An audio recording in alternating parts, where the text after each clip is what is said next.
Hello. Let me make sure I hit the right button. Are we good? I think we're good. I think I'm muted in Discord. Hang on. There we go. Now you can see when I'm talking. I'm at max sleepy, so y'all are getting the Fugi today.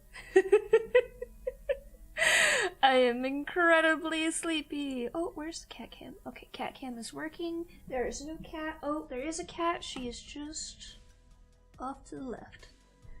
Hi, JC. How's it been going? I'm letting my pen charge a little bit. I am sleepy. I think it's because I have it connected to YouTube chat. So I'm streaming to both YouTube and Twitch at the same time. It's okay, don't worry. I can see your emotes. It's all good. I may change some things around eventually. I have just been bombarded by life and work and trying to do things, and it's been a hot minute since I've been able to like sit down and be like, yeah, I'm gonna mess with all my stream stuff again and break everything and then put it back together better than before. But it's fine. I'm about to move. Work's gonna calm down soon again, and everything We'll be just fine. We'll be fine. Hopefully. Hopefully. Hey, welcome to the YouTube side. But yeah, I kind of want to leave it on the YouTube side because I would like the YouTube side to be the main side at some point. It is where I intend to get monetization again, but we'll see how that goes. I'm just doodling for now because I am sleepy. Very sleepy. I might work on some animatic stuff I was in the middle of for D&D, but I kind of want a new Fugitech image. That's in my style, because this one was drawn by a friend that I commissioned.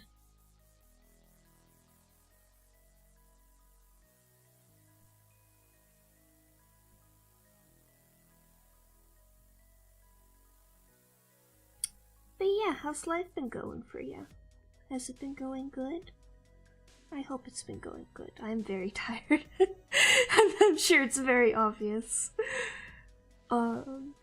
Tomorrow will probably be Book of Hours because they did a little update and there's a lot of nice things in the patch notes. Thank you. Thank you.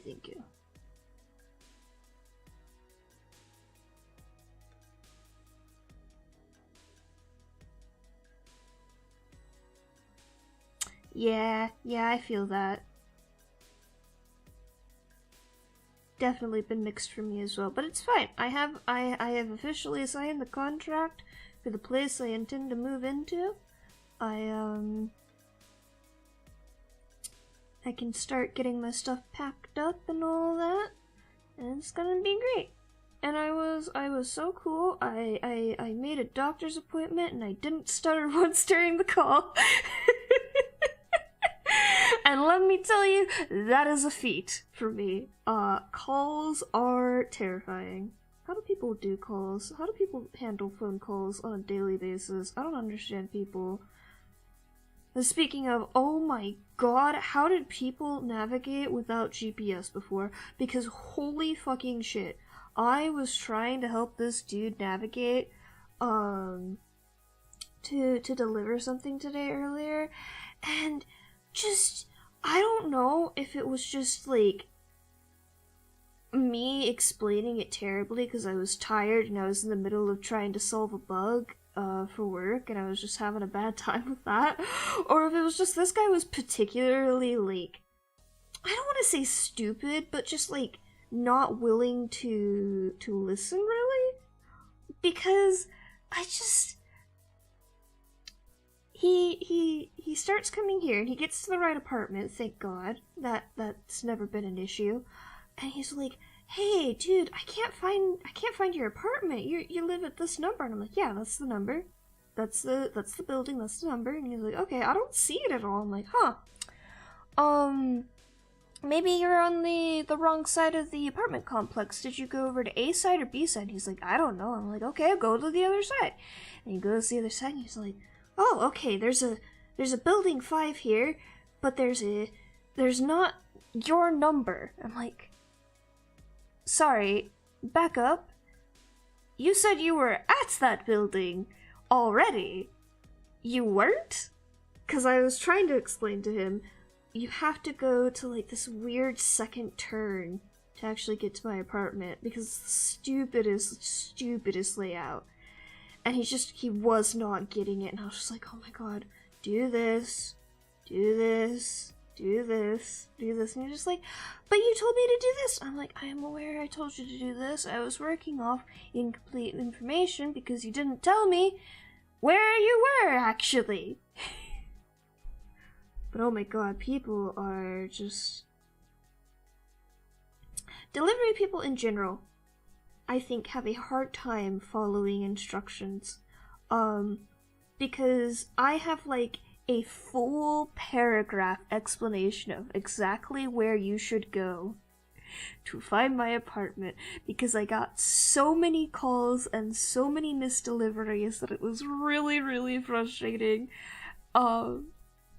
And finally, I've gotten to the point where 99% of the time, people find my apartment first try, and they don't have to call me, and it's great. It just so happens this particular delivery did not have, like, a field that I could, like, put that, copy-paste that paragraph into. So, I couldn't, like, explain this ahead of time to this person, and it is just the worst. But it's fine. I'm going to move. I'm going to be at a new place, and I am not going to have to explain this every single fucking time I just want something to be delivered to me. It'll be great. It'll be fantastic. It'll be amazing. But yeah, I've been dealing with this bug at work for like 3 weeks. It's been a trying time, to say the least.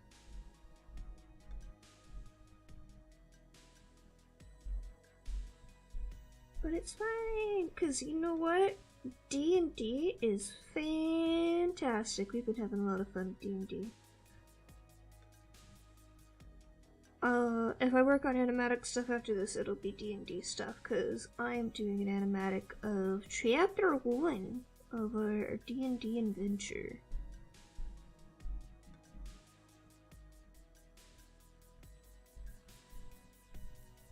It's been quite an experience playing D&D so far with this group, because the DM runs it very different from how previous DMs I've played with have run D&D.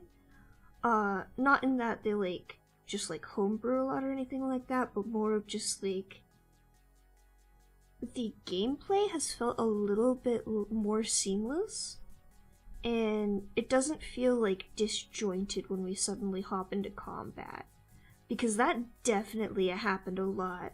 Like, there's always the joke of, like, your DM just suddenly says roll initiative, but, like, oh my god!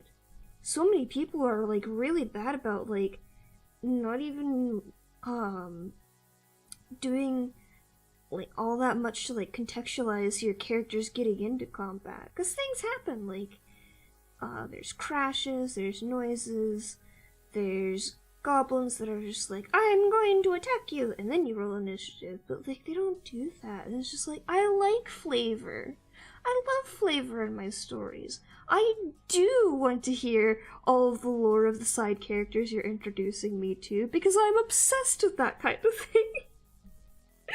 And I'm so obsessed with it that I will suddenly start DMing you at like 3 a.m. at night and asking you for descriptions of all your NPCs, no matter how minor they are, because I want to draw them all. Because that's just how I am. A very solemn and respectful F of respects to any who has been dealing with my messages non-stop since the campaign has started. I actually need to work on a couple more of the designs today to get all of the characters in the animatic that I will be working on. I'll probably just work off the base I've been using for most of the characters, because thinking in this time and age? No, thank you. I don't want to think. Thinking hard. Thinking way too hard.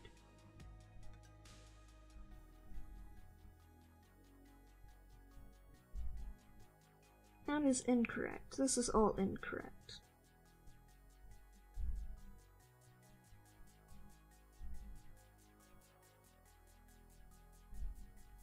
How do people draw headshots?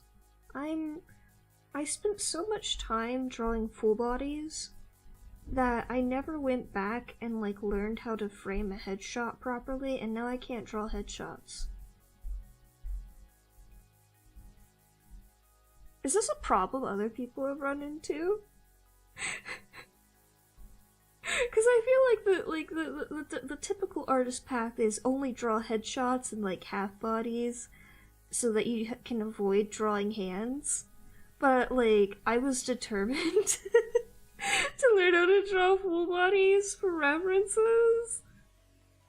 I do like this.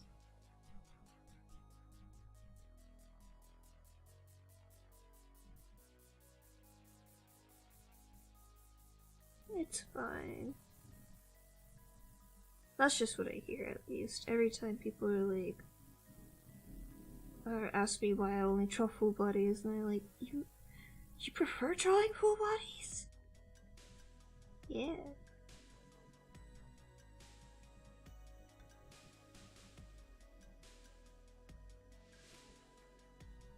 I'm gonna cut it off, like, right there. I just wanted the big canvas.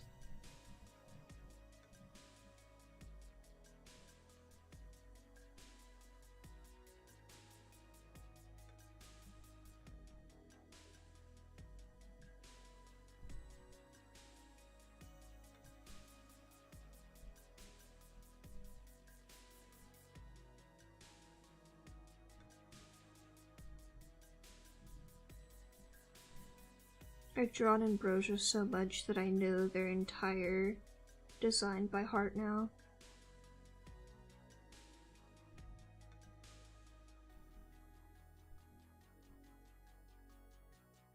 I don't have to reference their character sheet at all.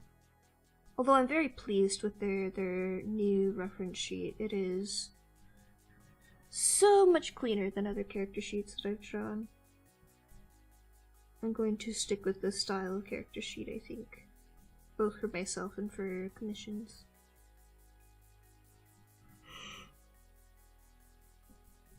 I just really like the palettes that I did on it. It looks nice. It looks like graphic design is actually my passion. It's not, but you know what? I'm getting there. I'm getting there. It's no longer graphic design is my suffering.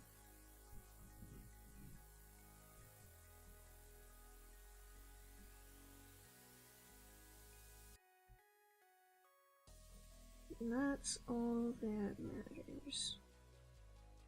It looks good.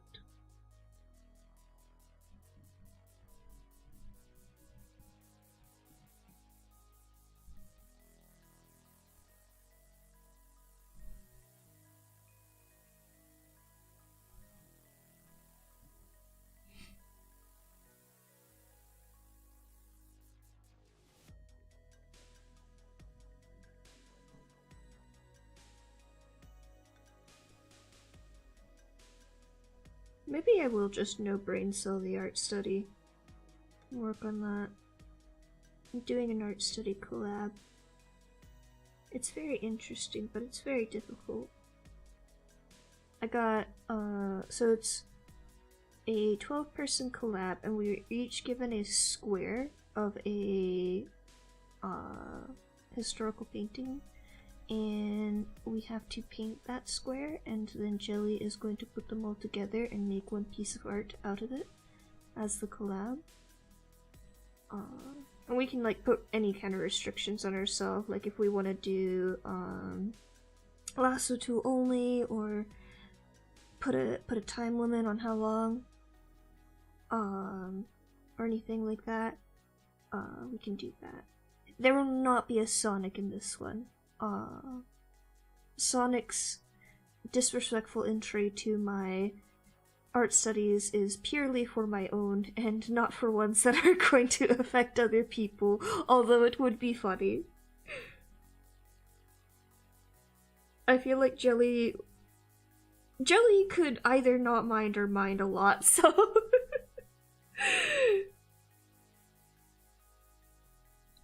but mostly, honestly, there's just not a place to put Sonic on the square that I got. It's a weird one. So like I was comparing it to the other ones in the piece. I opted to get randomly selected a square instead of picking one, and there's like no anchor points on the one I got. There's nothing to like say, okay, this is about where everything should be. There's like a couple flowers in the middle of the picture, and that's like the only thing you can really anchor everything else around, but because they're floating and they're not anchored to an edge, it's just like, oh god, where is everything?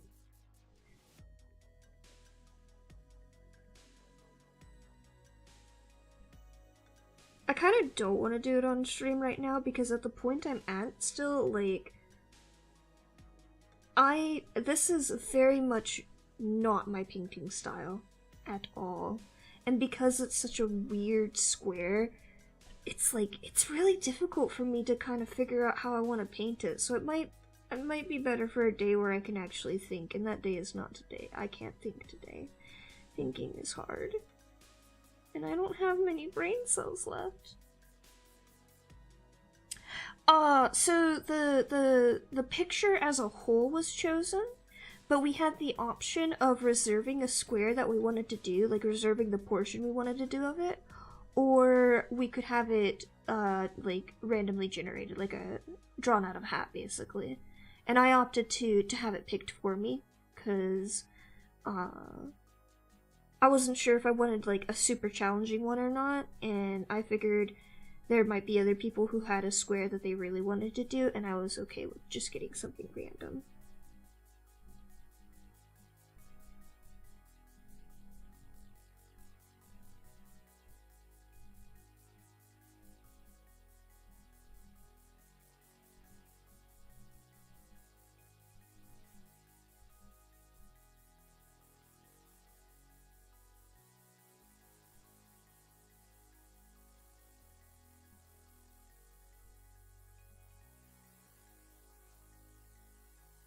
Mm-hmm.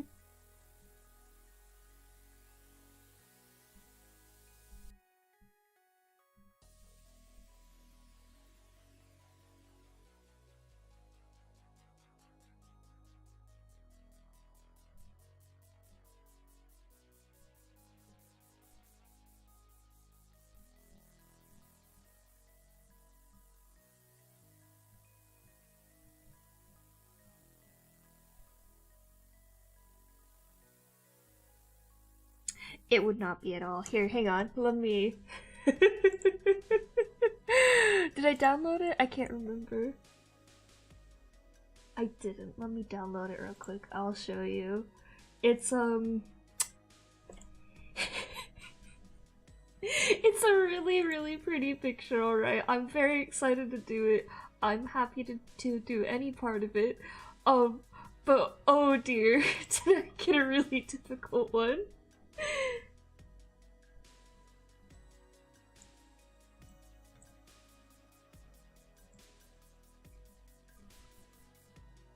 Let's see. Display capture. Yeah, okay. So this is the picture we'll be doing, and I got this square down here. The lowest right hand side. Which, like, it seems like it would be okay. It seems like you're like, okay, yeah, there's things in here. And then you look closer and you're like, oh no. Oh no.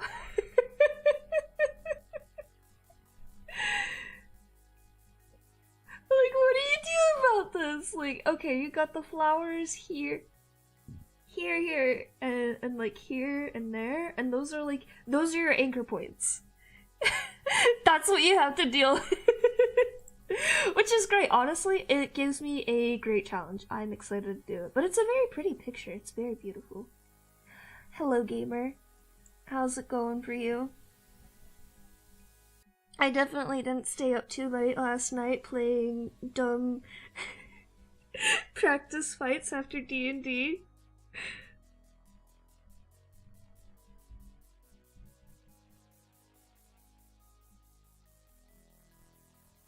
Hi, Sin! Hello! Thank you. Right now I'm kind of just doodling, trying to see if I would like this for a new, Fugitech.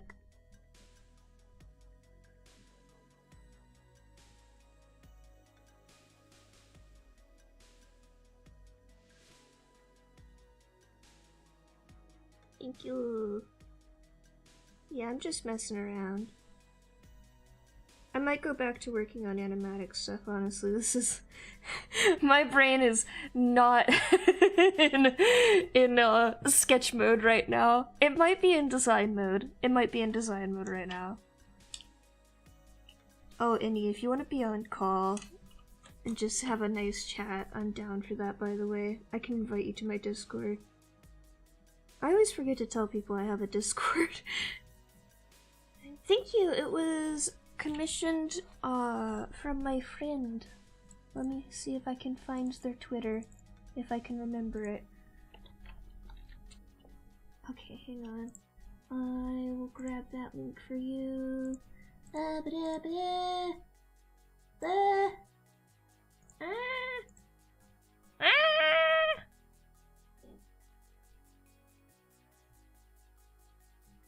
Oh, it's all good. I don't mind links. We're okay with Zelda's here too.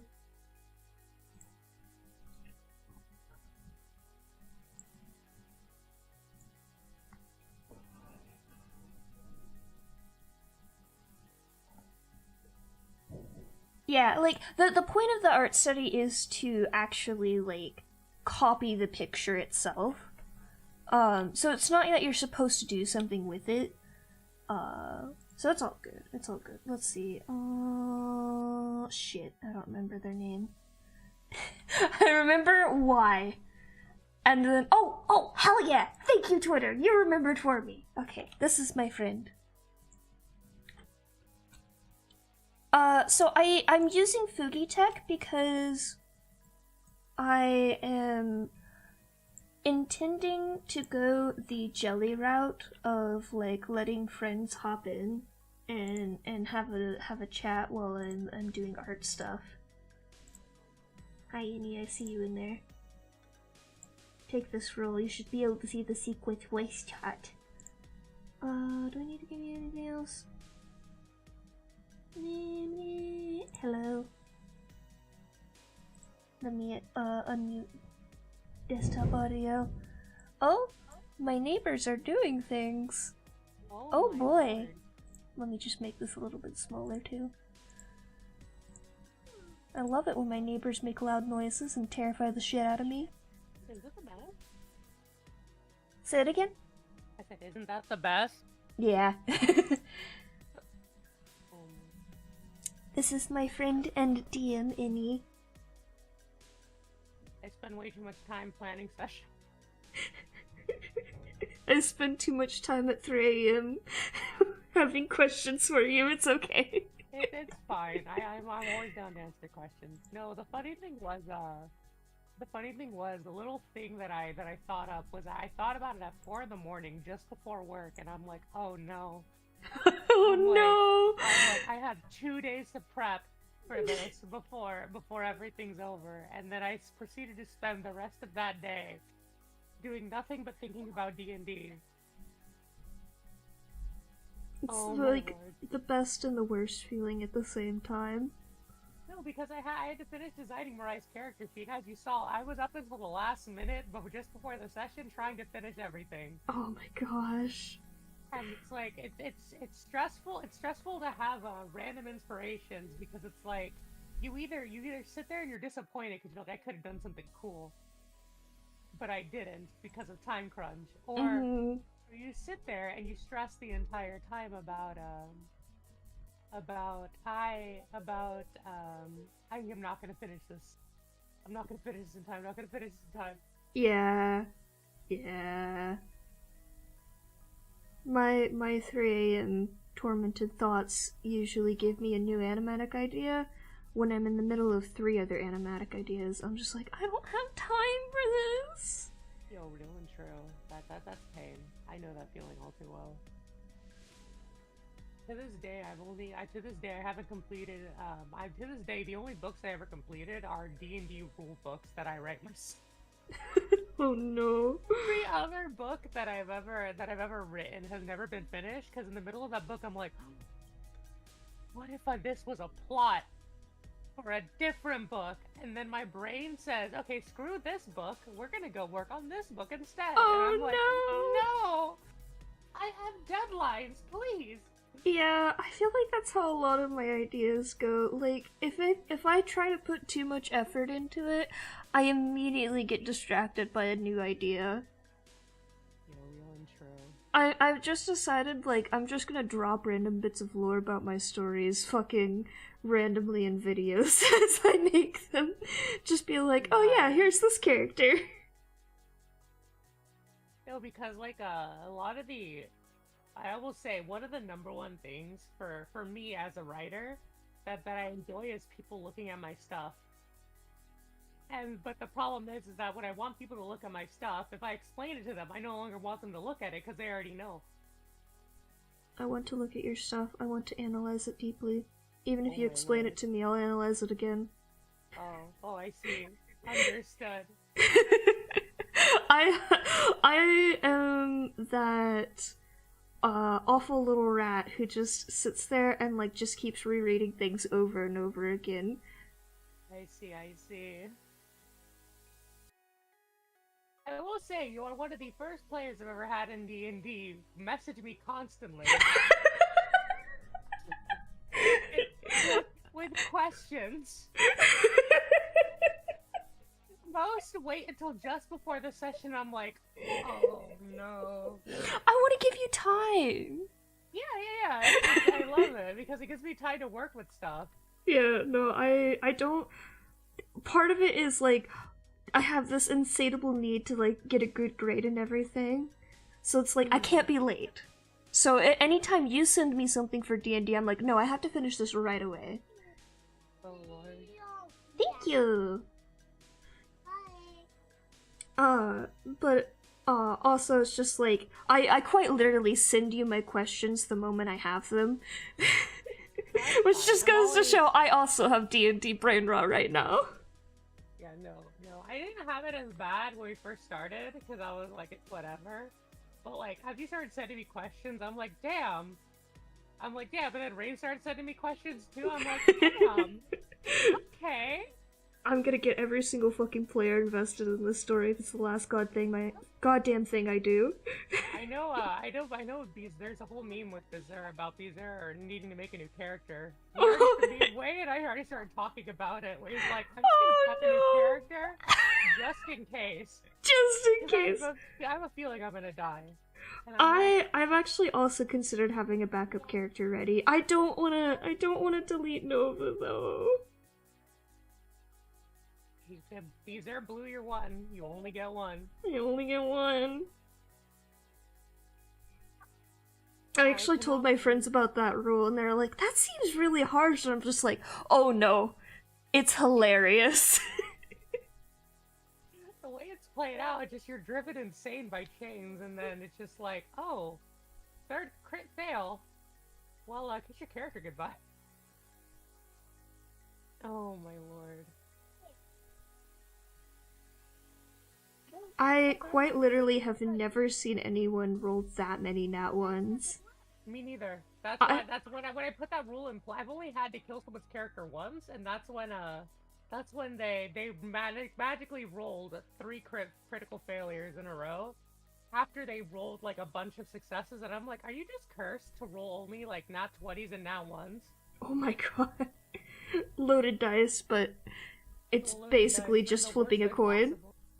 Literally, and they just died. They lost their character. Like, well, I'm done playing D&D. I'm like, okay. Oh no! Oh, that's sad. Yeah. Why are you trying to hijack my VCs? You do it in like every VC.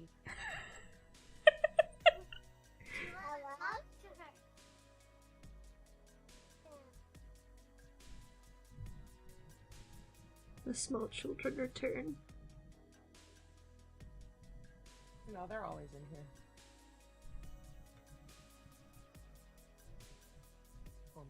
Oh, Nanabelle. Nanabelle's angry at me. I gave her medication earlier. Oh no. She started pawing at me and I was just like, oh, are you ready for meds? And she's like, wait, no, mistakes were made.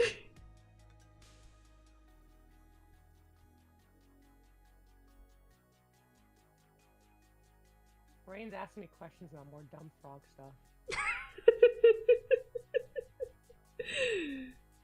Oh, thank you for indulging me, by the way, on the spell fencer stuff. Oh yeah, I don't I just got very overwhelmed. Yeah, you're good. You're good. You play your character the way you want to play your character. If you don't see your character being played the way you want it to be, then change it. Like, Mm-hmm. I think I'm definitely gonna pick up Rogue next for my next few levels, and then go into Swashbuckler. of course. And then I'll probably go back to Wizard, just to get more spells. I must spread the propaganda of Swashbuckler. I'm not gonna add, like, that sort of, like, swashbuckler, like, theming to Nova's outfit until they start getting those levels. But I think I'm gonna lean into it a little bit soon. Not for Chapter 2's outfit. I just love, like, I made a swashbuckler once, and I'm just like, oh my god, this class is so fun to play. I like the name Swashing Points.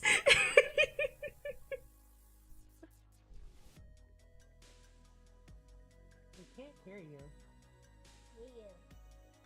Okay, now they can. Is it okay for them to be heard on stream, by the way? Yeah, that's fine. Okay. They, no, the funny thing is their voices are high-pitched, it's like super high-pitched, so my mic by default cancels them out until they start talking normally. Oh, are they low? They're like forcing their voice to be lower, like they're trying to pretend they're its own voice. Yeah, exactly.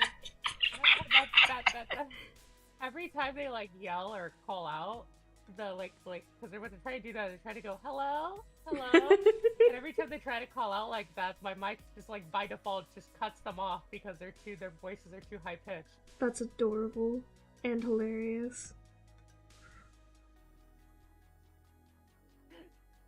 This mic is 13 and up only. 13 and up.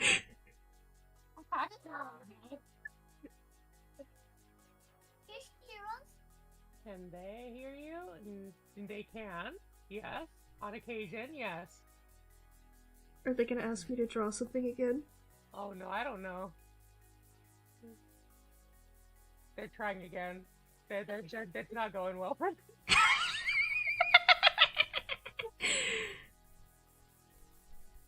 But what was I saying? Oh yeah, the first swashbuckler I ever played was the masked variant. It was the one where you wear a mask and people don't know who you are. And so the way I roleplayed it was I actually roleplayed it that nobody knew who the masked fencer was, and randomly my character would like be very lazy around the party. So the party didn't like my character. But then the masked fencer showed up and they had to roleplay if they didn't know his name. And so the party's like, "Masked fencer, you follow us wherever you go. Wherever we go, please, why won't you just join us?" The masked fencer is like, but you see, I cannot do that because the people need me. If I were only to give myself to you guys alone, then it would leave so many other people within the city in peril. Tuxedo Mask, join us! Literally. Actually, it's more of Uranus and Neptune, honestly. I was rewatching that recently, the crystal version. Mm-hmm. I didn't know there was gonna be another movie. I want to see new movie. Why are you blaring a horn at them? I didn't even hear it. Yeah, my mic's cutting it out. They're trying to get the attention of the mic as much as possible. They're getting closer to the screen. They don't understand where the sound goes in. God, that's so funny. I am dying on the inside right now. Not actually dying. Don't say my name. Don't dox me. What? I just heard Jesus. Wait, your name is Jesus? That is not my name. They don't pronounce my name properly.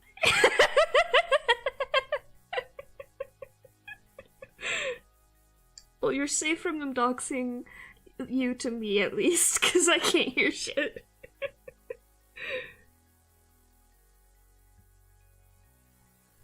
Okay, that's good enough doodle for now. I should do designs.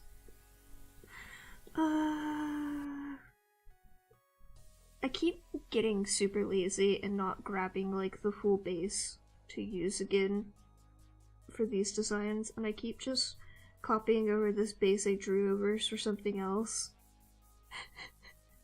So it's got all these lines on it from a character's tattoos that they have. They want to say hi. I almost want to keep pretending to ignore them, but I don't want to be too rude. Hello, small children. Don't tap the mic. Why are you touching me? Oi, you're on stream! That's not proper stream etiquette! Exactly. They are crazy. Little shits. I'll learn where the sound goes in.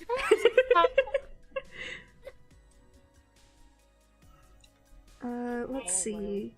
That's Rory. Laughing. What was I doing? Oh, right, Phoenix Lady. Agni. No, not Agni. That's a different character. Shit. Fiore! Fiore? Oh, you need references? I do need references. Alright, hold on. I don't remember where I put her references, but... Let's see what I have. Now I'm not gonna call you sis. Yeah, like I see. Oh, my friend. What's wrong with your back? It's my butt.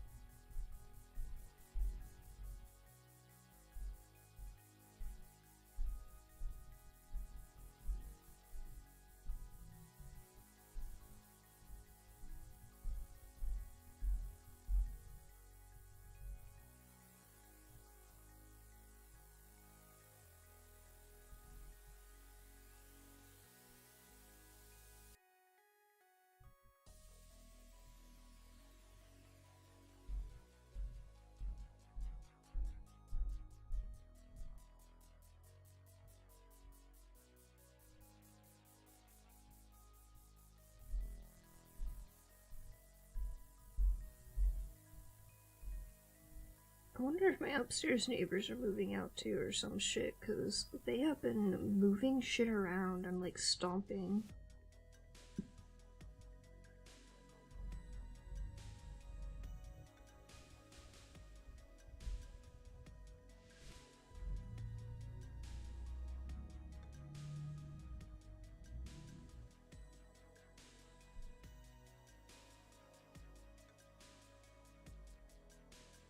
Fiore's like one of the easiest ones to find references for, because she's literally like, she's like literally dresses like a normal person, unlike the rest of them, like the other three of them.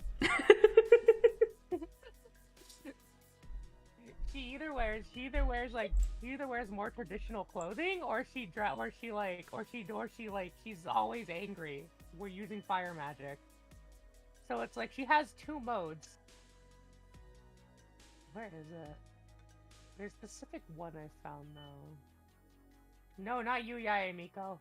Not you. You don't have red hair, you have pink hair. Yeah. Oh. I mean, TJ.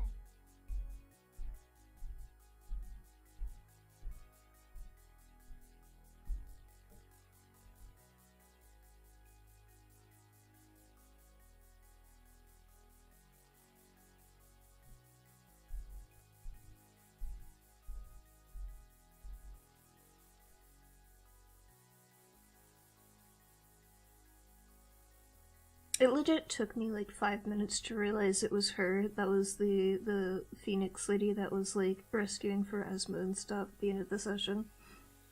You didn't realize that immediately? No. At what point did it hit you? I think when she flew back in and started throwing our shit out. It took me a hot minute. All good, all good. By that point, I was mentally drained. No, you're good. I don't think you ever said her name when she showed that up. Probably didn't help. Oh no, I did it on purpose because I usually like don't say a character's name unless somebody else states their name. Yeah, no. Like that. I think I had Nova attempt to ask who the hell she was, but he just brushed it off and just kept going. I was like, you know what, that's fair. She seems a little busy right now. She's just trying to. All she wanted to do is save you guys. Mm-hmm.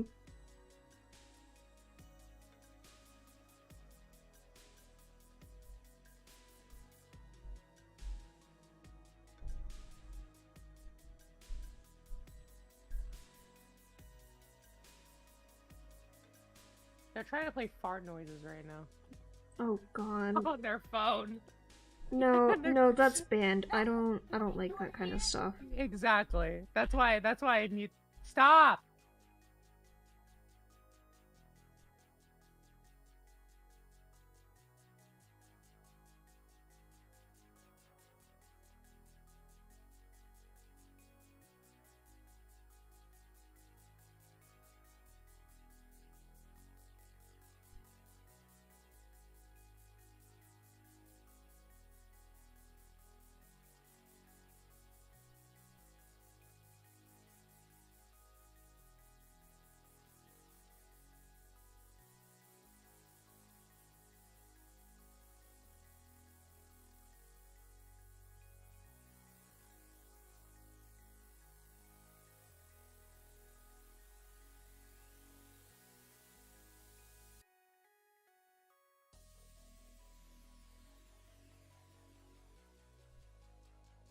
There we go. Problem solved. The children have been satiated. They have been. No, they were yelled at. I see.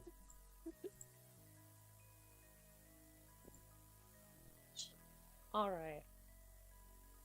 Oh, I had a very different interpretation of what you meant by traditional clothing. Yeah, she either wears so she wears like she like of all the characters I've ever designed, she wears the most outfits of all of them. No, most of them don't particularly care about their appearance, except for like, because like Ongin just alters her age. Mm-hmm. Luca and Mirai stay in one outfit, but like she's the most active around her people. And she she's gotta like, be fancy. She has to be fancy, exactly. So she changes her outfit the most. I like this dress. I'm gonna go for that. The second one? Yeah. Yeah, I like that too. I found it. I'm like, oh my god, that's perfect. I hope you don't mind me going, okay, I'm just gonna take this and do a little mix up for it, and boom. I don't character. mind. Go for it. I just don't like copying things exactly when I'm referencing.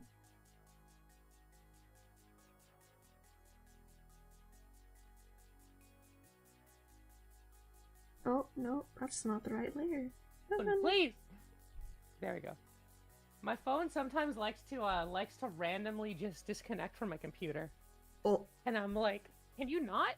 Because like, that's how I get internet right now. Oh, yeah. And my phone's... Yeah. And so when the cable, for some reason, I don't know what it is about iPhone cables. They always they never last. They always like at some point or another they get loose a little bit, and then like you can never keep them like completely connected. Oh yeah, absolutely. I hate that happened to so my Apple much. Pin. Really? Yeah. My old one used to like bend downwards, like the plug-in to my iPad slowly started bending downwards. I would like this one that I have now, I put like something underneath it when I'm charging it because the weight of it pulls it down so much. Mm-hmm. Can Apple just design like a decent product that doesn't die within 3 years? That'd be great. No, because their plan is to get you to buy more of that product. I know. Even their stupid AirPods, bro. Fucking hell. God, I hate Bluetooth headphones. I hate earbuds. Like, I finally caved and got some because I kept tingling cords and getting them chewed on by cats. And I was like, okay, you know what? I'll try it out. And I got some, and then the other day when I was going to, like, view places, I realized I couldn't find one of my earbuds, and I was like, oh god, did my number one fear finally happen? Did I lose one? But only one? And specifically the one that actually has the Bluetooth connection? Thankfully, no, it was just in my pocket, but it was terrifying.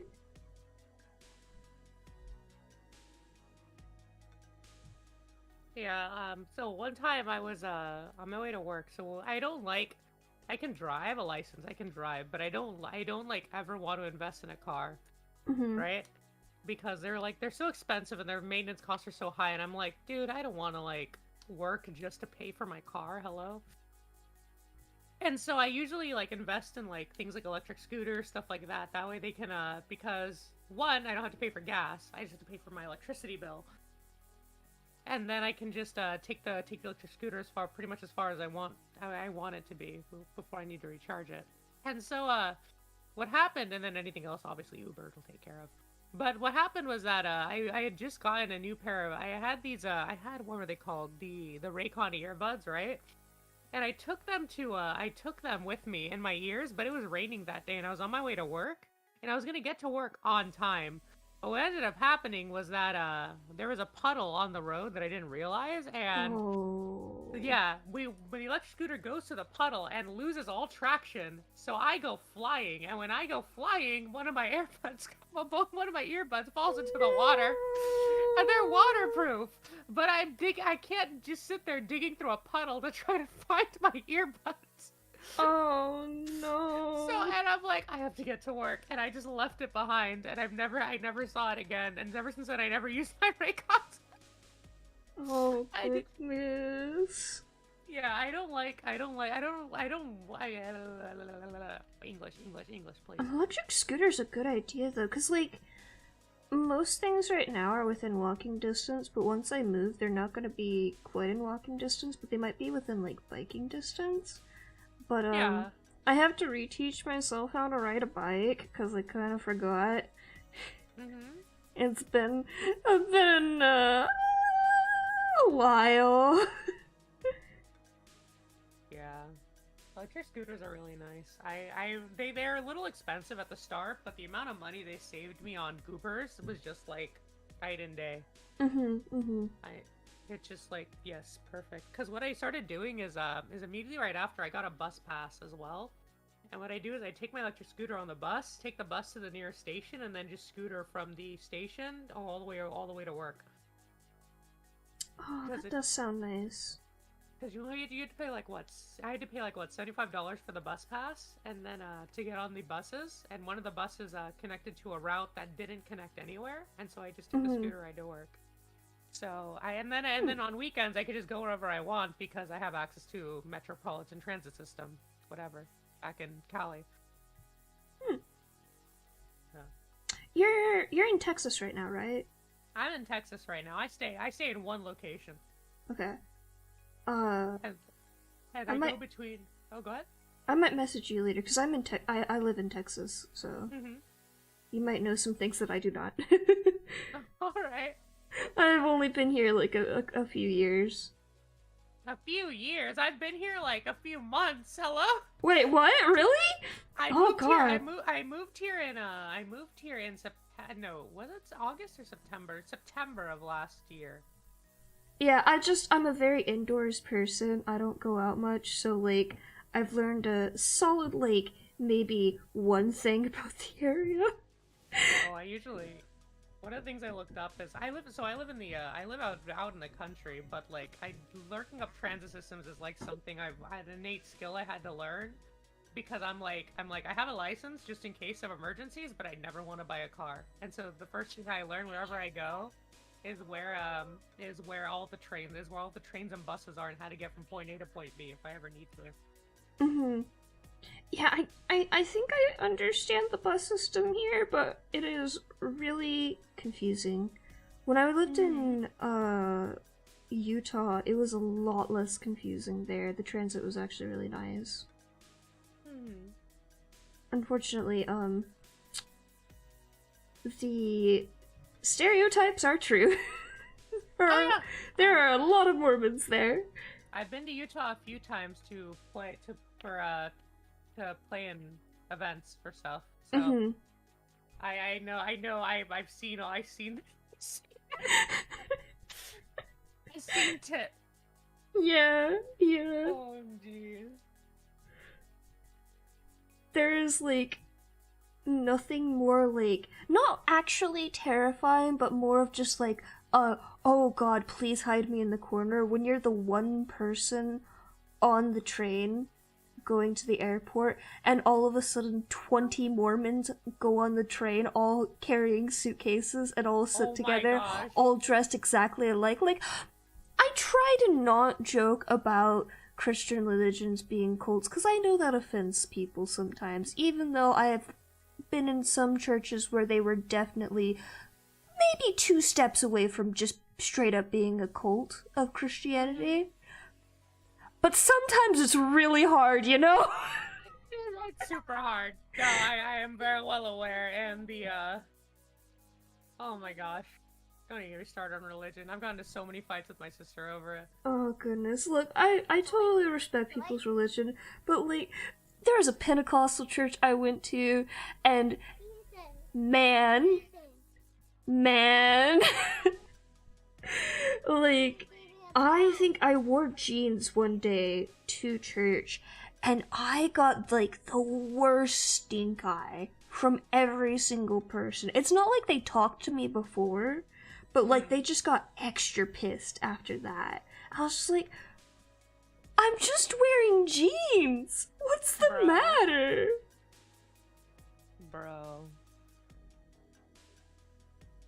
And it's not like I, like, did anything, like, swear in church or, like, wear something that was, like, inappropriate. I was still dressed, like, nicely for church, but after that point I gave up and I wore whatever the fuck I wanted.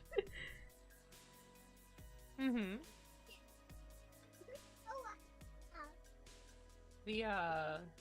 it called? Yeah. What are you doing, Annabelle? My family just, my family back in Cali, a lot of them are very religious, and if you say something that goes against what they believe, the funny thing is, my aunt's like the worst because she believes she's the chosen one, or like an actual psychic. Oh no. And then she's like, yep, that thing right there, I predicted it, and my grandma just eats it up, and I'm like, oh my god, stop, please. She's not even predicting anything. That's not how any of that works. And then she's like, that person who's claimed to be psychic, yep, they're 100% psychic. I can prove it. I can feel their energy. I'm like, please, just. Does she read auras? Huh? Does she read auras? Apparently.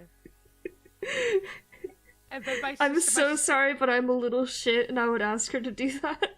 I'd be like, I don't know what you're talking about. My aura's actually this. My sister too eats it up, and every time, I don't know what it is, but my sister, like, when we talk and we interact, she's like, she seems like the most sensible person ever, but the moment she comes back from talking to my grandma or my aunt, she's like the wackest person I've ever spoken to in my life. I've had family like that, and I'm just like, there's deeply something wrong with this situation. It's like one moment she's like, I don't want to lose you as my sister. I don't want you to be making I don't want you to be I don't want to judge you for your life decisions. Next moment, you can't be doing that. No. Lord. Your life decisions are it is not what I believe. It That's is not my right. grandparents in a nutshell. I'm like, just stop. Oh my gosh. Seriously. Oh my gosh, that's my grandparents in a nutshell. Especially my grandma. She got so peeved whenever my dad gets like a new tattoo or something. And then my sister got a tattoo and she got pissed about that. I don't know if she knows that I've got one now. Oh no. Yeah, no, it's like can you just let me exist, please? Seriously. I'm gonna turn the cat cam off because she's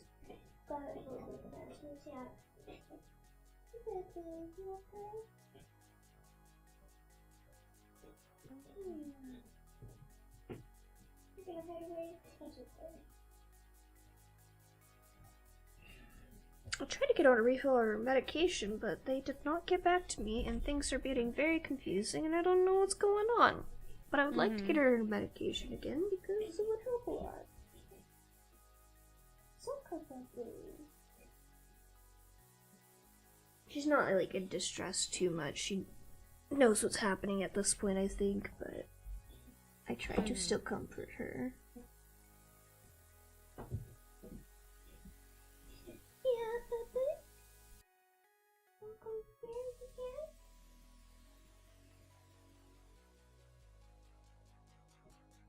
It's okay. Oh, sorry. Sorry, I'm not trying to stick my hand in your face. I'm trying to pet you. Yeah.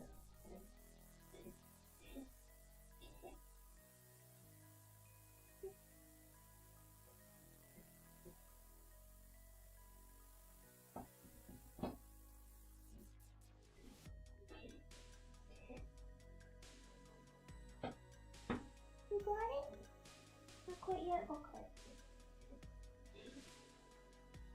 I can never tell if she wants me to leave her alone or not, though. Yeah.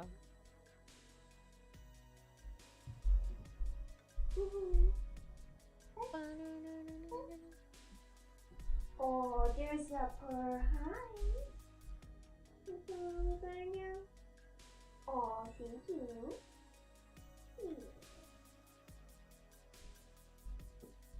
I'm going to assume she does want me to be with her, just for, like, comfort, because she does, like, give me a small kitty kiss right after every time. But my cats are hard to read. I've only just figured out that Mia, like, does, like, some typical cat behaviors that you would expect are, like, negative, but she's actually perfectly happy. Oh. Like, she literally wags her tail like a dog. Which is not something, like, I know Maine Coons are supposedly the dogs of the cat world, but, like, I did not realize she's been wagging her tail this whole time. Oh no. It's very cute, though. It's very good. Because, like, the thing is, like, cats are so contradictory. They could be purring because they're happy and excited and delighted, or they could be purring because they're in major distress and they're trying to calm themselves down. It's just like, are you purring because you're happy and you like this, or are you purring because I'm stressing you out? Because Annabelle, I know. Oh, I'm so sorry. I pooped her face. Annabelle, I know for sure has, like, we call them awkward purrs, because she just starts purring whenever she's upset. But she also purrs, like, really heavily purrs when she's happy. But she's easier to read, like, when she's actually, like, in a good mood and whatnot. Probably because she's an older cat and we've had her for a while.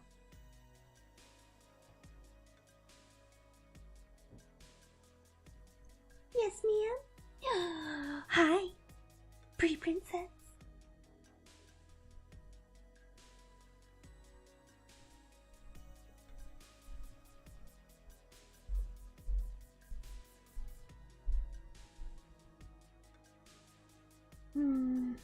I finally fixed the stupid fucking bug at work that's been plaguing me, and I'm so drained from it. That is a mood. I need it to be the 17th, and all my stuff is packed, and I can move into my new place immediately, and I can go to the doctor appointment that I set up, and everything's gonna be great, and fine, and done, and I don't have to worry about it anymore. Damn, you sound like Mariah from last session at the start. Shut the fuck up. How dare you? How she sounded at the start. She did, huh?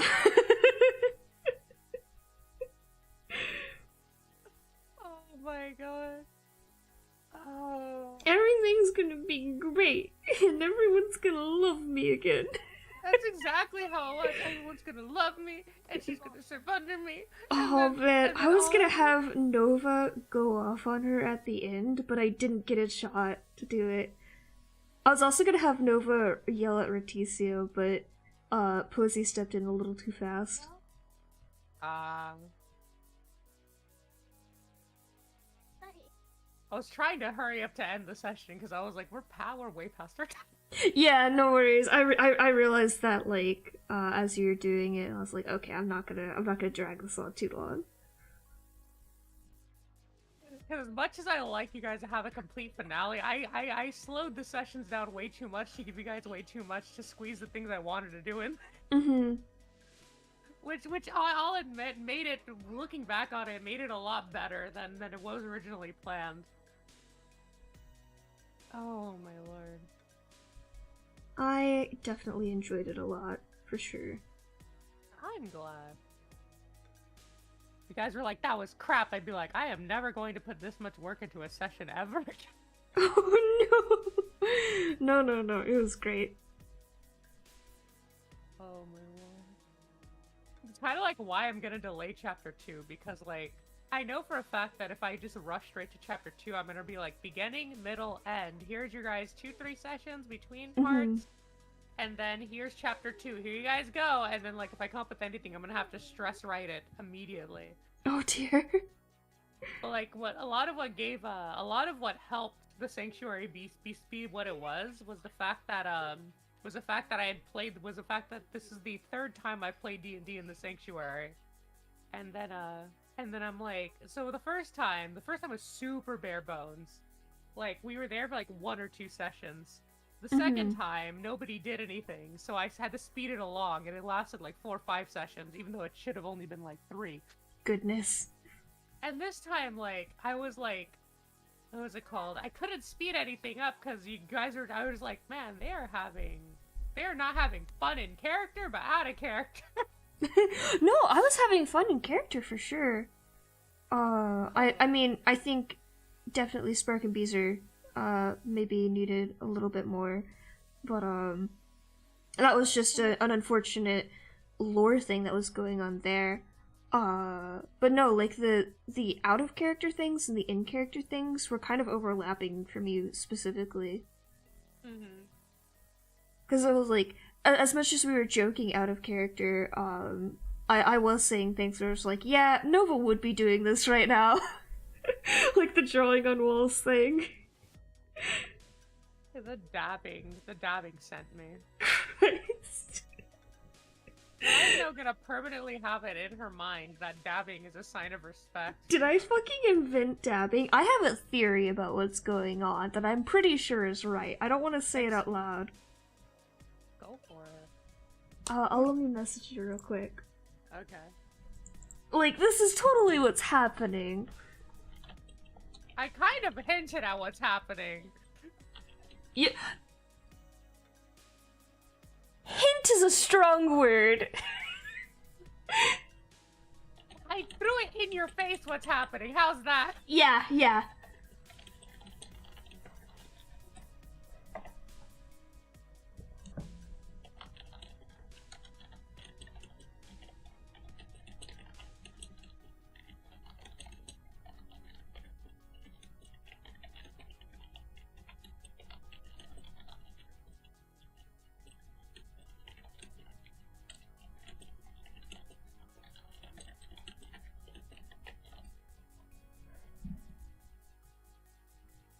Two-part theory.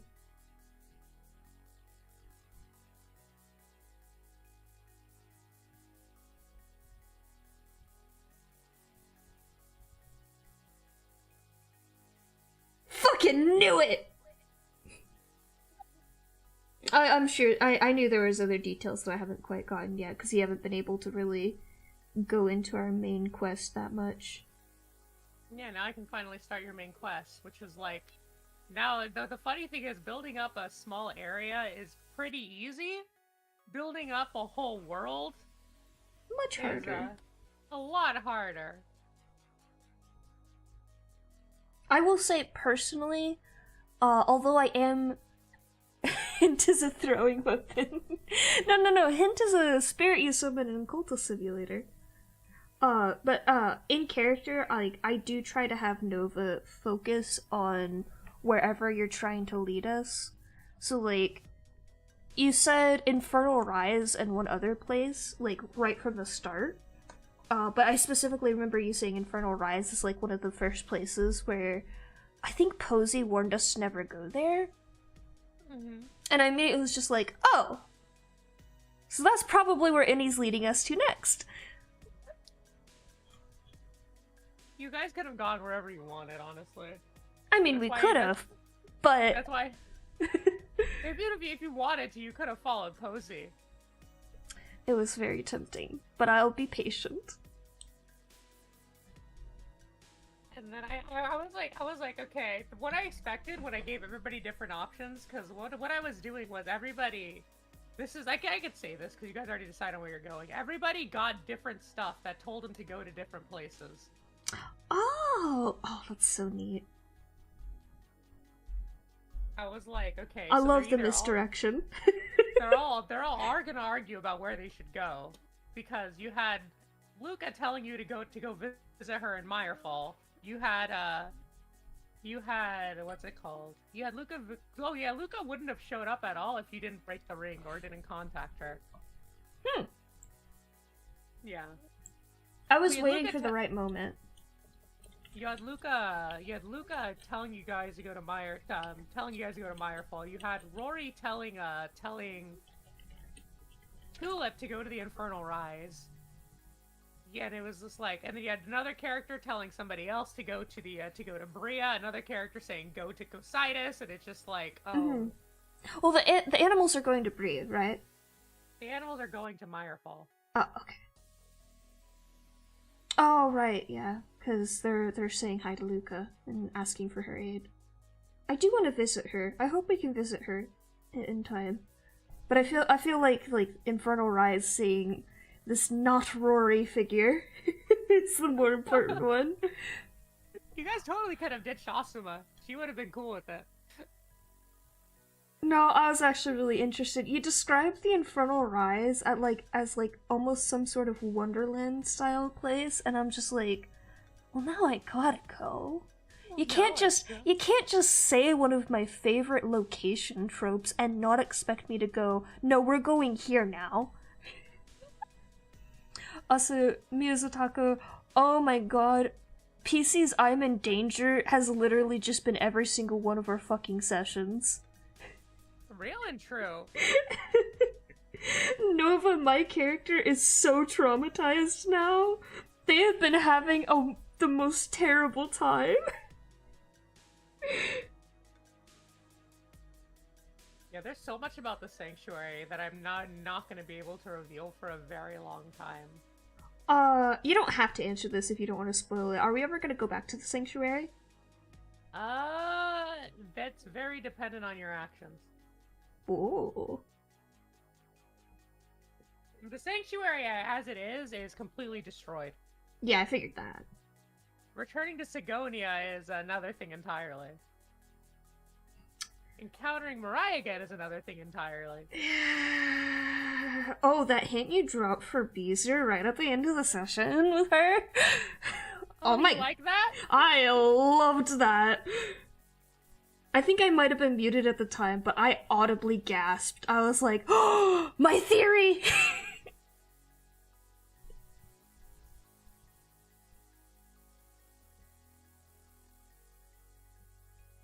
I guessed the being sent to the past thing, session 2, by the way. Oh yeah. It should have been fairly obvious. Yeah. No, the idea I had was the idea I had was those flashback stuffs. And showing off that stuff. Dude, so good. So good. Yeah. Freaking, what's her name? It's like, I'm like, huh.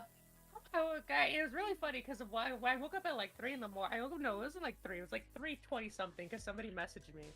And then I got up to go get something to eat, and I was like, I do this. And then I was like, wait, how many years has it been from point A to point B? And then I'm like, oh, okay. This is what would happen. All right, cool. Mm-hmm. Oh, dude, I think you just basically solidified, like, Nova's whole purpose in traveling with that, too, though. Like, that's the perfect, like, character motivation. Oh, being told by literal wind mommy that, hey, get out there, go see the world.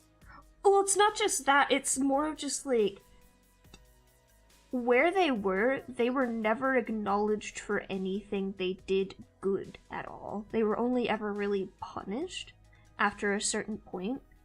Mm-hmm. So they're just like, they're having just fucking terrible time here, but they're trying their hardest. Everyone tells them they're failing this whole time, and one person shows up and goes, "Nah, you're doing great, sweetie. Go somewhere else." They're like, "Shit, man, that's a good idea." Go somewhere else, people appreciate you. Don't take their fucking garbage, alright? Alright? Oh my god. I made up their whole little house thing, like, off the top of my head, but as soon as I was typing, I was like, oh man, this hits right in the feels. Nova. It's okay. They've got a party now, and it's gonna be great. It's gonna be great. They're gonna have fun. They're gonna go to the Infernal Rise, and it's not gonna be terrifying. They're not gonna be traumatized. They're gonna have a worm on a string boyfriend, and it's gonna be great. Yeah. I just need to get 4 more loot points. Gotta start beating up the goddess. I was pleasantly surprised we got her down to... You said about 10%, or was it a little bit lower you got than... past 10%. Fuck yeah! But at the end of that fight, she was back at full HP. Oh, I'm sure. I'm sure we didn't even phase her the slightest. No, cause I forgot to say this, but every time she kills a PC, she regains 50 HP. Oh, okay. Yeah, that makes sense. Quick question, just because it confused me a little bit. I took it as a sign of this didn't affect her, but when I hit her with the magic missile, did that actually damage her at all? No. Okay. She has immunities to all non-divine magic. Bruh, the fuck? They all have different immunities, but that's hers, specifically. Will we ever get access to divine magic? Yeah. As you get stronger, you'll eventually get access to it. Okay, cool. It's more prevalent during this. It's a lot easier to get it during this time than it ever was to get it back in Glashal, so... Back where you guys used to be, so... Mm.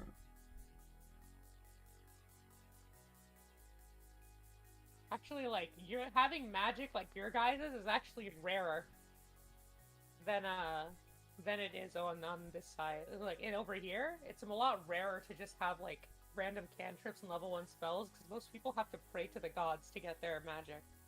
Oh, or they have interesting. They have to study under, like, the tutelage of wizards who have studied Vita and have extracted, like, magic based off it. And even then, compatibility's a thing back in time. Mm-hmm. So if your characters ever die and you ever want to make a wizard, you're gonna have a lot harder rules coming from Clusara than you are from coming from your world. It is a bit arcane versus divine magic, Mrs. Oktaku, but also, to my understanding, this is a lot of homebrewed, special magic rules. Yeah.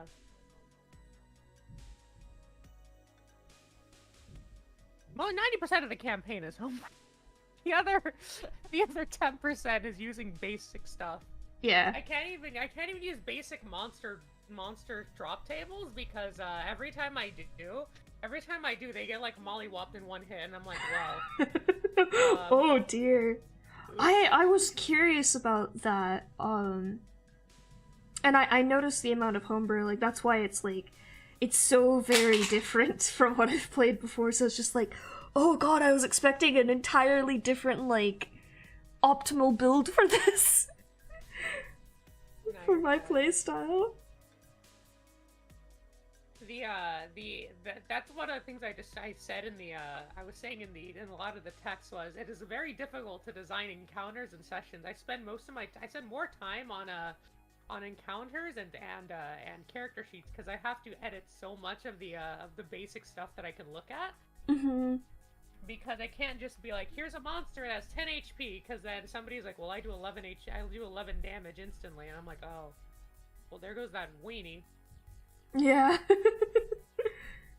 And so, I had to, like, but at the same time, it was like, when I used vanilla D&D rules, it didn't, like, pop out to me much at all. Like, it didn't, as a DM, I'm there to have fun with you guys too. I'm not just there to make like monsters for you guys to beat the crap out of and a story to rush through. Yeah. It's like I like when combat is challenging. I like it when it's kind of like it doesn't have to be a puzzle. You guys can like just Leroy Jenkins your way through the fight.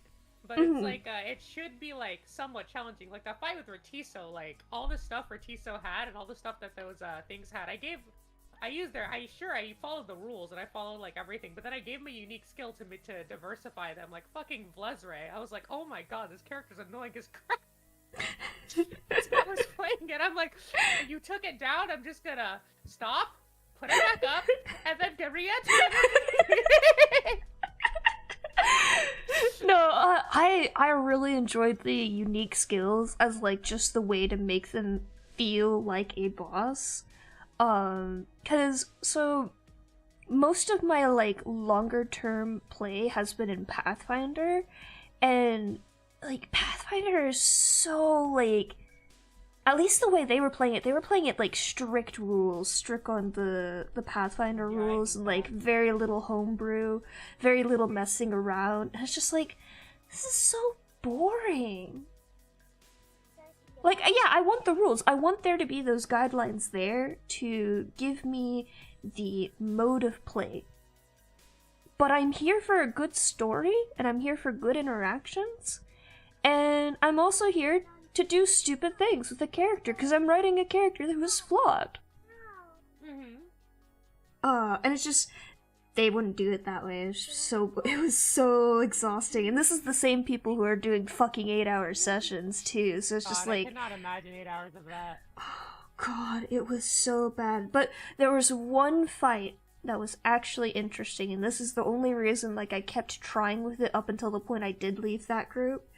Where they did that. They homebrewed a boss a little bit, and they made it an interesting thing, and I was like, yes, this is what I've been looking for! And then they never did it again, and then they pissed me off, and I left.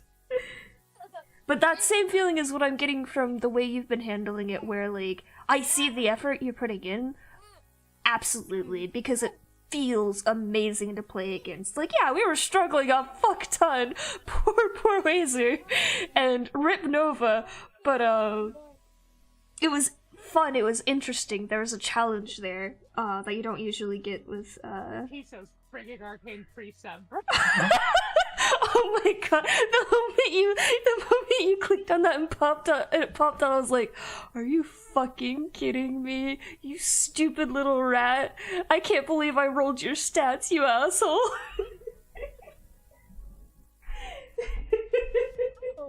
I'm like, Ambrosia rolled this to be freaking. I'm just gonna throw this in wisdom. So you have a +7 on your thing. You're a swashbuckler too. Okay, so +5 in Dex. Let's add the rest to your charisma. So you now deal 9 bonus damage. Brilliant. For context, I was helping out with a couple character sheets. To help Annie just not have to spend so much time putting all these together, and for some godforsaken reason, Roll20 hates my ass when I'm trying to, like, you know, make a meaningful relationship, with a very cool worm guy, and instead, only when I roll stats, it'll give me the most nat 20s it's ever given a fucking player at one time. Really and true. God, when Retiso, I was like, Rain was sitting there worried because a lot of the NPCs, Rain made like 2 of the NPCs, and Rain Power Games. Yeah. Rain Power Games a lot harder than I do. I'm like, this seems cool, this seems cool, this seems cool. Okay, is it decent enough? Perfect. Okay, we're good to go. And then the funny thing was the decision to make Retiso have a gun. I'm like, I just looked at Rain. I'm like, Rain, all right, Rain, I need you to pick something. I need you to do a mask or a gun. And Rain's like, a gun, do a gun. I'm like, okay. He's like, wait, who? I'm like, Retiso. He's like, oh. Oh He's no. like, oh. And that's where he's like, just don't give him a rifle. I'm like, okay. Thank you, Rain, for not getting me one shot, and instead almost just one shot. No, because it was like if you guys were fighting, if Retiso never had Arcane Precept and just had 17 AC, if you guys just ever rolled low, he just continuously beat the crap out of you, and like never take damage. Christ. And it's like Arcane Precept gives even your low rolls a chance to hit, but it punishes them if he rolls higher. It's just a lot funnier that way. Oh my lord. Oh my god. Retiso went from a no-name NPC to one of my favorite characters of Chapter 1. Oh, he was so good. He was so good. By far. Oh my god. Elf Dude is definitely the worst character still. Oh yeah, I agree. He wasn't written to be memorable. He was just Pocharon was just written to die. To be there, and then is there a new elf? Okay, Pocharon dies. Pharasma's one that's usually like more interacted with in the campaigns. You all ignored her ass so hard. Oh my gosh. I won't lie, there was so much to keep track of between Rain and trying to figure out what the fuck was going on with Posey and the animals, and then also making sure, like, Beezer and Spark didn't fucking die, and Tulip was okay, that I just completely forgot about Pharasma. Yeah, everybody forgot about Pharasma. That's why she called you out. Y'all forgot about me, didn't you? That was me as a DM being like, y'all are so mean to this girl. We did. We're not mean to her. We just forgot about her. To be fair, she hasn't tried to do a meaningful reaction back to us, other than this. And relationships, platonic or otherwise, go both ways for us, alright? You had free reign. You could have run around. You could have said hi. As far as Pharasma was concerned, y'all just wanted to dump her. You know what? That's fair, actually. Because the way Pharasma would have seen it is, you were told to bring her past the Great Horizon. You guys didn't have to do anything after that. Does she, like, know where she's supposed to go or something? No. Ooh. She's just as blind as y'all. Although the last minute decision came an hour before the session to show off Froggenstein's the old party's campaign, because I'm like, I want to let off a little bit of steam. I've been working hard on this. I could take a so pot. fair. I could take a pot shot at this other person I don't like it. So, which character was Rain playing? Klee. Okay, Rain was Klee, and then Frigid, right? Frigid was Lokon. Yeah. And Arena was the friend who imploded the sessions. Mm-hmm. And so I just had Rhea kill her, and I'm like, yep. This is perfect.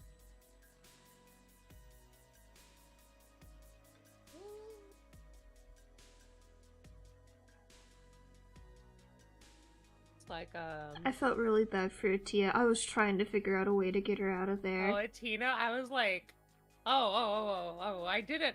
I never will say this, but the characters will always remember actions that happened in previous sessions. I do note them down. Yeah. I was trying so hard, but Rain was not working with me.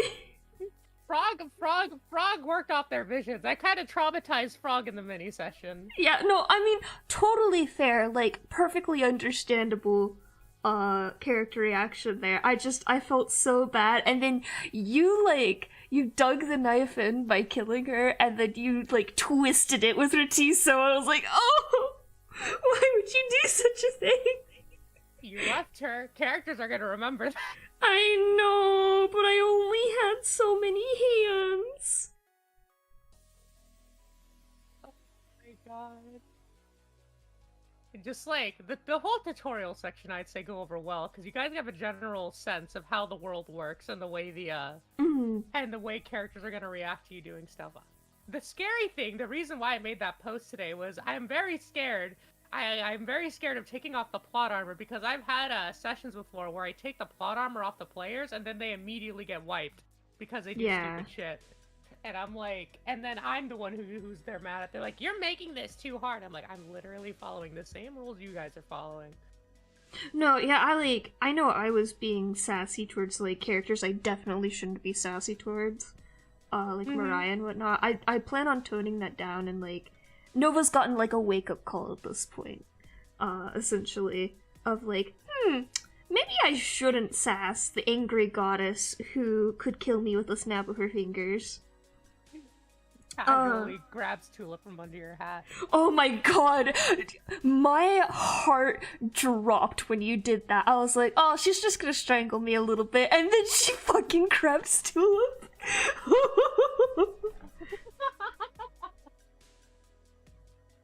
I was waiting on it for so long. I'm like, she would have this information. Perfect. And then I'm like, I could just do this. Alright, cool. And then I was like, she was going to, she tried to prompt you when she went to that day for the arena, right? That day for the arena. I can say this now. But that day with the arena where Spark and Bizarre were gonna fight, where she tried to get you out of your cell, she was trying to prompt you to confess that Tulip was with you. Oh, no. Tulip could have watched the arena fight, damn it! Yeah, she knew the entire time. That's funny. And it was only on the last thing I'm like, yeah, she'd had enough of you by this point, so she just yeah. Oh god. Finales are always so fun. That was very good. Oh. What were you gonna say? Just I enjoy being a menace to Mirai specifically. Oh yeah, no, feel free.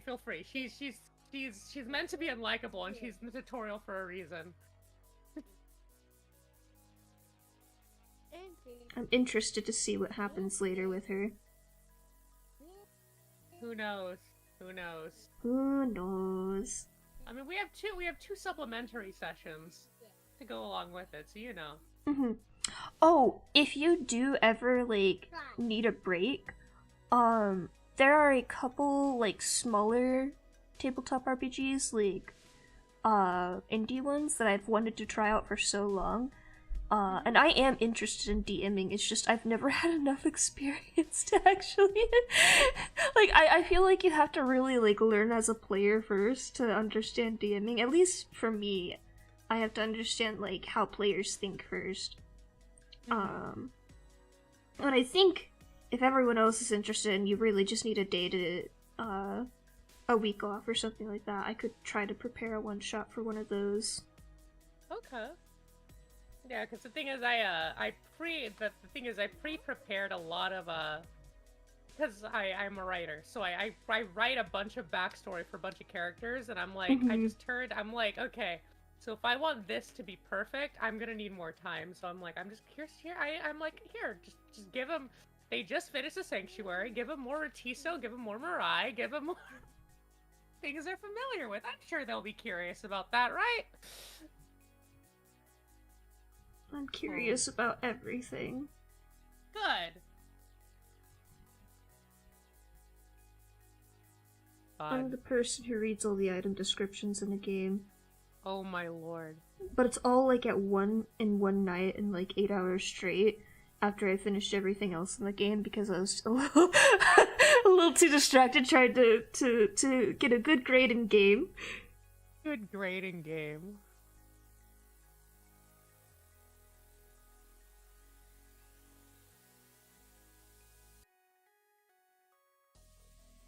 So question, so all four of the goddesses, they look like quote-quote human. Yes. Okay.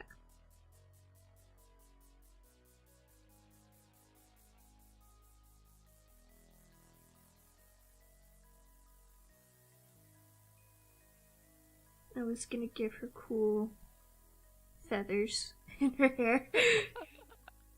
You could put feathers in her hair. Well, like as in, like, a part of her, not a... Oh, not an accessory. Yeah. Hmm.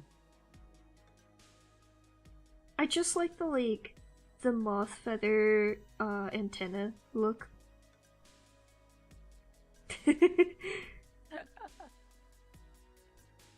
I'll just give her a neat crown.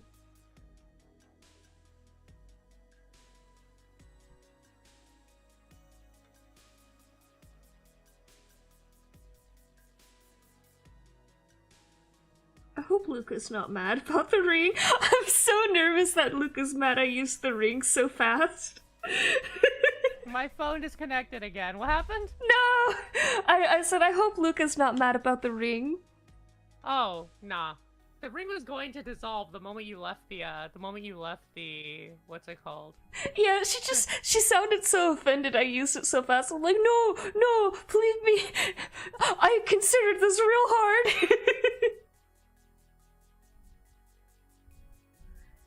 My pin has to charge again. And Goblin the Goblin. Alright, we're good. My phone disconnected 2 more times. Okay. No, Oh, she's my not God. offended. She jokes. Luca's the jokester of the group. Yeah, she's hard to read because she is the jokester, though. Ongin, if Ongin were to be a character, she'd be more of the heart, I guess. Though she's a narcissistic. She loves 2 things. She loves 2 things. No, she loves 1 thing. She loves 2 things. Elves and fae. That's it. Everybody else. Nah. I thought you were gonna say elves and herself. Oh, no. I mean, she loves herself, obviously. Otherwise, she wouldn't have created an entire race in her image, so. Mm-hmm.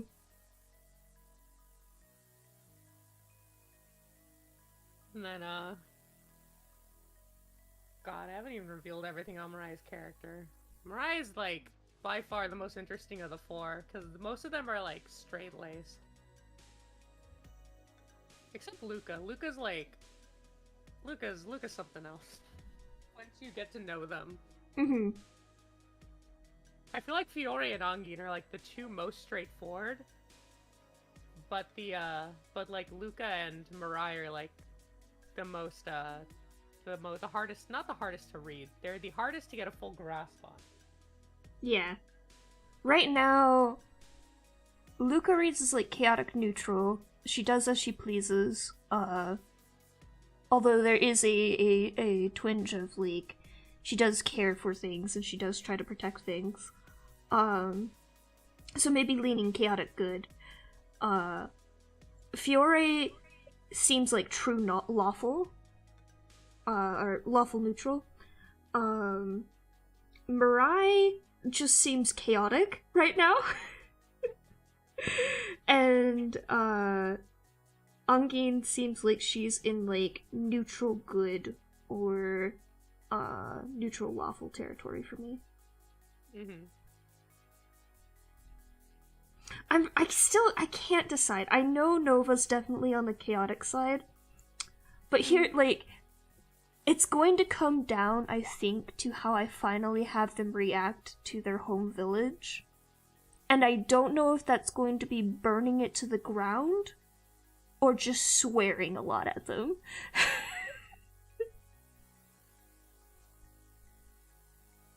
You have to get back first. Very true, very true.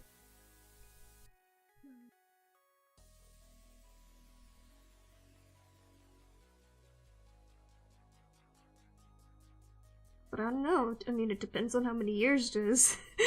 Maybe they just have to punch the right person.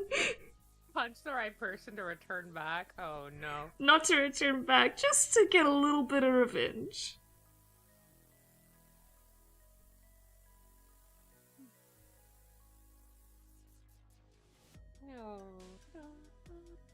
I don't think they'd ever go full evil, though, I think. Unless they did decide to just go, fuck it, I'm gonna burn this whole place to the ground. Damn. If Nova does that, it's over. Yeah. Nova and the Barnyard Friends. God. You didn't even intend for it to be like that, it just became that. Yeah, it really did.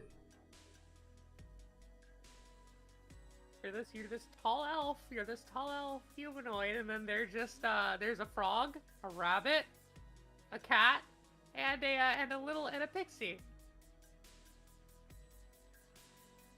Just chilling with y'all. And if the rabbit's ears were upright, the rabbit would be the tallest. That's so true. OMG. Depending on how you see it, Nova might not even technically be the tallest. I don't think most people count ears as part of height. I do. When it comes to rabbits, at least.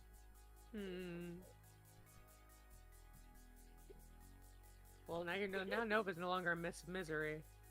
I am in misery. Oh, what song all the characters are gonna represent next? Oh man. I think Beezer's probably like partially driven insane by the fact that they keep having chains in their ears. Oh, at goodness. Random intervals. I hope he's okay one day. One day when he never rolls with that one ever again. Or, it'll just, Ambrosia will just take their head. Don't worry about it. It's fine, this is fine, everything's fine, everything's perfectly fine. Honestly, it would have been very interesting to see how all the animals would have reacted to the Raven Queen showing up and just killing the rabbit in front of all of them. I'm gonna be real, if it's going to happen, I want it to happen in front of not Rory.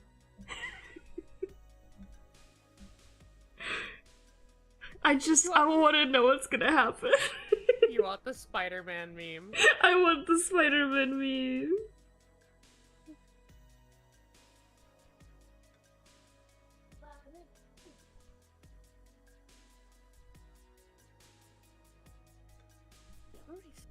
Reese's Puffs.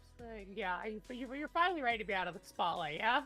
Yes, I'm assuming yes, so? yes, please. I've been ready for like 3 sessions.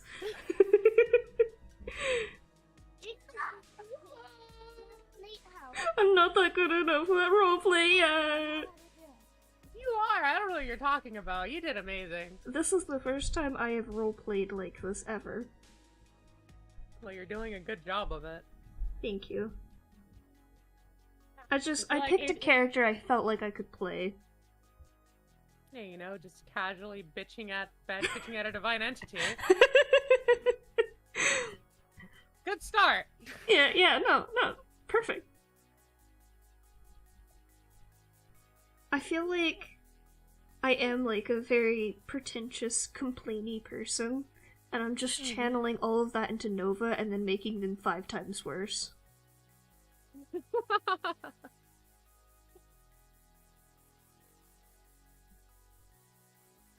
No, honestly, RPing Mirai was very difficult for me because I'm not that kind of person who's usually when I design characters, even the snarkiest of characters, the most evil of characters, you always have a sense of sense. Yeah. But Mirai's off the deep end as a character. And the only thing holding her down is the fact that A, she just wants to be loved, and B, if she kills the elf, her sister's not only not gonna love her, her sister's going to fight or attack her. Yeah.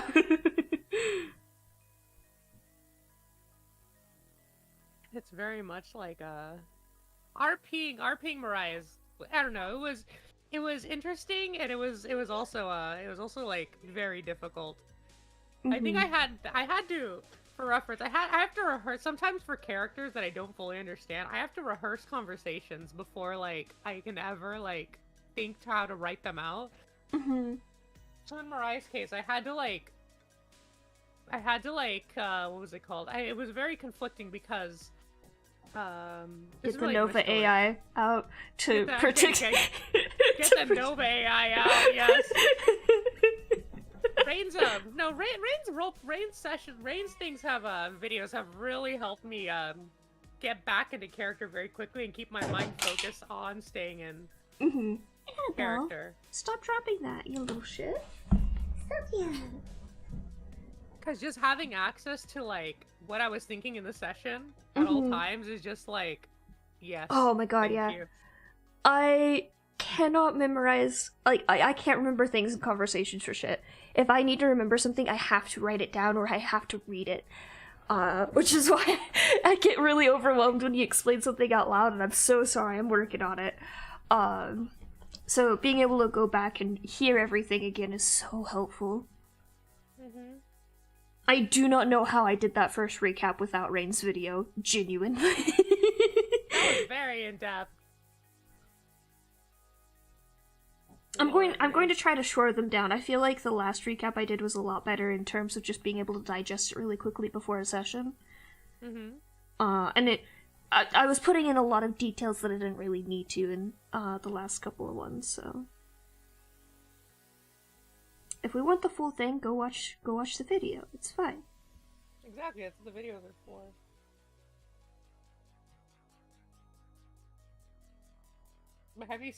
Did you go back and rewatch the video yet for the newest session? Oh my gosh. Not for the finale. I was busy all day today.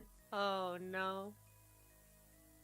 I'm not joking when I say that book's been the one thing I've been working on the last like 3 fucking weeks at work. Lord. And the deadline's coming up for it, so I was just like hammering away at it all day today. Last time on Dragon Ball Z! Yeah. But you got it. No, quite literally, Miyazawa. I keep trying to read your name again. Mizutaku. The session recordings are just for us to, like, remember the previous sessions. Because there's not a memorizing brain cell in any of our bodies when it comes to that. Also, I really like loot points, and loot points mean I get cool things, and if I do recaps, I get loot point. Rain hasn't spent a single loot point. I am terrified for the day that he does. He has so many, bro. He's got like 8 or 9, right? Yeah, I think he has like 9. I have access to it. He gave me access to his notes. But I can go check at any point. I added mine to my character sheet. Mm-hmm. Mine are probably incorrect right now. I actually don't know exactly what count I'm at. I know I should have at least 4, but I don't know if I should have 5.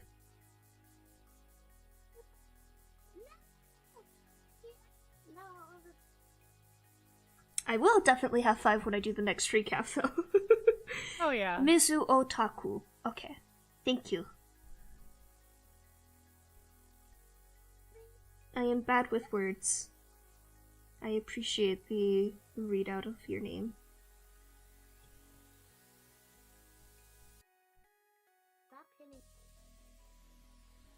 Rarity, color time.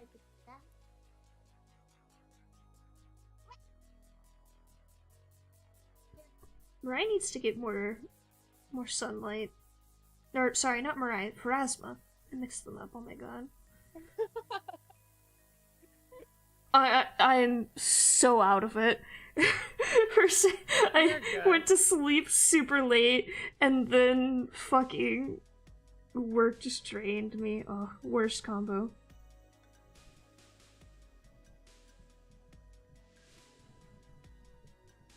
Don't let me stay up that late after sessions again.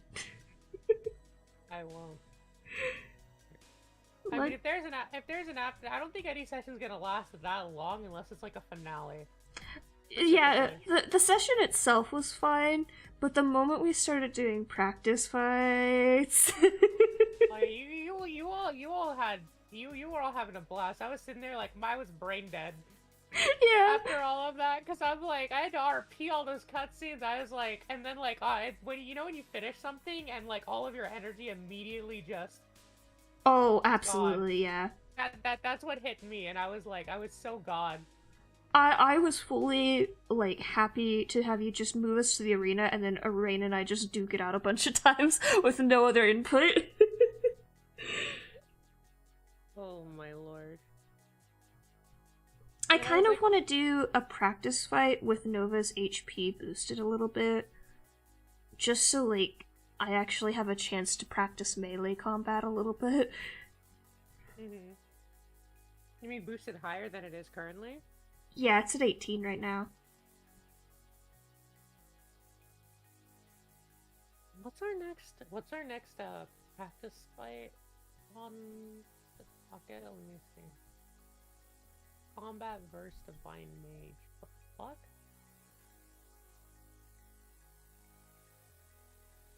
That's literally just like fighting Anu again. It's gonna be like 5 people on one go. Alright, I'm gonna go something then. We should definitely have something like a swarm of trash mobs. Alongside the Divine Mage? Probably. That Yeah. might work. I could also give you one of the new character sheets I made earlier today. Wizard melee? Yes, I am doing a Bladesinger wizard. I rolled stupid high stats for my wizard. Literally nothing below, what was it, 14, 15? Mm-hmm.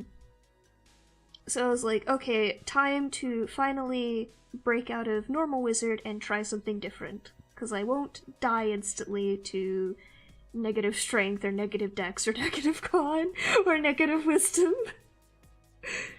All of which I have experienced and all of which sucked ass. Mm-hmm.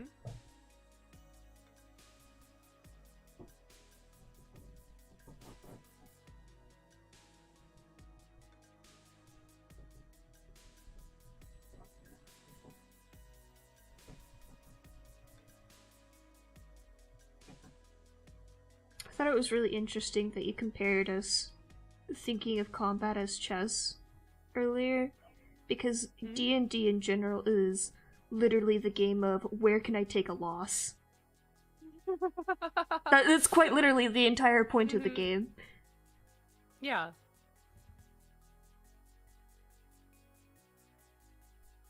Meanwhile, Rain in the corner playing 5D chess with all of her characters like, oh. No, it's really funny because Rain talks to me about all these stupid ideas, and I either have to say yes or I have to say no. Because Rain can never have a normal character. Rain's like, what if I multi-class into this, this, and this? I'm like, that's not how this works, and no. I want to hear Rain's discarded pile of ideas. Oh my god. Oh my gosh, I'll tell you about it in the future. When some stuff, when we're much further along in the game. Yeah. No, whenever Rain's okay with it being talked about, for sure. Rain's like, this is the first time I ever worked with the DM on making a character. I'm like, yeah. I mean, there's a lot of crap, so you know. I'm very interested into what this enchanted amulet you've given me does. Oh. You have to find that out. Yeah. You already saw some of what it did. I did? In session, yeah.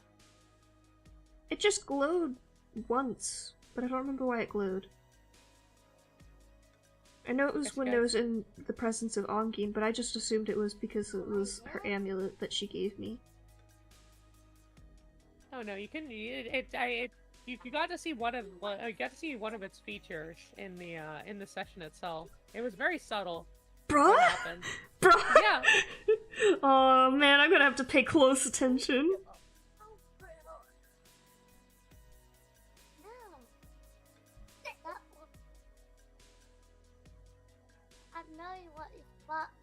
One of the things I was like, it was really funny though. Trying to set up the encounter with Retiso was dragging you back to the execution room just so that he could lock you in. I had a feeling he was leading us back to Mirai.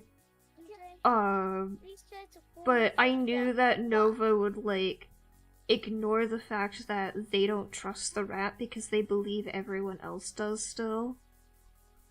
Mm-hmm. No, the fact that all of you, that every single character in the campaign was, like, very trusting of Ratiso, I was like, oh, this is F. Yeah. This is a real F, but I'm gonna do it. Because, like, it was also, like, Nova felt bad because they were overriding the frog on Rhea. Mm-hmm. And they're like, no, I am saving Rhea. I don't give a shit what you say, frog. Good thing you saved Rhea, because if you didn't save Rhea, I don't think Posey would have ever gone with you. Yeah! that ship would have sailed 100%. Yeah. I had a feeling! Posey told you he's only done 3 things in life: raising cities, worshipping his god, no, serving protecting Rhea, and serving Mirai. Yeah. No.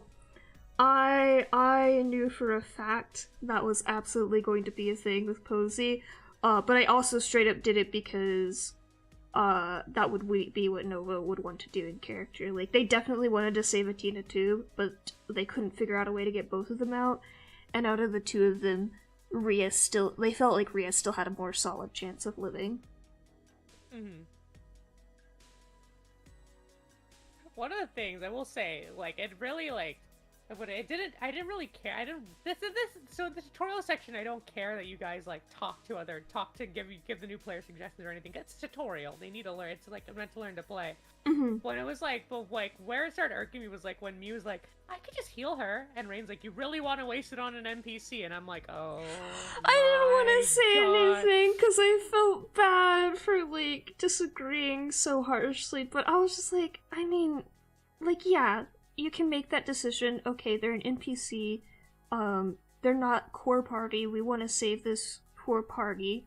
But also at the same time, yeah, like, I feel like an integral part of Pop and Mew's characters right now is they do care about characters that are just NPCs.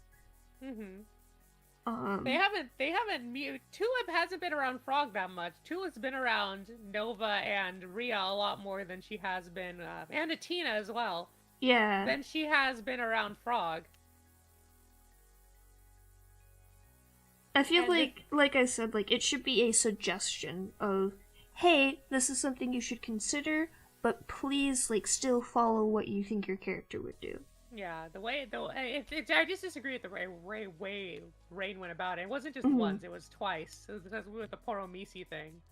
And then, like, the situation came up where Poromisi actually could have helped you guys in that fight. Yeah. If Ratiso had rolled a little bit better, you guys might have gotten really close to TPKing. Yeah, I was trying to find a good moment to get Borger to heal them, but then Wazer went down. I was like, oh, I don't want Wazer to die this session.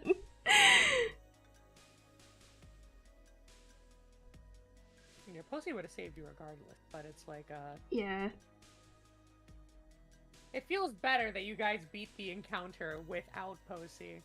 It does. It does. You defeated Rat Yoda with the power of Borger. God, when you busted out I had forgotten about that. I remembered he's a paladin of Angin, but I forgot about the ability to just imbue your axe with the earth element, so that I literally saw it the turn before I used it. Oh. There's so much going on. I was like trying to read Borger's. I'm so sorry. I keep saying their name wrong because I just read it as book. You can say it however. I don't care. Okay.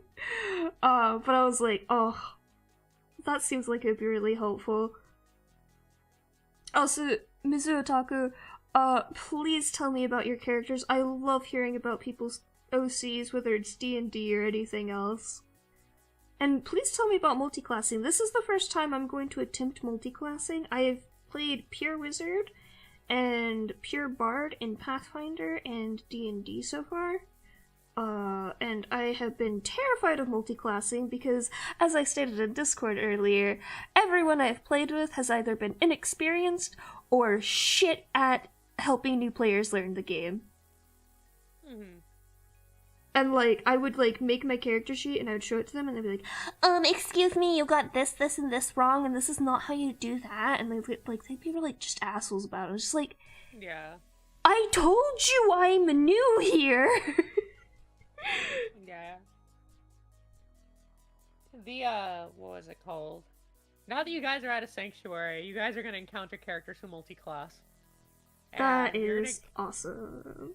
You guys are also going to encounter a lot of unique race and class combinations, as well as more homebrew classes than what are normally, because you guys are going out into the world. You guys aren't stuck in the sanctuary. You're going to see a lot more interesting stuff. You're also going to encounter people who might not be on the level of gods, but are incredibly powerful. Cool! In their own right. Yeah, Nova's got some thinking to do. Don't worry, I'm not going to sass the first person that pisses them off.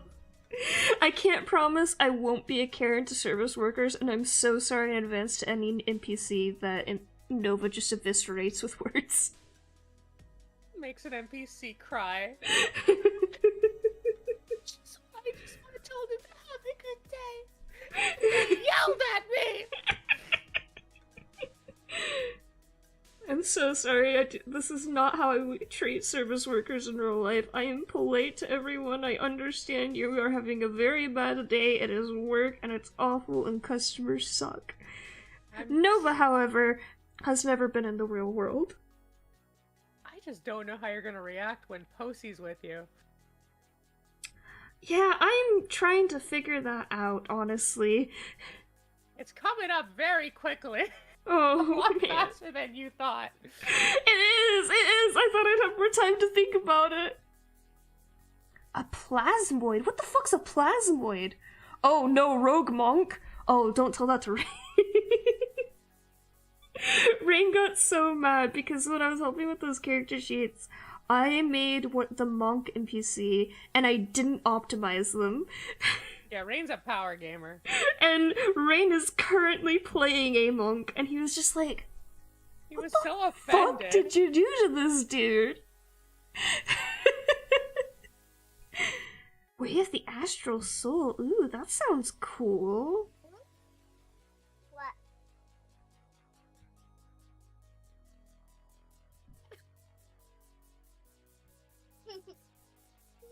I do want a funky magic weapon that's, like, unique to my character at some point. So maybe I will delay Husbanda for something else. To be fair, even after you get him, you have to go fetch him from Cositus. Yeah, I know. So even if you do get him, like, right away, you can just, like, wait to go there. You mean you don't have email? Astral mail? No. The only ones who have that are deities and the legendary creatures. He's not legendary? Hmm? No. He's legendary in my heart. He can be legendary in your heart. I can't fucking believe I was going into this going to make the bitchiest, not a lone wolf character, but like just kind of an asshole character who still's like with the party and whatnot, and instantly immediately attached both to him. Makes one offhanded comment, party ships them, immediate attachment, it is over. It's too easy to get me to ship two characters. And then you made it worse when you were, like, giving me, like, bits and pieces of his lore, and I'm like, oh man, this is, like, a good trope, too, that I enjoy. Fucking hell. Is it the I can fix him, or is it the I want to see what he can do and make him worse? It's a little bit of that, and it's also more of just, like, I really like opposition in characters, where two characters have, like, had such a completely different worldview, but when you put them together, like, things sort of just click in both their worldviews. Like, there's something that's just, like, missing. But it's not, like, a feeling or anything. Like, this could be a platonic thing, too, even. And it's not really a completion thing, but it's more of just, like, your understanding of the world completes my understanding of the world type of thing. I fucking love that.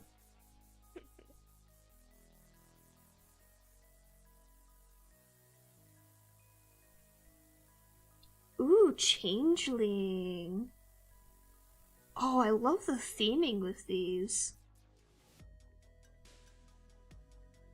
I love a good aesthetic. I have one other wizard that is was specific to D&D, because at first I was playing characters that are just my normal OCs, just made in D&D. And I'm I've told this to you before, Annie, but they're cursed. I can't play them in sessions, because if I play them in a session, that session will die. At some point, something is going to go horrifically wrong in real life, and the party is going to break apart, and we'll never play another game of D&D together. Yeah, R.I.P.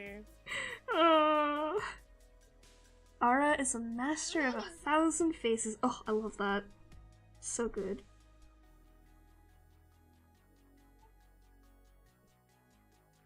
Maybe one day Pixis will get to be played again. Maybe one Who knows? day. Who knows? We could just do a random one-shot, and you can play Pixis in the one-shot. That would be nice.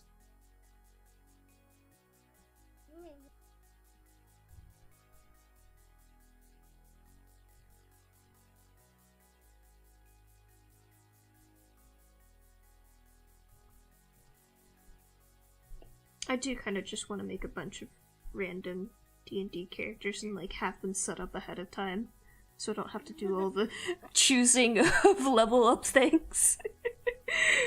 Unless it's like specifically something we need. Mm-hmm.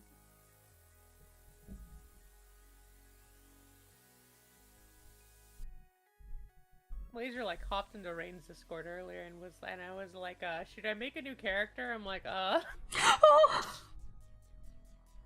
I'm like, well, if you do, you have a couple cool options, and I can get them to you after I go through one of my homebrewed rulebook. Oh my gosh.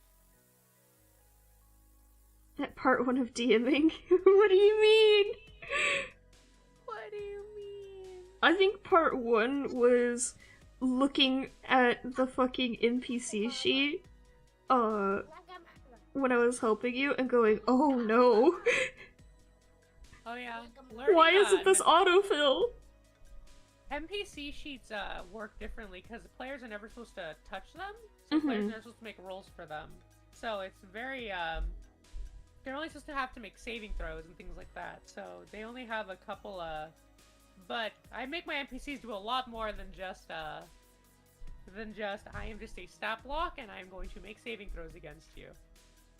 See, that makes more sense to me. Like, I feel like, yeah, like, sure, some of your random ones might just be, like, a little stat block real fast. But, like, especially, like, important NPCs, like, I would anticipate them using abilities and using skills and stuff like that. Mm-hmm. Like, fucking Posey rolling a nat 100 against me. God. Can't believe that. You almost had it bad. And then he rolled out 100 against your 84, bro. And then proceeded to never roll under a 90 ever again. Christ. I loved him coming out like full edgy emo swish swash with the animals just destroying everything. Oh yeah, the freaking the baneful blade. Yeah. And then the critical 30. Just ate the siren. Munch. Oh my god. Oh my god, my pen keeps dying! Stop that! Should stop doing that. Has it just tried not to? Sounds like a skill issue. It is a skill issue. It's a fucking Apple product. Oh, of course. So it's normal. Just a normal day. Just a normal day. Mm-hmm. Hey, Nanaba. Are you a pretty girl? Yes, you are. You're the prettiest girl. He is more of a rat than a girl. But that's okay, she's the prettiest rat.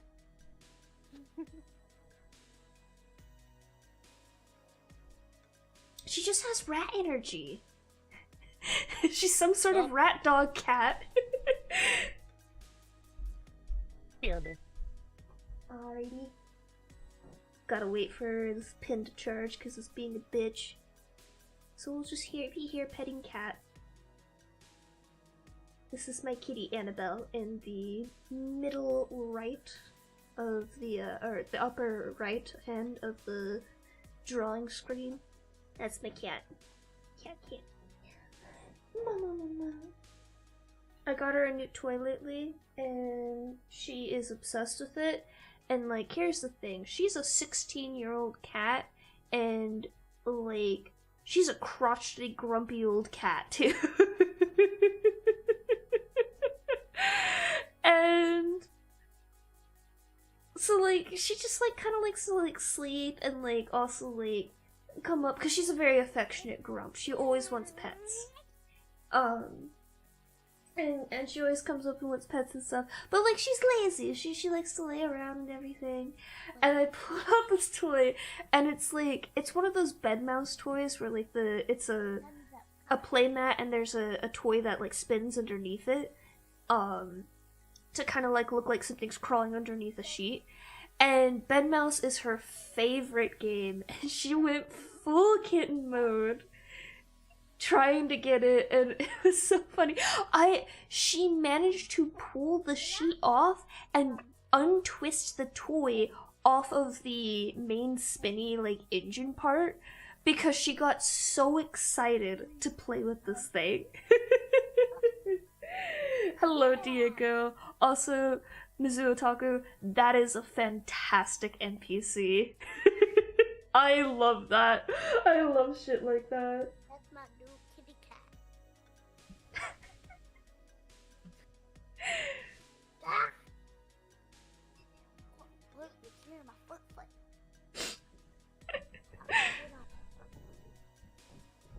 I think the best NPC I ever created was an NPC that a party. So I once had a party, and there's this NPC that was meant to be a throwaway NPC. They show up once. They're meant to be a character that nobody cares about, and then they're meant to like kind of screw off for the rest of the campaign. And the party's like, no, we're taking them with us. They can't stay here. They can't stay here at all. And I'm like, oh, okay. They're like, this character's just a little broken because the backstory was that there was this so the first campaign I ever put together was took place in Glacial, so in that world over there, and it was where a lot of these NPCs you see now got a lot more fleshed out, because of that one campaign. We always had to have one bad campaign, and then I will admit I was not the best GM for my first ever campaign. It was real bad, but this one character that the party clung to, they loved this character so much. They loved this character so much because what happened was that character was the emotional support pillar for a little girl who was going to be she was the candidate to become the new goddess. And so this place that they were in was trying to build up her confidence and get her to be like this, and like kind of like shower her with affection and everything she wanted. Oh, she has an interest in this kid? Let's go take the kid. Let's go do this. They just kidnapped the kid? They kidnapped the kid, and the little girl, anytime she came by, the kid had to immediately be there or she would immediately throw a tantrum. And her arcane energy was so powerful that it was like the worst thing ever for the kid. And the kid also had to take care of all of her pets, so they had like a pet dragon, they had God. They had like all these legendary creatures as pets, and the kid had to take care of all of them, and he was like worse for wear because of it. And the party's like, we gotta take this kid with us. We gotta be bros. Come on, we gotta help a homie out. Christ. With them on all their adventures, learned magic. The kid became a NPC to fight alongside the party by the end of the campaign. And that character ended up fighting the final boss of the campaign with the party, which was that little girl, now in a deified form. Yeah, I figured. And it was the most, and the entire party was like, see, we had just, see, we needed to bring him all along. Don't worry about it. He was integral to the plot. He was integral to the plot, and they like, anytime the kid wanted to learn anytime the kid wanted to wield a weapon, they started teaching him how to use a weapon. The kid wanted to learn magic, wanted to learn any kind of magic. They taught him how to use magic. Oh The my kid wanted to learn how to gosh. build equipment. They taught him how to build equipment, make a campfire. They taught him everything. And each time they did, I gave the character a small stat boost or experience toward a stat boost. And slowly but surely, the party made them an actual an actual threat. Oh my god. And it was so good at the end when he's like, I once thought we could have been friends, or perhaps maybe something more, but I realize now that that was just you changing my way of thinking by threatening my life. Oh. And then oh, it was so good. That character will always stay in my head. The character's never coming back, but that character will always like. You could put him in a legend, have them tell bard tales of this boy. Bard tells no, because the story that campaign's never getting resurrected. It left such a bad taste in my mouth, despite that one interaction. I see. I use the world from that campaign often, but most of my campaigns take place in Clusera now because it's a much more fleshed out world. Mm-hmm. I spent so long building it.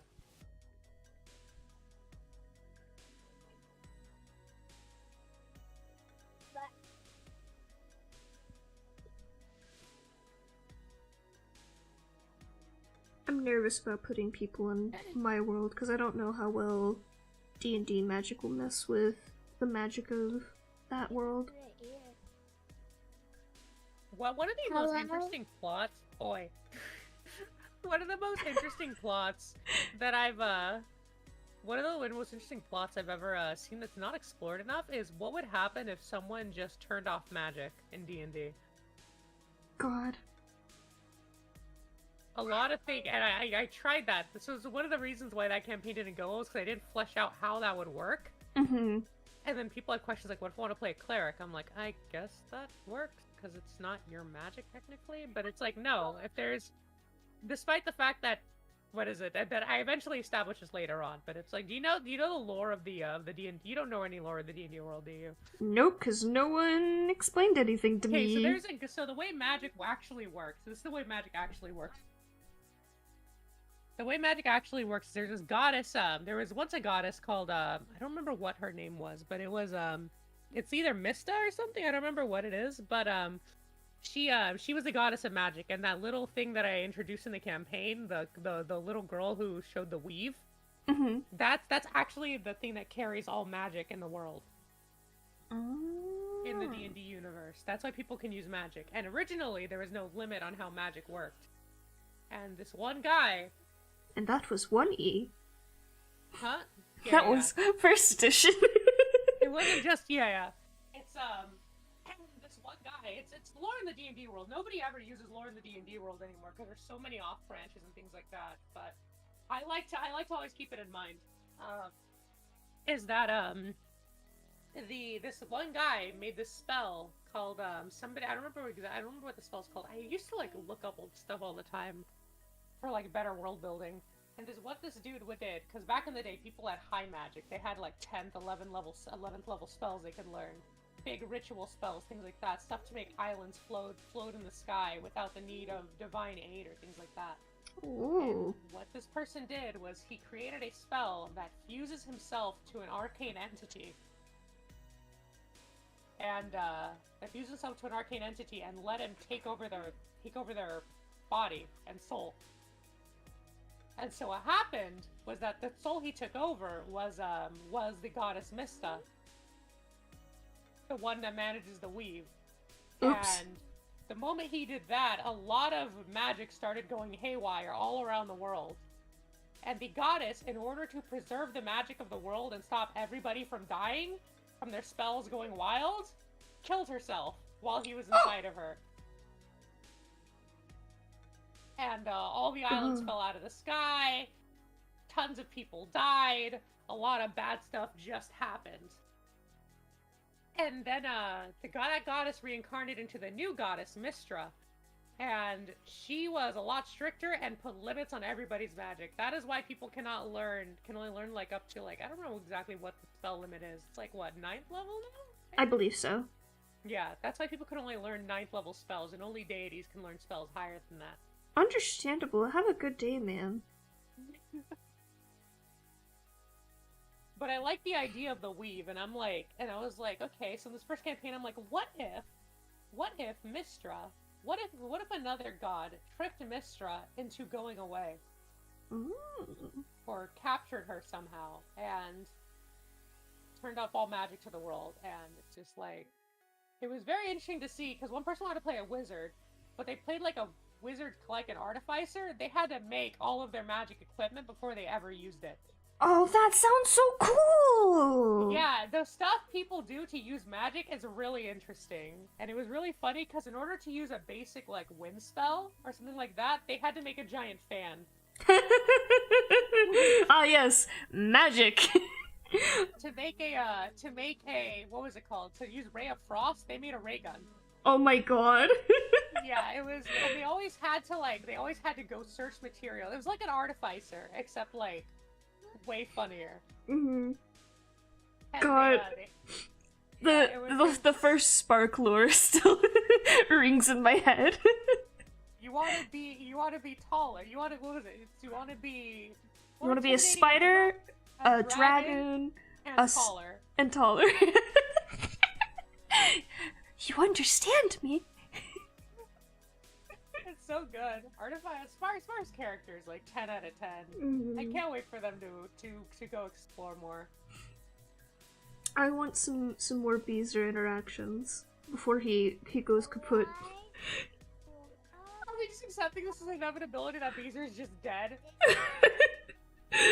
He can't roll any consecutive nat ones. Yeah, that is true. If that ever happens, it's goodbye bye Beezer. Oh my god. What color are her eyes? Huh?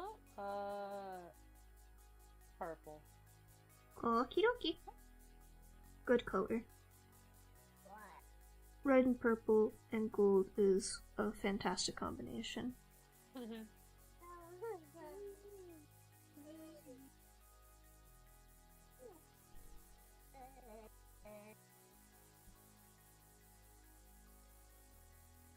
Oh god, there's so much just funny stuff that just happens in D&D lore. And then like everybody's like one of my friends is like, why don't you just add Tiamat to the campaign? I'm like, no. Tiamat complicates things. I don't want that. I feel like I need to like go on YouTube and like find somebody who just goes on a rant about D&D lore for an hour straight. Just watch that.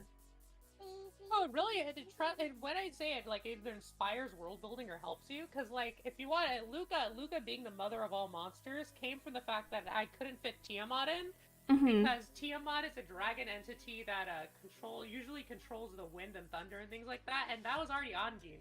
Yeah. And I was like, if I do that, then Ongin just becomes irrelevant. And so I took Tiamat's, because Luca, I can't spoil like stuff, and I can't spoil stuff that you don't already know for Luca, but it's like Luca's character, and just took on who was like pretty bare bones at the time, just took on the mother of all monsters, and that's what made her personality what it is today.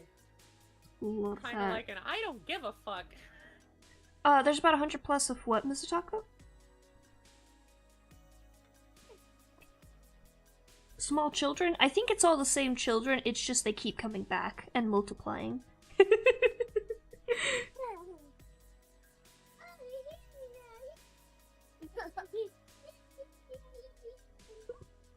Oh no, they're on to me. I can hear them. What? You like that spot right here? Yeah. Like this spot What is right it here? called? What else was there? There was also You hate this spot right here? it's not lore, but there's a lot of. You like this one? Have you ever look up D&D stories? Oh. No. Okay, I have a couple channels that you can look at to get ideas for character interactions. They are so good. I would love Like that. not there's there's this one that I will always bring in my head, and one of the reasons why you notice this one story birthed Rory as the Raven Queen. like making the Raven Queen an actual character, and then Bird Necromancy as an actual like magic, like everybody PLL. It's more common in my world. This one person, it's a story of Astashan. I won't spoil it for you, but the way they played their Necromancer, chef's kiss. Oh my god. And like, there's like a bunch of ones that just make you want to play your NPCs better. And like, that just make you like, as a DM, you're just like, dude, I should do that. Like, make your NPCs memorable. Because if your NPCs are memorable, they can either come back, or they will always, like, your party will always remember them. Remember that moment. Or your party will draw 1,000 drawings of them. Because one person shipped them.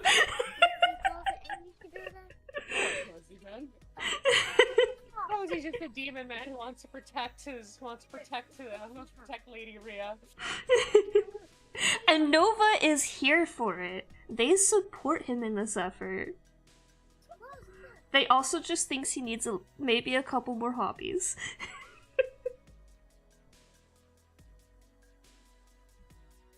Nova is gonna fucking, like, sit the whole party plus Posey down and be like, okay guys, we're doing a Bob Ross day. Everyone follow along with this vision of this dude painting a picture.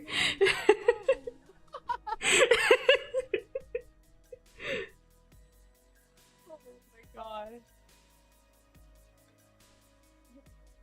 Can I do that? Can I invent YouTube? YouTube tutorials? YouTube? I mean, you already invented dabbing, so you know. I'm so intrigued by my theory being right and the possibility of us inventing dabbing, and that is how we know about it in the future now.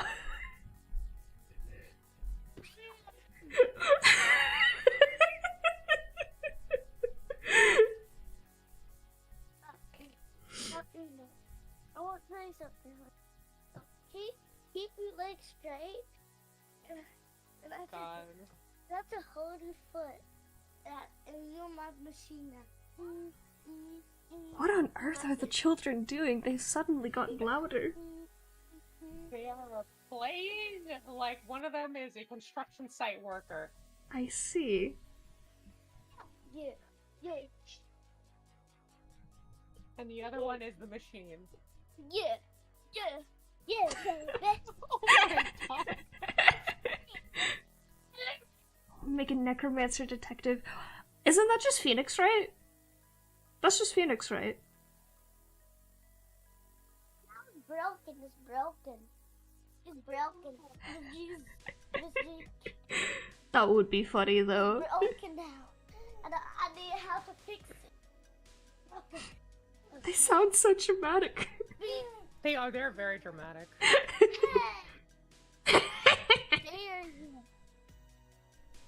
It's fine. In this household, we are okay with theater kids. It's okay. It's great.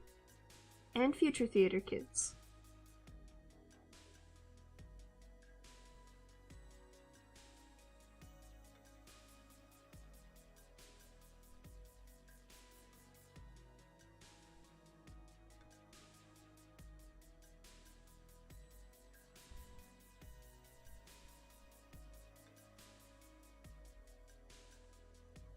I wanted to give her claws, but I already gave her gloves.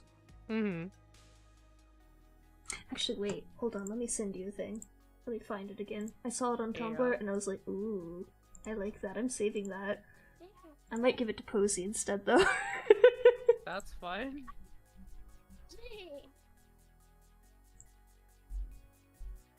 Oh, Genesis, stop. It hurts.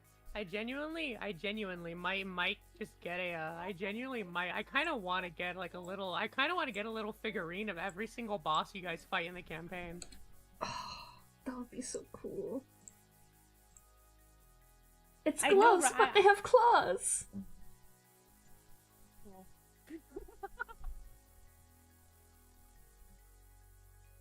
It's time for kids' first D&D session. Oh my gosh. No, I'd never play D&D with them.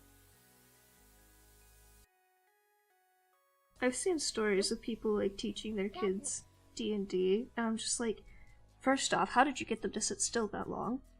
Real and true. Oh my gosh, I can't even get them to play. I can't even get them to play Mario Kart for like a solid hour. Second off, you were able to like corral them into understanding the rules enough. Real. That's not an insult to children though. Like, understandable. You got lots of energy in that tiny body. Mm-hmm. I forgot to group this up. Oops. One of the hardest parts about building a world is if you set an established theme and a time, keeping everything consistent with your art brain, with your like artist slash creative brain, because sometimes your creative brain just sees something and it's like, oh, I should throw that in, and then you look at it and you look at the rest of your world, you're like, that makes no sense. Mr. Taku, how is that going for you? Please share with us. Tell us how this is working out. Oh no.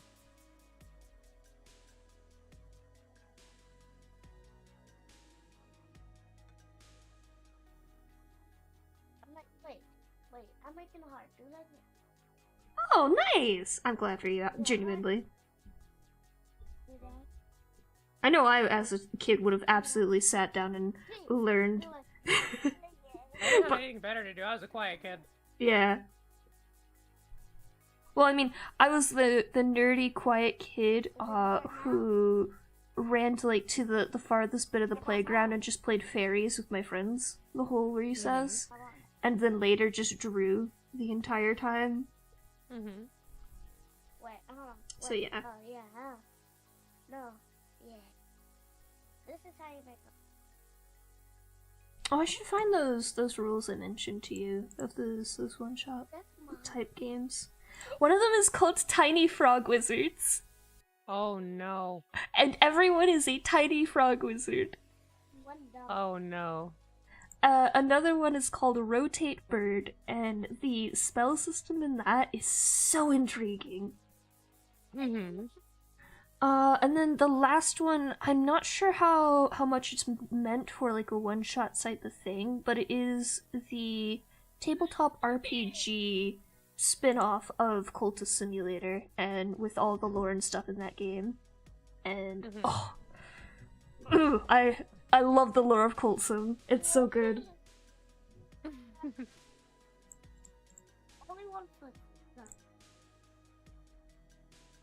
I gotta find the person who made these games. I think Tiny Frog Wizards is still in development, but they have like a test out for it right now. I think they said it was in version 0.3.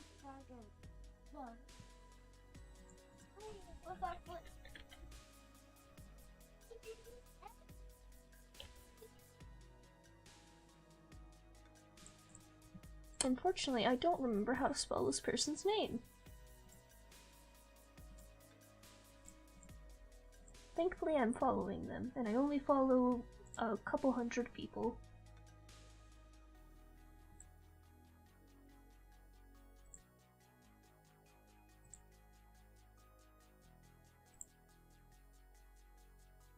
People on Twitter who follow like thousands of people are insane to me. That's too many people. 300 is a good number though.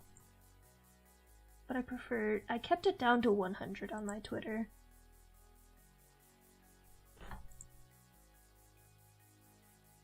Where the fuck is this dude?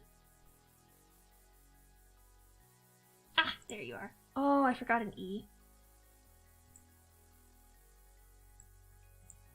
There they are.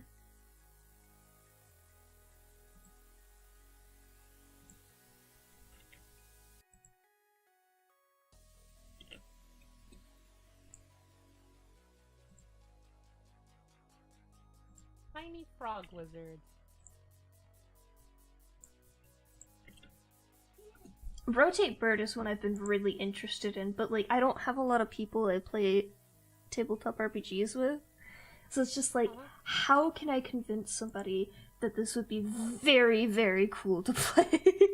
We could try these when we're off. There's gonna be a point where I'm going to put the campaign on hiatus for a bit. Mm-hmm. Because I do have like the first 4 chapters written out, like a general idea of where they're going. But then after that point, I'm gonna have to everything that I'm gonna have to write is gonna be brand new. Mm-hmm. Yeah, that makes sense.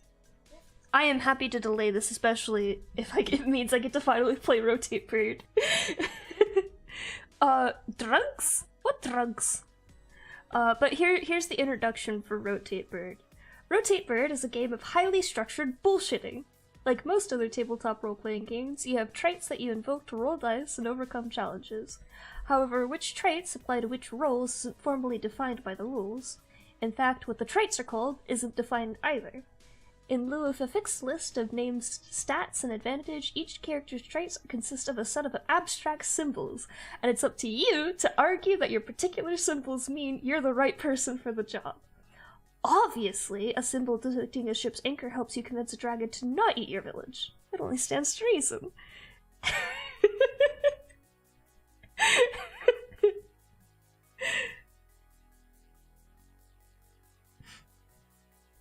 I just think it would be very funny. Also, the font awesome icons are actually really great. I love them.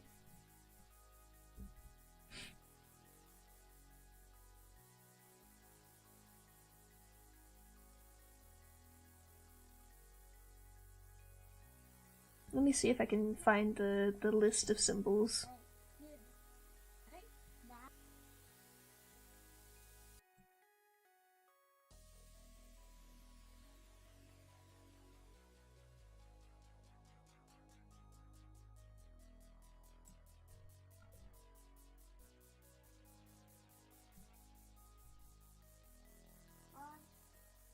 And display capture. So yeah, here it's literally all of your traits are just emojis, essentially. Oh my lord. You've got being symbols and doing symbols. Uh-huh. It just it sounds so intriguing to play that. And then anything that has the name wizard in it, I mean, just instantly, I want to play it. Tiny frog wizard. Tiny frog wizard. The art of it is so cute, too. I'll show that on stream, too. Like, look at this. It's adorable. Their little hats. Their little frog faces. Very good, very good.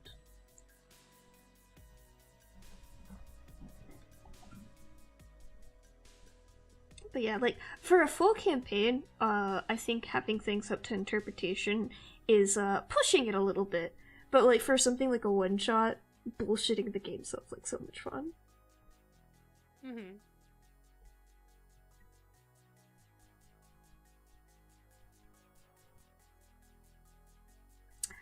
Yes, one of our characters in our current campaign is a frog. Frog. He is a frog monk who poisons everything he touches. No character can comfort them. This is why he's chaotic evil. Yeah. He's very traumatized, though. Poor dude. Maybe if he stopped spewing poison, I'd pat him on the back. Maybe if he stopped simping for the batshit crazy Siscon goddess, you know? No, Nova understood. He's just trying to save his own arse there. Oh my god. And then she comes in at the end and he's like, I don't deal with crazy. Just walks away.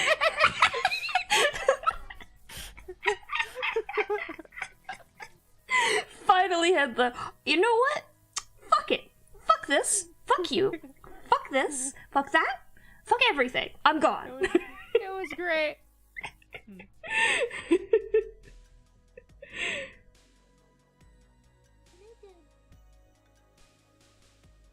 Oh god, that monologue at the end where she just broke down and started crying. That was impromptu. I did not plan that at all. Ooh, good job. I thought that was a scripted thing. No, I was like, I feel like Mirai would just hate everyone at this point, and just, yeah. No, I only planned up to the fight with Retiso. Everything, the fight with Retiso, and then the small reveal at the end with the quote-unquote older Mirai showing up for Beezer. That's all I planned. That's about as far as I planned for the session. Oh yeah, and then getting everybody. Everything after that was impromptu. The Mirai showing up and saying you ruined everything. Do you know how long it took all of this stuff to? And then the incantation was planned specifically because I just wrote the incantation earlier, but but everything else was impromptu. The Beezer, Borgare and everybody else going, taking off, them taking Ria all the way to Cocytus. All of that was not planned. I hope Ria is okay, and she sends a postcard. There are no postcards in this world. There are letters, but you can send written messages, though. I don't know if she'll know where you guys are gonna be, though. That's fine, I'll send Posey a postcard. And by that I mean I will write a letter and I will draw a picture on it and I will invent the first postcard. You'll invent the first postcard, oh no. Greetings from the Infernal Rise! Greetings from the Infernal Rise. We're chilling with the goddess of death, you know.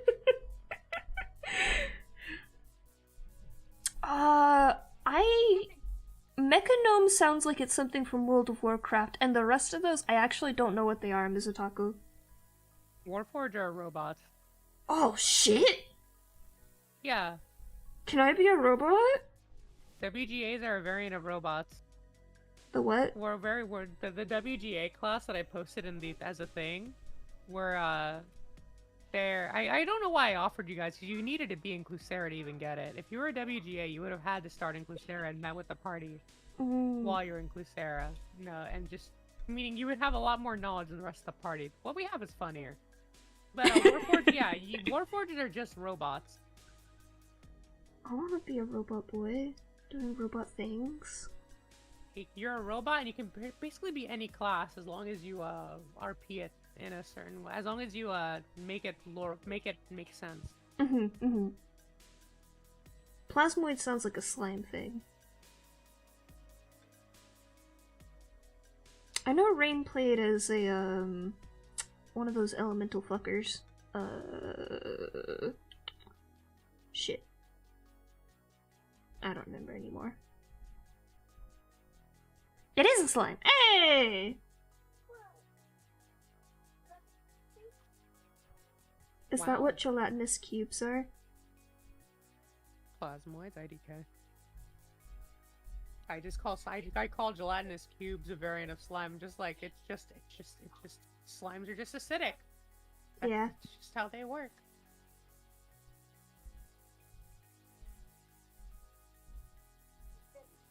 Ooze. Ah, okay.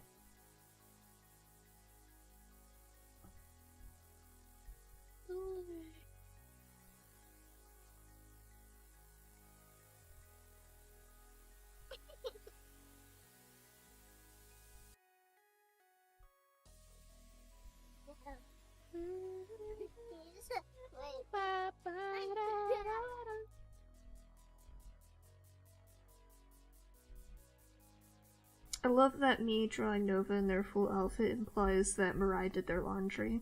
Or, like, ordered a siren to do their laundry. Lord, if you ever get into the logistics of that world, things are kind of like, wow. It's like in the Stasis, it's like exactly where did y'all do your business? And then on top of that, how did y'all get clean clothes? I know these are Spark. Oh. I didn't have it originally, that's why their clothes were all fucky-wucky, but now they have it. They have it now. These aren't Spark probably stink. Oh no! It's fine, I'll cantrip them. It'll be good. No one stinks. Not in the presence of Nova. You don't want to hear Nova when you stink. Frog's been bathing every day in that pool. Oh, that's so neat, Mizutaku. Yeah, fucking Frog. Christ. Rain over here, getting spa days every day. Everybody, what is it? The day of reascension, casually walks up. They give him as much food as he wants. As much elf as he wants. Real and true. And he just double fisted. I can't believe he doubled down on that. Even like knowing in character he doesn't know. He doesn't know out of character. He's just like, yeah, this is nom. fine. He's like, damn, this shit tastes good. Oh my lord. How much elf did they get out of that one dude, though? They used everything. Ugh. That has some implications. It has a lot of implications. Those implications you're thinking about are very correct. I see I've got a reputation now. Unfortunately. Unfortunately, yeah.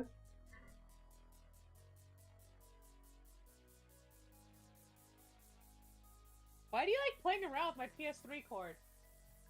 Why do you like messing with my PS3 cord? Be kind to the cords. I kind of need this. Otherwise my PS3 no longer functions. Oh my god, that high-pitched squeal. Do you need this? Do I need this? What is this? I do need that, yes. Why did they make their face so short looking? It's like squashed.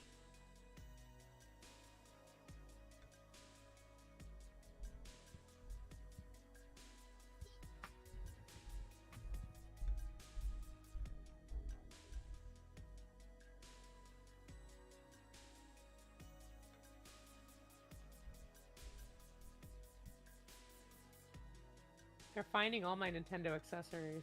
Oh my lord. And they're bringing them to me like, do you need this? I'm like, yes. Hello? They're just here to be little shits. Real and true. No, yeah, they're very respectful whenever I have D&D days, because I tell them in advance. Mm-hmm. But, when it's not a D&D good day, it's like, they're just all over the place.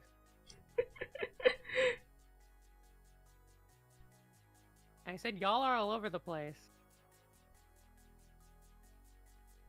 How do hands hold fork? Hands hold fork. Yeah. Oh, so like cats are liquid. Interesting.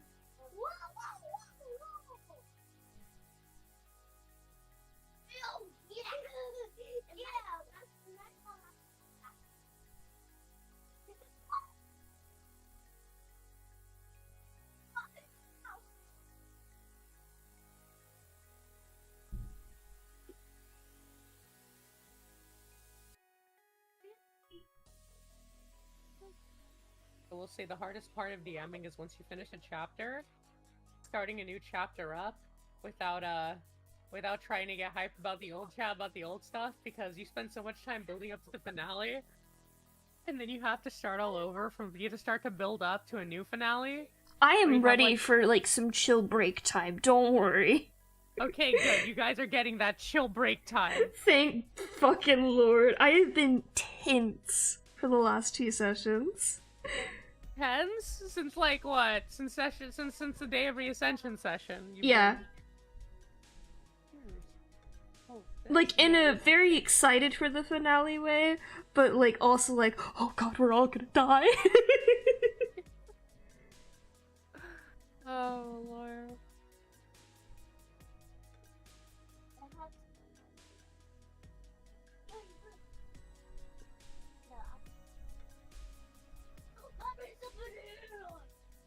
The session did have the effect I wanted it to, though. Beezer and Spark got a lot more chance to shine.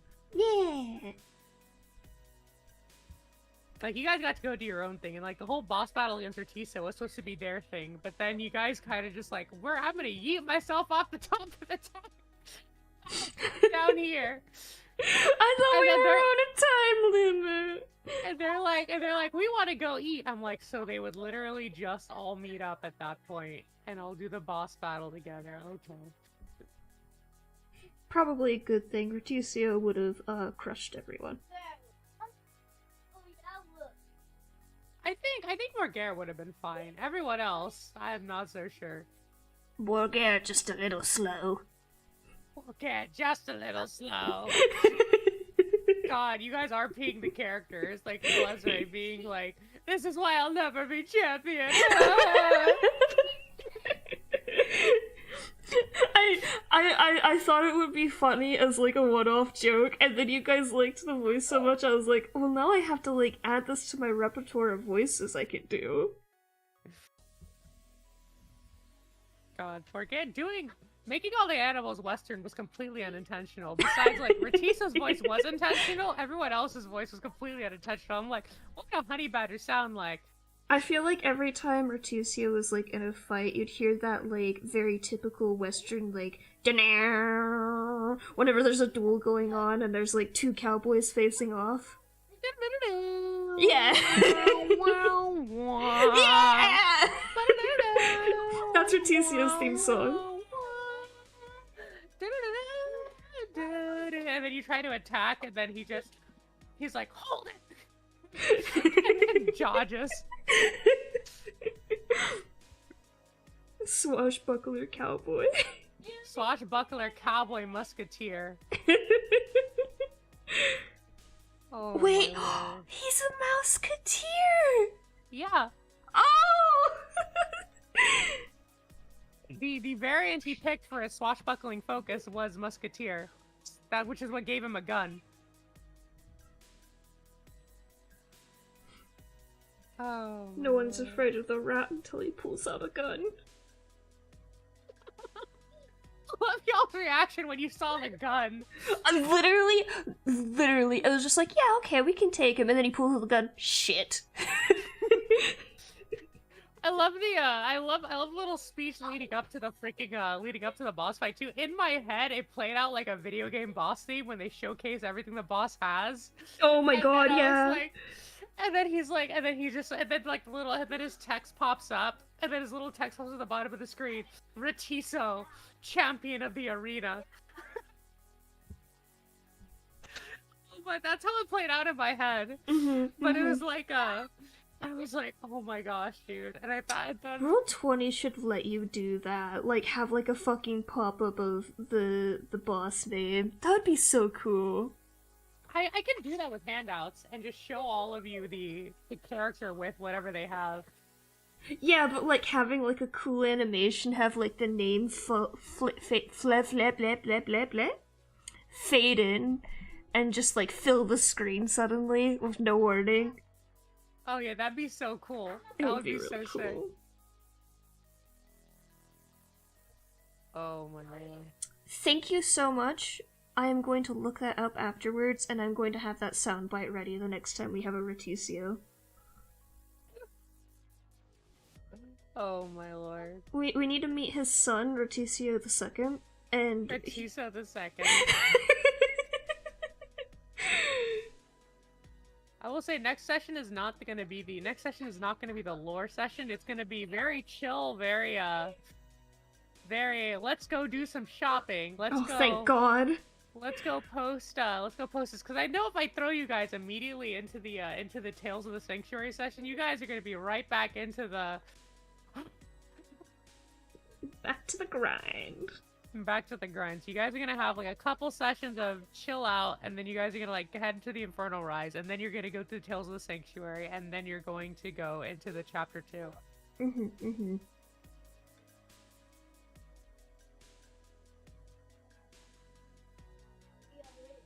I'm almost regretting making Ongain's amulet their new focus. Not for any, like, important reason, but just, like, aesthetically, green is not a color I like to draw with. For character design. Stupidest reason ever.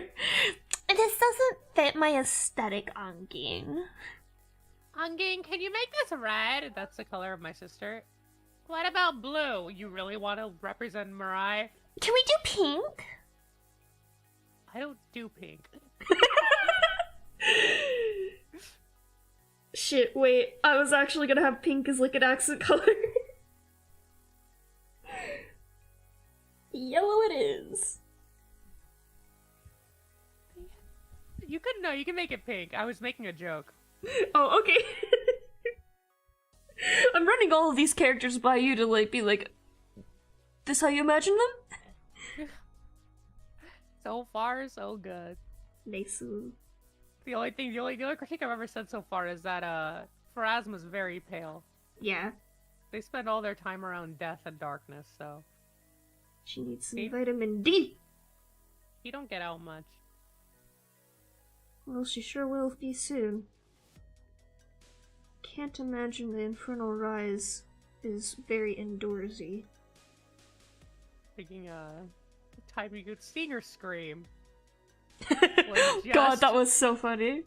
Yeah, absolutely, you can post a link. Thank you. Please don't rickroll me if you're planning to do that. I'll be very upset. I'll laugh, but I'll be very upset.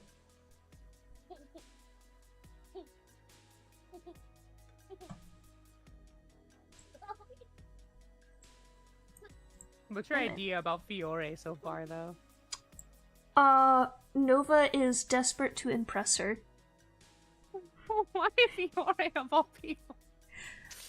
That's Posey's mom. Oh. Posey wants to get in good at the parent. Or, sorry, not Posey. Nova wants to get good at the parent. Oh my god. What do you think about her personality, though? What do you think her personality is? What do I think it is, or what do I think of it? What do you think it is? And then what do you think of it? Well, I mean, you made it very clear that she's, like, this, I'm not sure if loyal's the right word, but, like, she's very much lawful, is how I put it. Like, you don't fuck with her, she won't fuck with you. Don't, like, be a dick to people, she won't fuck with you. I'm gonna guess there's some level of ethics to her as well. Like, she clearly did not like the way that Mirai was going about things. And I'm quite certain that the whole elf-eating thing was definitely with that. But you can also see it in Posey and Ria's characters, where, like, they're very loyal, both to her and to each other, and, like, they want to do good in the world. At least in the instinct of protecting other people and making sure people are having, like, a decent life type of thing. Is how I'm interpreting them so far.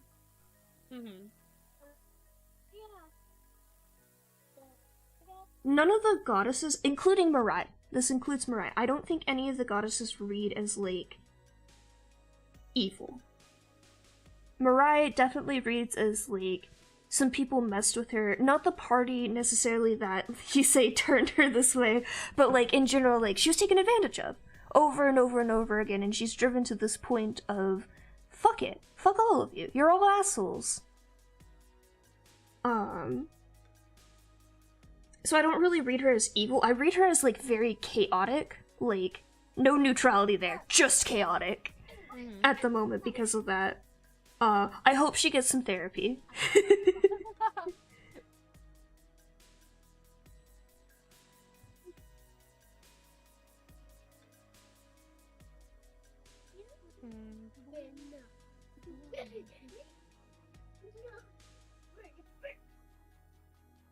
Wait, what to what?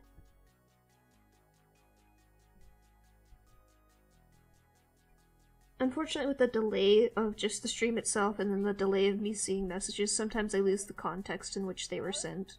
Oh, yeah. I can rant for a really long time, so I might not see a message for a while.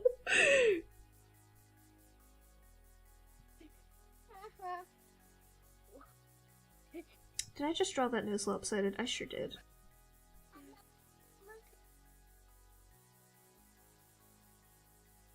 Where'd my cat go? Hi, kitty. I love you. Yeah, you. Yeah, you. Yeah. Okay. I am not saying that word. You're not the first person to say that either. You know what the sad thing is? That's exactly what I said the first time he showed up, too. I was really confused. I am saying Z POSI. Like pocket full of posies. Yeah. That's actually exactly what I think. Pocket full of posies.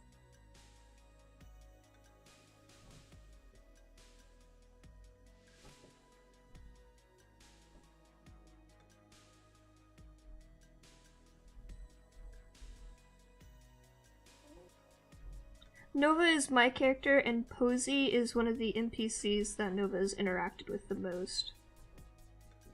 And is also trying to woo at the moment. No worries. I fully understand.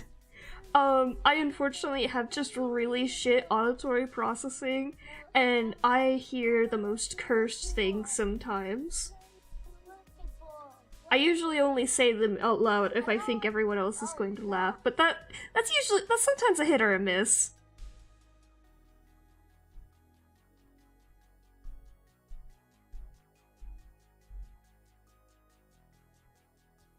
Also, yes, I'm giving Nova fangs. D&D can't tell me what to do. Fangs are cool. We could do that, but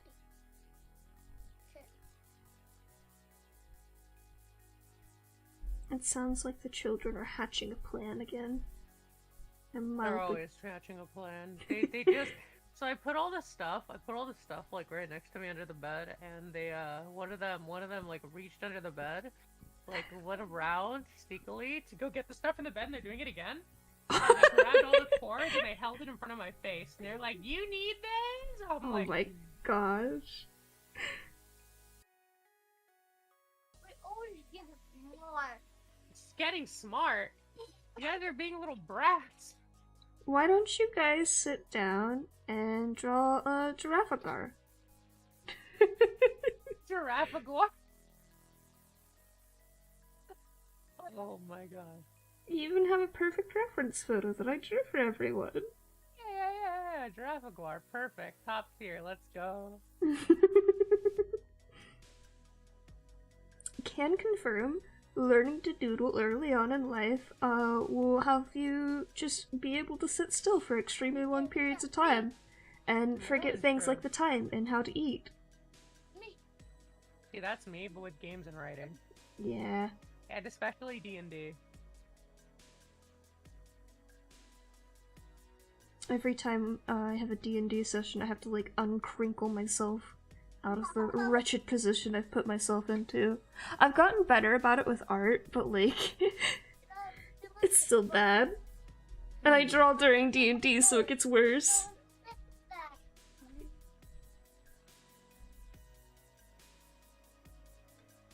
Oh, everybody gets to see the really cursed frog picture once I finish this hair. What you looking for? Oh yay! Cursed frog pic, let's go! What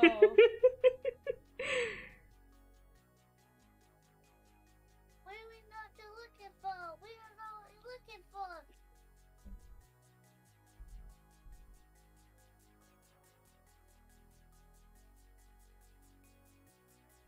Hey, Frigid! Ooh, tell me about the books you read. I haven't read a whole lot of books lately. I haven't been a big reader as much as I used to be, because there's too many games and things I want to draw. I have been reading, Omniscient Reader's Viewpoint, but, like, haphazardly, not very consistently. Maybe once I finish that, I'll read some more things. I was rereading the Artemis Fowl series because I fucking love that book series. And then I need to finish the Magnus Chase and Apollo series from Rick Riordan still.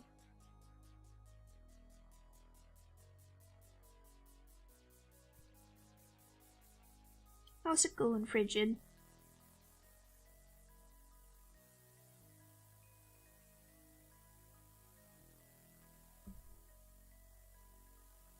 Frigid, I got to see your orc during the session yesterday. We got to see a flashback with your guys' characters.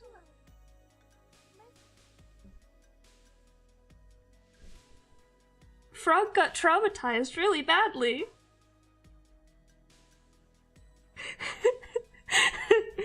Frog traumatized.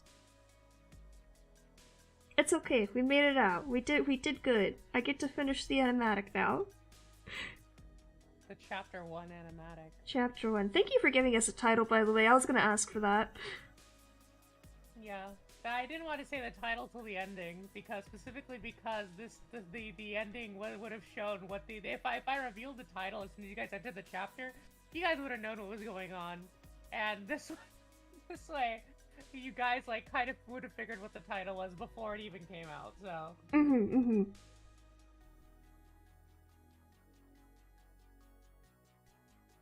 From here on out, I'll be giving you the titles of each chapter because they're vague enough that you won't know what's going on. I see. I like hearing about it afterwards, actually, honestly. Because then it's just like, whoa, what's gonna happen? Who knows?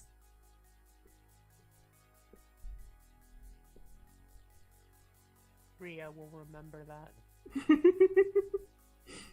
I hope she remembers it in a good way and not in a I can't believe you fucking left a Tia behind like everyone fucking else. He's gonna remember that. Oh, Rhea, I tried. She will remember that Atina died. She will know that Atina died because that was her bestie. I'm sorry, Rhea. I tried. I did try. I tried really hard. I wanted to save both of them. Yeah, the Froggen character did a really good job of playing out there. I don't trust this bitch. I've seen what happens. She cannot be trusted. I seen it. I seen it. I seen it. I know what they gonna do. I know they evil. Lord.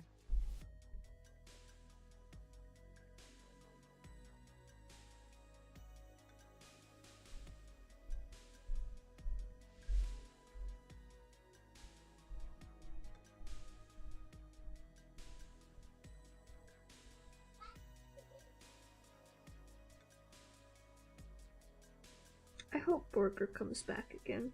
I liked them. You like Borger now? I liked Borger before. I thought he was cool. The honey badger who don't care.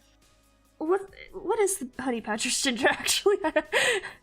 He's a dude. It's male. It's okay, male. okay. Yeah, he's chill. I thought, like, you say champion of the arena, and I'm already intrigued.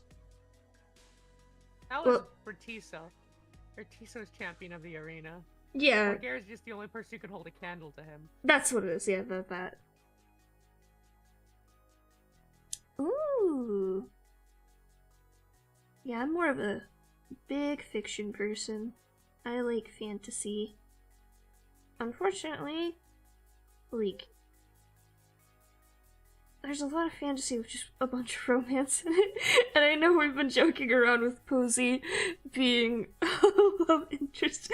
I actually don't like that much romance when I'm reading somebody else's writing. But that's mostly just because I get annoyed with the stupid, like, love triangles and stuff. God, I cannot stand love triangles. Oh, I hate it. Usually, whenever love triangle is showing up in one of my stories, I usually do everything I can to destroy it as quickly as possible in the worst way possible for all parties involved. Oh no! Yeah, so the couple usually gets together by the end of it all, or what is it? But usually the love triangle tears apart to makes them lose something. Because in real life, love triangles never end well. They do sometimes. Most of the time, they don't. They have two hands. Bro. No, but for real, one of the books I want to read, I have it already, I just have to read it, is Spitfire by Maya Kern, and the intention of the series overall is a poly relationship between the three main characters, but it's like the worst fucking, like, love triangle of everyone's, like, one person's betrothed to one guy, and the other person's in love with him, and he's in love with both people, and it's all terrible until they realize, oh, hey, we can all just hold hands and marry together, and it's great now.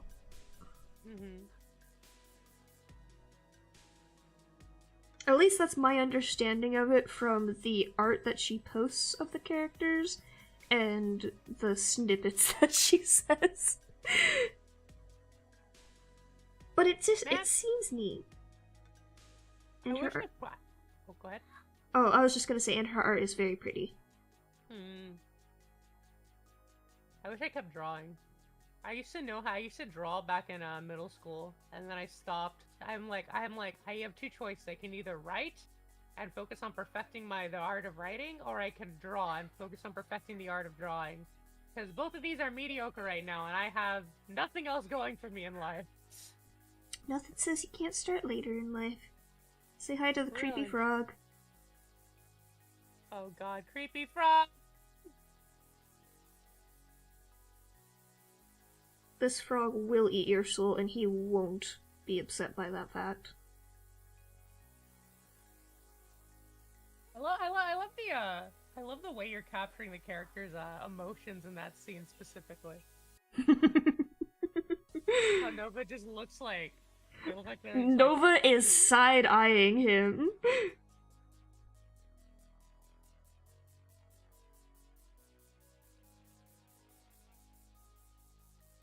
I might keep a little bit more of the creep factor than I originally planned in the Mirai pose, too.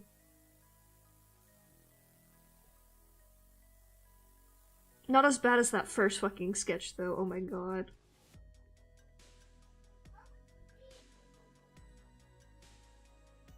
Also, just for future reference, you basically already saw it, but you basically already saw how Mariah ends up, but one of my stories is her therapy session. Nice! I'm so glad she gets therapy. It's not the good kind of therapy, but it's therapy. You know, I feel bad, but if it works, it works. Thank you, Annabelle, for your contribution to the conversation. I just heard the brrr.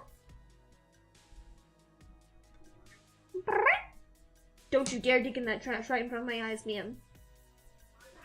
Oh, yeah, you! Don't you mew at me. Do you want your toy? Do you want me to turn on your toy for you? I can bring it in here so you can play with it. And show everybody your cool toy. You want me to do that? 1 second. Oh, let me charge my pen while that's happening. Oh my god, she's so cute when she plays with her toy. She's so old, so anytime she goes full kitten mode, it's just like, aww. You got so much energy. Alright, I'll be right back. You want your toy? Toy, toy, toy, toy, toy? Hi. Hi. Oh, you're so cute. I'll be right back. Where's the mirror? Where's the little bubble?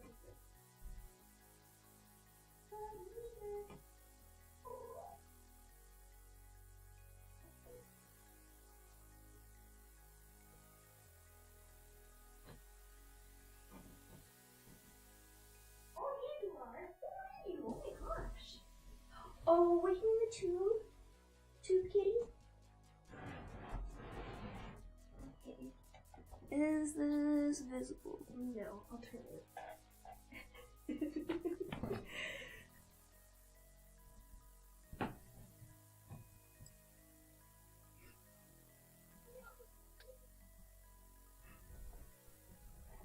Alright.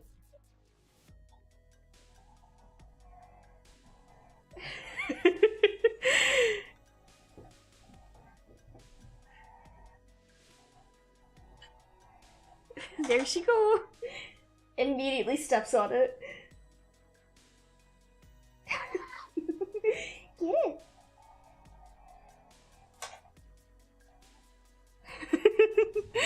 You can't hear her, but she is purring madly. She's very excited.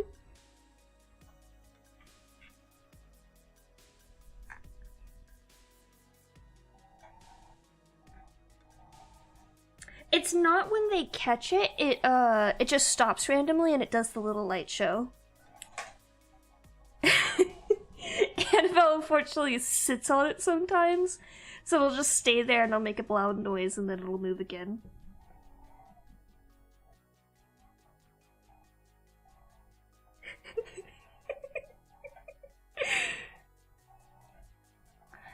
she will be fascinated for this thing until it stops playing. GG. And then she'll come over and beg me to turn it back on. Hi. Hi, Miss Mia. Come here.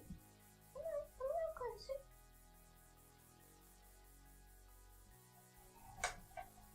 This, like, little shadow in the corner up here, that's Mia. Oh, you're gonna watch from above now? Okay. Okay. There she is. There's Miss Mia. Annabelle is now watching it from above. Poggers.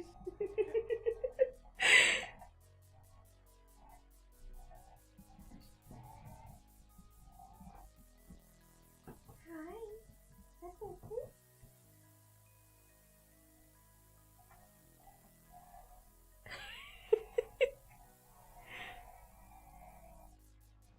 She can't decide what she wants to do. Yeah.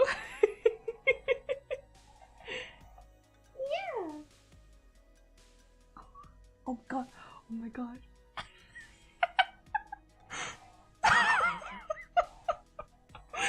Did you get it, Mia? Did you get it?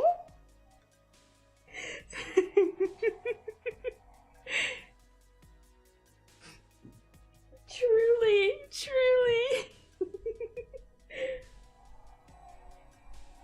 No, it's great because they'll both play with it at the same time and they won't get mad at each other.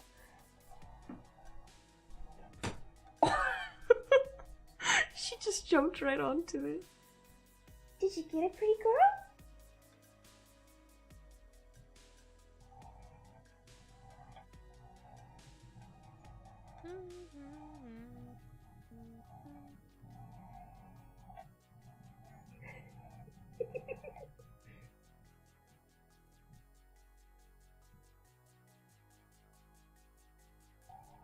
Alright, I'll leave you guys to it. Get back to drawing. Should probably end off soon. It's already been 3 hours, my goodness. Oh my lord. Oh my my.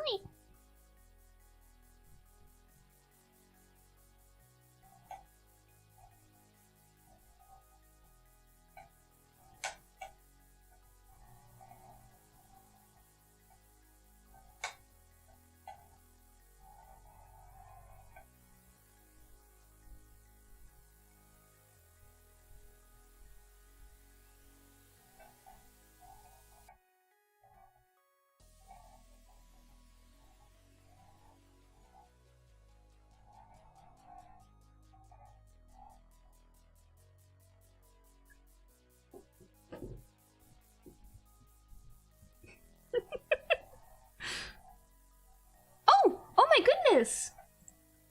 Hello! I didn't get the notification again. Thank you for saying something. Hi! How is it going? Hello, Daishima. Hello, Raiders. Double raid.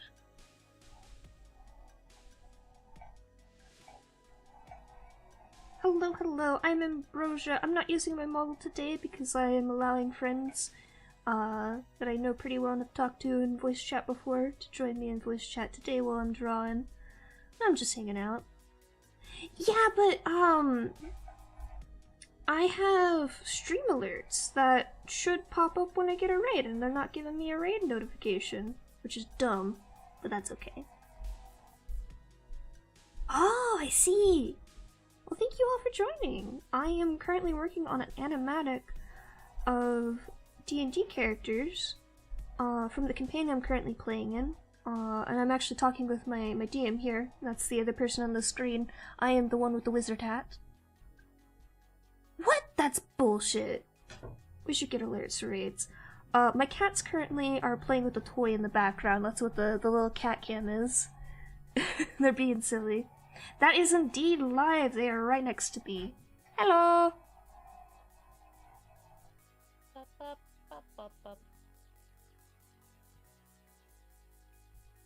I'm currently scrolling through Pixar for character IDs. Lord.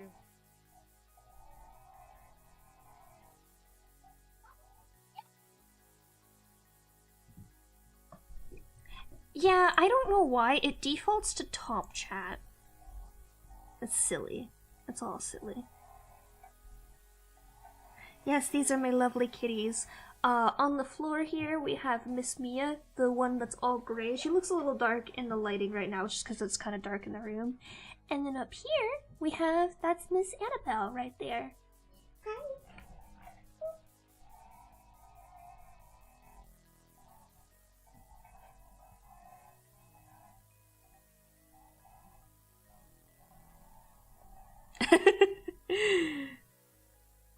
Yeah, this is Annie.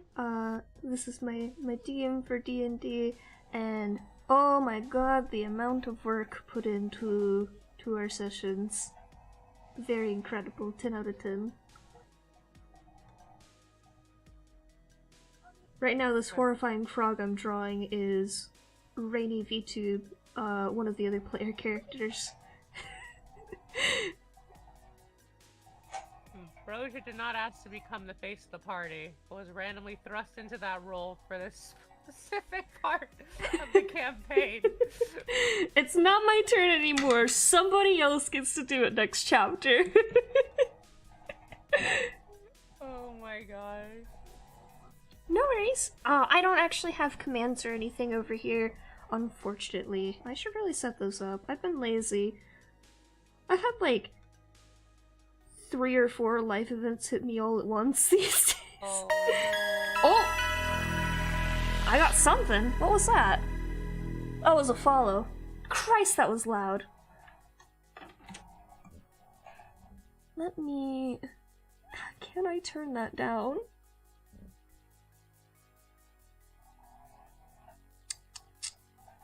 Where are you? I think it's on the other screen.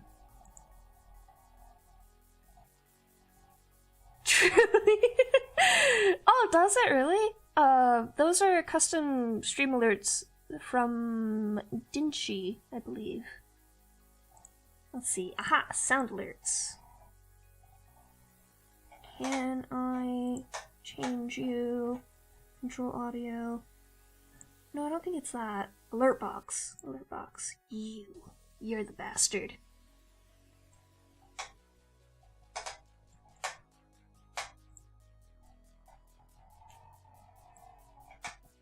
Turn that way down, please. Mia, what are you doing? She's trapped it.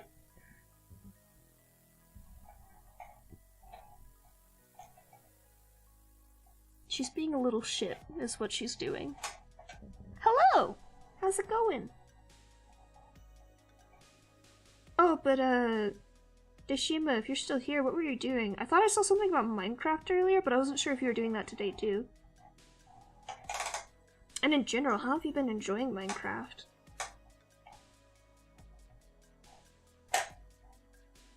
Mia, please don't break it. Are you the culprit of the- Are you the one that fucking ripped that thing apart earlier? You little shit. This is the most Mia content that's ever been on the stream. She's... Oh, T-Stream! Oh, that's right. I have been all over the place. I've been working on one bug at work for like 3 weeks straight. It's been quite a time.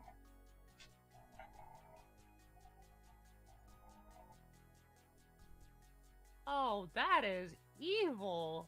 Okay. What happened? So I just learned, and I may or may not implement this, that, Terrifying words. there is no rule saying that a single character cannot have more than one warlock pact. Hello? wait. I read somebody having a character idea of like two different warlock packs at the same time, but like they're like both fighting over who's the better parent, basically. Oh my god. Okay, I don't know if you want this knowledge or not. I do. Okay, so there are characters in my world. So there are 4 legendary creatures in my world. You saw one of them, right? Yeah, Leviathan boy. Yeah, so each of them apply to one of the goddesses, and the way it works is that these creatures have the ability to turn into humans, Oh. and they have offspring that are all around the world. Oh no. And those offspring are locked in. So, in terms of spells, those offspring are locked into a single pack, into a single kind of magic. So what they often do is they often make pacts with other patrons to go give them more magic besides what they can normally learn. Oh my god. And they're already half legendary creature, half something else. Bro, the fuck? So wait. So Posey isn't like the highest being on the food chain for Fiore? No. Oh, okay, okay. The little Posey is the step down from that. Got it. The little computer in my brain is like calculating all of these and adding it to the wiki of any lore. I never intend for my world to get this big, but this one just did. It all started. This whole entire world. I will tell you the origin of all this. The entire world started with the idea of a girl getting isekai'd and falling in love with the demon lord, and the demon lord never returning her feelings and turning it into a comedy story, a gag story. Don't you dare do that to Nova. That's not what's happening. Thank fucking god. The original title of it was the Demon Lord's Yandere Lover, and then it is now changed to Love Sickness because it got a lot more serious and the world got more in depth. Oh shit. And yeah, the world got more in depth and the story got longer. I'm just like, there are some moments from the gag part of the story that still show up. For the most part, Misaki is a very serious character now, and literally all of the actions that take place, everybody in the story thinks she has this big plan. She has this grand plan to like cement the demon lord on top of the world, and she's like, I just want to raise enough money to buy him a castle by the seaside because he made a marketing comment that he wants to live close to the sea. I'm just here to woo the dude. Exactly.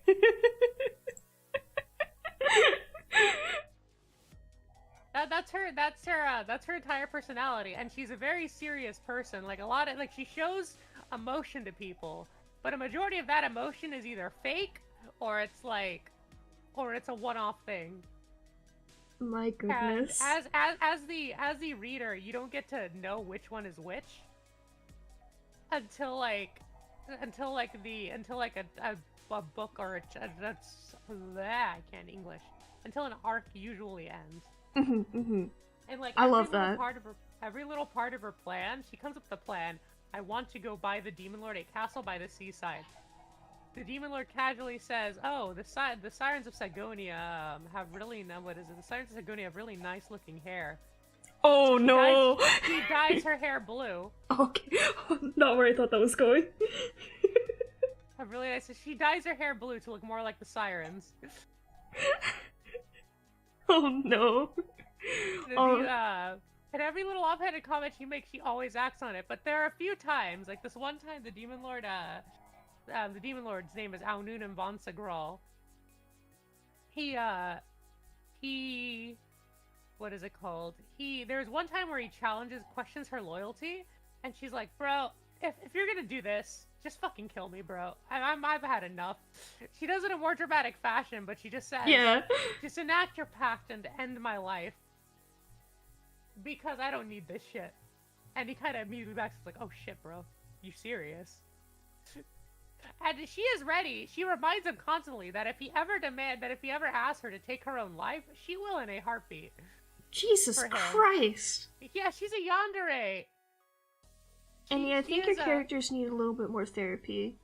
Uh-huh. Oh, she doesn't. She needs more than therapy. She gets it in the long run. Don't worry, all my characters get therapy in the long run. Nova is gonna ask so many people if there's a therapist in the world that somebody is going to invent the occupation of therapist, but it's not going to actually be a therapist. My characters go through character development, but they're not all as traumatized as she is. She's not really traumatized either. She's just never known anything else in life. Oh, that's arguably trauma. Arguably trauma. She's happy with the way she is, though. That means nothing. That means nothing. She's happy. She's a psychotic bitch. Everyone else. That's not normal. Yeah? Yeah? Yeah? Well, you try getting isekai, motherfucker. It's okay to have a little bit of a little obsession, but maybe not that much. Maybe tone it down just a little bit. Just temper it. Balance. Balance is what you want. Mm-hmm. The funny thing is the dynamic between her and the Demon Lord, too. The Demon Lord's like... He's not... What is it? He doesn't hate her. He's just very, like, off-put by some of the shit she does. And he makes it known, which is funny, because he's the fucking Demon Lord. Oh my god. The most sane person in the entire continent. This is like Posey, like, just this fucking, like... terrifying looking demon thing coming into my room and then complaining that, like, oh my god, I had to kill people, I had to destroy a village. And Demon actively works not to kill people either, which is the funniest part about it. His actual efforts are to stop the war. My lord. And Misaki, the main character, is the one who perpetuates the war. Oh my god! In order to get what she wants in the end, which is more money. She completely destroys the She's world's a capitalist. economy. She does. She is. She destroys the world's economy by flooding the market with the divine fruit. Oh my god. And she controls the supply and demand of the fruit because she controls the only way to grow the crop. And it starts a war over that crop. I cannot fucking believe this. Yeah. This is the origin story of the entire world you're playing in right now, by the way. That's hilarious. And Mirai's there, and Fiore's there, and Angin's there, and Luca's there. And whoever that 50 that may or may not exist is there. Yeah. I remember that. Yeah? You remember that? Oh, okay. Have a good rest! Take care.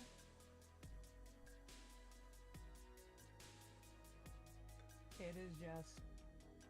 That story's so fun to write, but every time I write D&D, there was a point in time where I was really, like, into writing it, but I got so lost in making all my other characters that I forgot Misaki's base character. Oh no. And so what I had to do is I had to go watch, have you seen Happy Sugar Life? I have not. Okay. That is it is a very, really fucked up story. Probably not my style. Yeah, don't watch it. Cool. I had to watch that one in order to remember, oh, this is what she's supposed to be like. I understand again! And immediately went back to writing. Because she started becoming too nice. And as with her character type, it didn't feel right for a lot of her actions that she was doing. The characters around her, which is what is the majority of the focus for a lot of the thing, they're supposed to see her as this, like, oh my gosh, she was amazing, she did everything for us back when she was there, and now she's dead. She faked her death in order to prevent all the humans from knowing that she wanted to live with the Demon Lord. Oh my god. That's a betrayal to them. Yeah, she faked her death. She faked her death. Everything for the husbando. Yeah, so she's fighting the Demon Lord, and the entire time they're having, like, a conversation through their battle. And he says something, he says, "You're broken too, aren't you?" And she just stops. And she's like, and then she's right before she and she fell in love at first sight. yeah. Basically. And then, no, the funny thing about this entire story is it is a spite. It is a spite, spite. It's spite. I wrote it out of spite because one of my old friends, they stole an idea for one of my stories. No. And they got it published. Bastard. So I'm like, I'm going to write a better shitty story than you ever will write. Oh dear. And that is what the story, and that is how the story was born. Fucking destroy him. Oh yeah, when it gets published, I'm gonna be so happy. The problem is, it now serves as supplementary data for all of my D&D lore. Coursera.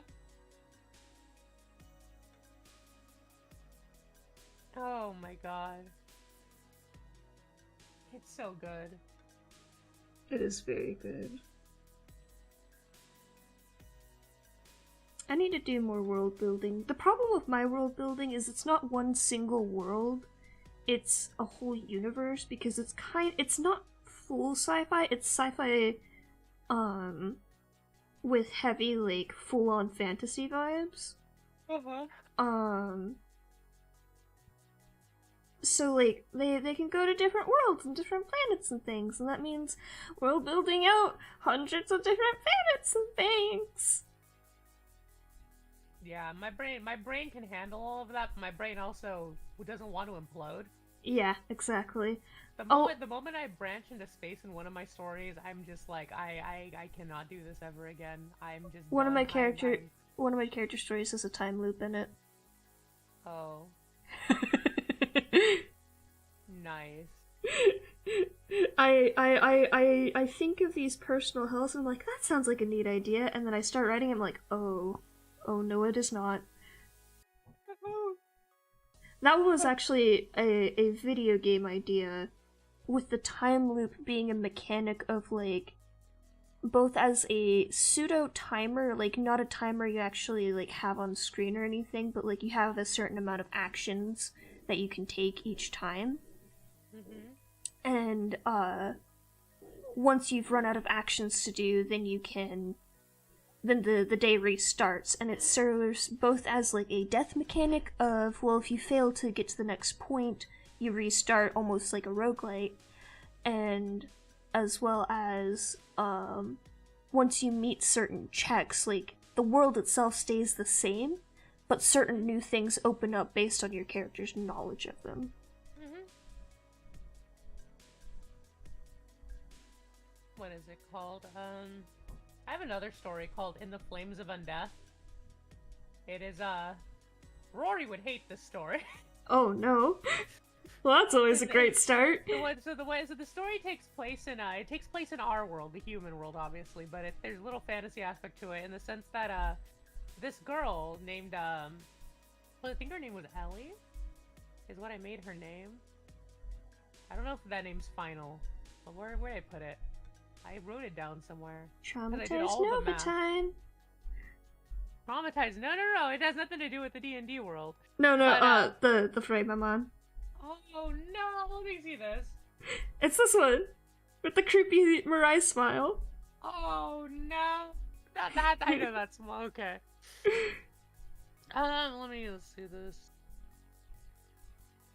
Her name's Elisa. So what happens is that Elisa, one of Elisa's mentors, who's teaching her how to be very ladylike and very lady-esque, and teaching her like royal customs and stuff, and basically teaching her how to be a medicine lady as well. Turns out to be a witch. Oh. And accidentally curses Elisa. Accidentally curses Elisa, and she says, "Oh, don't worry, dear. Nothing will happen. You'll live an ordinary life, and you'll be fine." Well, what ends up happening is that this is back in the 400s, and they don't she stops aging because they don't have very long lifespans back then. So people may not age faster, but their health deteriorates faster, and she's in pristine condition as she's aging up. So after 3 years, they had to capture her and burn her at the stake. And cursing her as a witch. And that's when the curse comes, because she wakes up 50 years later, and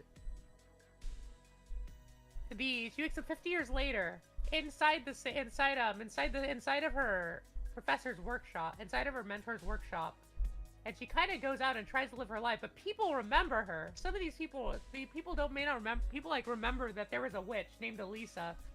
And so she's hunted for 2 years, and then killed again, and then wakes up another 50 years later. And then, go ahead. I cannot believe this, that we have the same premise for a character story entirely. Really? Not quite the same, but very similar. So have you ever heard of that, like, stupid, like, Reddit question of, like, if you had the chance to be immortal and you were given, like, an absurd amount of money, like, either all at once or, like, every single year or something like that. But there's one snail in the world, and this snail always knows where you are, and if it so much as touches you, you die instantly.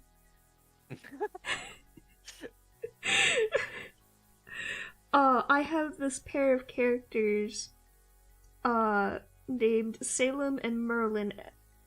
Ironically, this Merlin character is actually the character whose name I stole and is now, like, my actual name. And Salem lives forever, and because of a curse that she put on herself and Merlin, but what she didn't understand about the curse is she is destined to live forever until Merlin is able to kill her. Oh. And Merlin doesn't live forever, but every time they die, they come back again with all of their memories from the previous life.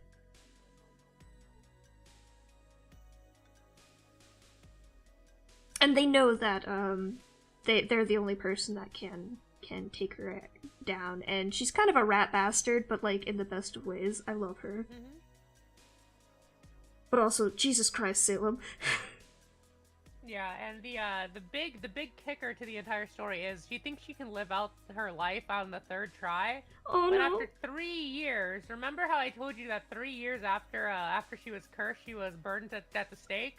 Oh, no. After 3 years, the curse activates and burns and lights her on fire again. What? And then she wakes up 50 years later. No! Again. So she has a 3-year time limit before she skips forward 50 years. Oh, that's the worst.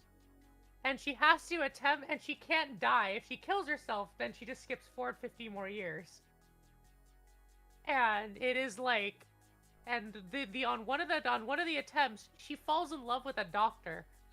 Oh no! And the doctor tries everything he can to break her curse. And when he's finally ultimately unable to, he has to watch the love of his life burn and die in fire in front of his eyes by magic. My goodness. This isn't sussy art! This is D&D! Rain's a little sus, though. But thank you for the raid, Daishima. I hope you have a good evening, and your editing goes perfectly well the first try. God, I wish editing went well the first try every time. It never does for me. Something is always off. Yeah. I feel that. I'm too lazy to get it perfect. As soon as it's good enough, I'm just like, yep, good enough. I wish I had that skill.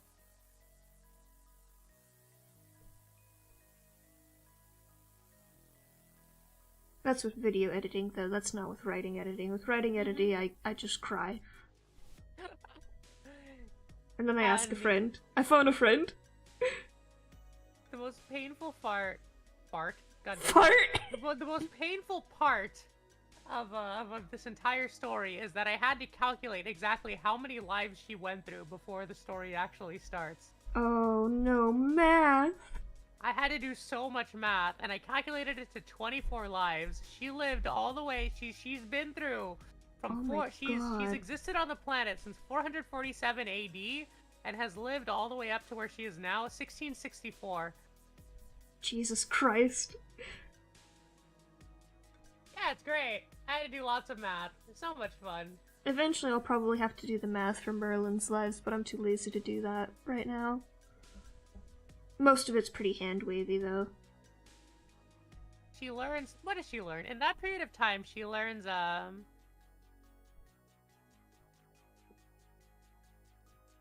Oh, right. So on one of the attempts, she learns that her entire family line was cursed as witches, and they were all killed. So she just Sudokus herself. Bruh. And then she said on one of the lives, she's like, you know what? I need to do something. I can't just keep killing myself. And so she studies herbs and various plants. Then the next one, she studies survival skills. and then starts She's interacting with people. Gets her D&D skills all in order. Yeah, and then she trades. This one time she Hold on. Okay, there we are. She this one time she comes by this village, and there's this boy who's about to die, and she gives up all her remaining time to save the boy's life. Oh. Which is when she learns for the first time she can cast magic at the cost of her time. Oh. In that life. Your stories are so sad. Yeah. They're all. Listen. Sadness is the human emotion I sympathize with the most, and if I can make my readers cry, then they're gonna remember that shit. I'm about to cry right now, and I don't cry at shit. And then the next one is the Steam Witch. Oh yeah, the next one is she returns to that village to go check on the boy, and they are now worshiping her. Oh. As the Witch of Undeath, and they're like, "Oh, esteemed Witch of Undeath." And it goes on for 3 of her lives, and then like from then on, there are permanently books floating around talking about Elisa, the Witch of Undeath. And some people who spot her actually believe it. And then then she goes on one arc to learn how to wield a sword. She studies the blade finally. This is in 1249 to 1242 AD. Into 1252 AD. She studies to be a knight. And then on her next life, she becomes a wandering swordsman. And then the arc after that, she goes on a 5 arc life of marrying the doctor, and then repeatedly going into each life for 3 years to meet her descendants. Oh, that's so sad but happy at the same time. And then her current life, she kind of got pulled from there, and they're now going to we're now in 1664, so people are traveling to the New World. I see. So she's in a boat. She's currently in a boat with people who are going to the New World, and they're like, as long as we have the Witch of Undeath, we won't die. This sounds a little bit familiar. Listen. Okay? No, I wrote that before I ever wrote this. No, you can't. I just the coincidence of us going with the witch who's supposed to be the future Raven Queen on a boat to a new world. We're going to an old world, but we're not going to talk about it. It's new to me. It's new to you guys, yes. No, I love seeing when seeing something like an author particularly loves and they just keep coming back to it. Just like, hey, I see you doing that again. I don't use boats that often, okay? I don't get that much of a chance to. You don't understand how much research I do on this stuff. Like, I learned that it takes anywhere from what was the exact timing? 6 weeks to it takes anywhere from 6 weeks to 4 months to travel across the to travel from Europe to North America during the time of back in 1664. And I'm a writer too. I understand a lot of research goes into it. I hate it so much. I wish I could just, like, know everything. I'm the opposite. I love learning about new things. Like, when I was going into just looking at, like, alchemy and stuff like that for Ambrosia's story and for writing the magic system in my world, which is fantastic. I love the glyph system I came up with. I had a lot of fun with it. But I love facts and knowledge and being told random things, so... Yeah, I'm very much like, if I could avoid doing research, I will avoid doing it, because I know once I start, I will have more questions, and I will research those questions as well. I see. It is a sanity thing, and I know that if I learn something that completely changes the way I want to take the story, I am going to get so mad at myself for looking it up. Oh no! I am understanding. I see. Because that means I have to go back and change so much stuff. It is so annoying when you get so far into a story and then you realize, I kind of want to change this. It'll be fine if I just change a couple things here and there, right? Changes the entire outline of the story. It is Jover. It is actually Jover. Originally, Misaki is just supposed to be this mysterious bad guy. Then it becomes, oh, this character from my D&D campaign actually became a character in my story. Oh. I don't have to write them in. Yeah, Anu originally started off as a D&D original character, and then eventually got into the main story. So did that Ramanina girl you saw, the Foodmancer. She's in the main. She started D&D only. Ramanina's story is the funniest. She's the funniest and most memorable character I will ever make, and she is my child, and I love her to death. Foodmancy it sounds memorable. Like, that's just not something you forget. This is how it started. We wanted to do a one-shot of a Wendy's campaign. It was the Wendy's D&D campaign. Oh, we were full send in that shit. And we had one of my friends they played the chef who wanted to make a food that surpasses Wendy's. I can't fucking believe this. We had my friend who was a noble. They were a noble who wished to they were a noble who refused. They were a noble paladin in the Wendy's D&D universe who wanted to who sing the praises of the Wendy's meals. Oh my god. It had to be the most exquisite food ever, or they refused to eat it. I have a question. Yes? Was there a warlock with Wendy's as their patron? No. Damn it.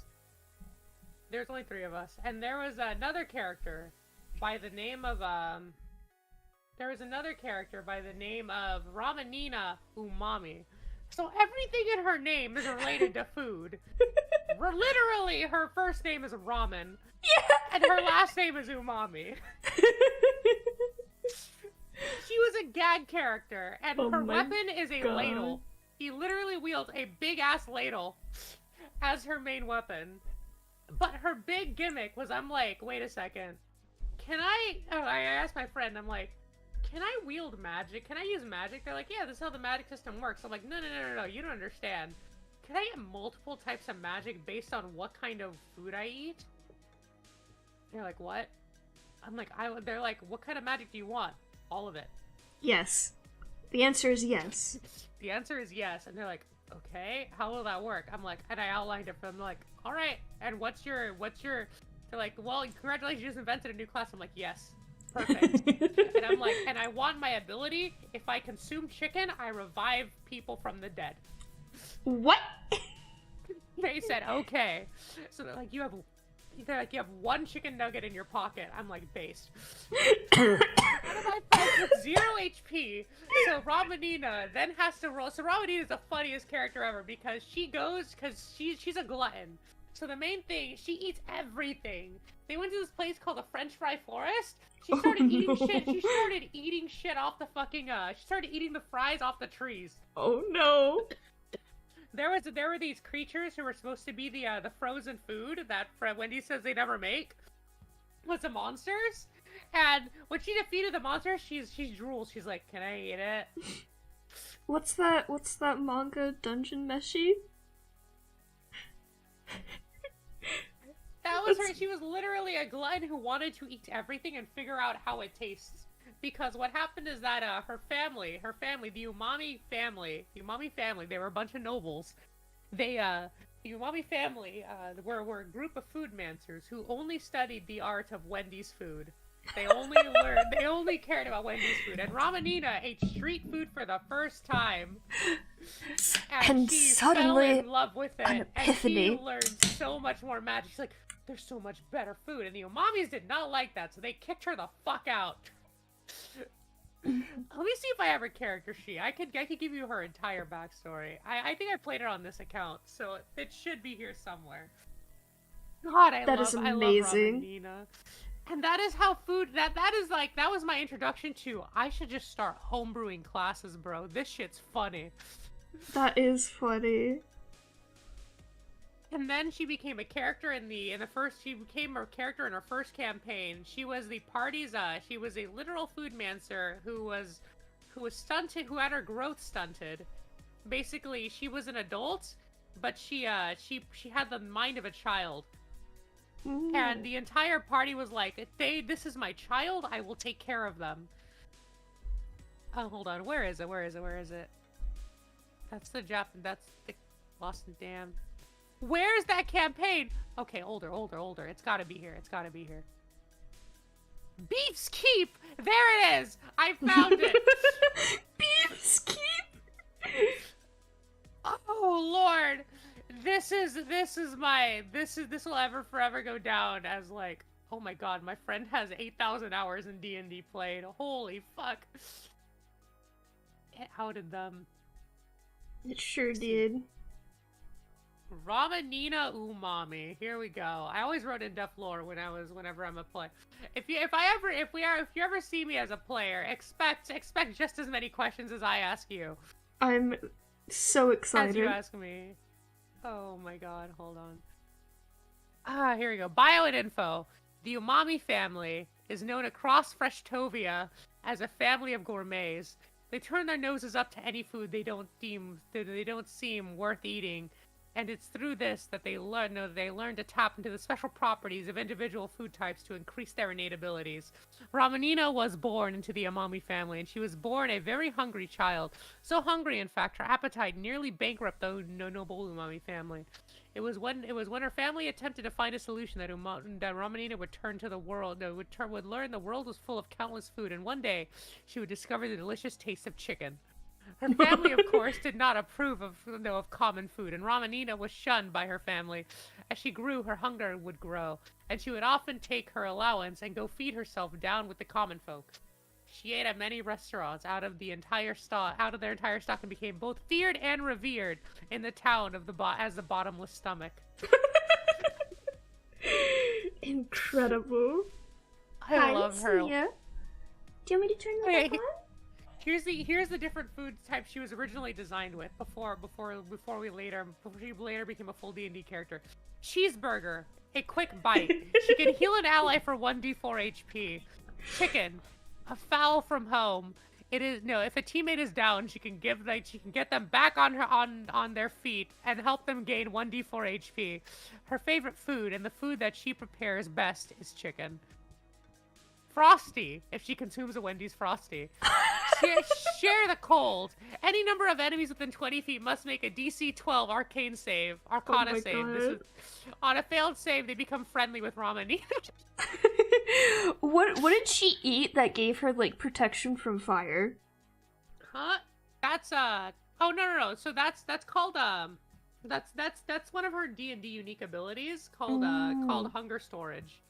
And what happens is that she will literally immune the first magic attack she takes and convert it into mana that she can then cast as an ability. So if you want to look at what she actually does, she basically eats your spell. Munch munch. Crunchy crunch. Let's see. Soul to the Earth. When an encounter takes place outside of Ramanina, gains +1 on all Arcana rolls. What else is there? Beverage. Refreshing thirst quencher. Clear all allies of debuffs. Salad. A nutritious meal. On a successful Arcana roll of DC 12 of 12 or higher, Ramanina and her allies will gain advantage on all attack rolls for 2 turns. And it was hilarious in the campaign as some people as I was basically the healer. I never did damage to people. I was always the healer. I was always the healer or the support because people became friends with me. I never did damage except with my ladle. Amazing. And then eventually, when I made the actual campaign, I gave Foodman, Glutomancers is what they're called now, the ability to eat hot chili peppers and cast Fireball. Beautiful. As it should be. Oh my god. That is to this day, that is the favorite character I've ever played. And I've played a lot of characters. I played another character, a mystic, who didn't know they were magical. And so they were really good with the bow and arrow, because that's what their village taught them. but they always had this fear of this beast called Granger. And it was basically this it was like this giant lion demon creature that she always feared. And what happened was that Granger did not exist. Granger was literally just her, it was literally just her using her mystic power and not realizing it. Oh! Oops. So like one time every time she panicked and screamed, people always looked because whenever she did it, shit started falling off the walls and shit like that. She's like, oh, you completely vanished. she's like, Granger's attacking. And then oh my god, I've played so many characters and they're all like they got better each time. But like for the one I will always cherish, love, and will always be one of my favorite characters is Ramanina Umami. Of course. She birthed the homebrew for me. Yeah, so Pixis was my first character that I actually like tried to make a backstory specific for D&D. Like my previous characters before that were all just based off of characters I already had. And I homebrewed a race by just reskinning Elf to be those characters. They're called Vespertilians. They're like descended from lizards, so they're kind of lizard folk almost. But they're more bat-like in appearance. Mm-hmm. They got long ears and stuff. People keep mistaking them for rabbits. It's kind of sad. But they're descended from like sort of pseudo lizard dragon things, and they're like highly advanced. So like anytime I was in a campaign, it had to be like they crashed on an alien ship or some bullshit like that. But I didn't put like a whole lot of lore to them because it's just like I'm just trying to understand how to play the fucking game, you know. And then Pixis, poor Pixis, cursed to never be played. They are a child of a noble family, who I forgot what it was exactly they wanted. They wanted power though. Like their parents are super corrupt, and they decided they didn't like the ethics of their family, so they decided to leave and try to do something better in the world, type of thing. But they're an idiot. And this is very integral to their character. They are stupid. They might have a high intelligence, but they do not use it well. And this is the character when I was playing with Rain. Rain's character convinced them, because his character couldn't remember who this goddess was, and he was just like, oh, this is the goddess of bacon and pork. And my character's just like, huh. That's neat, I guess. And then I don't remember what it was that Rain did, but then Rain managed to convince my character to believe in this bacon goddess, because previously my character was an atheist. The bacon goddess, oh my lord! And now they only believe in the bacon goddess and no one else.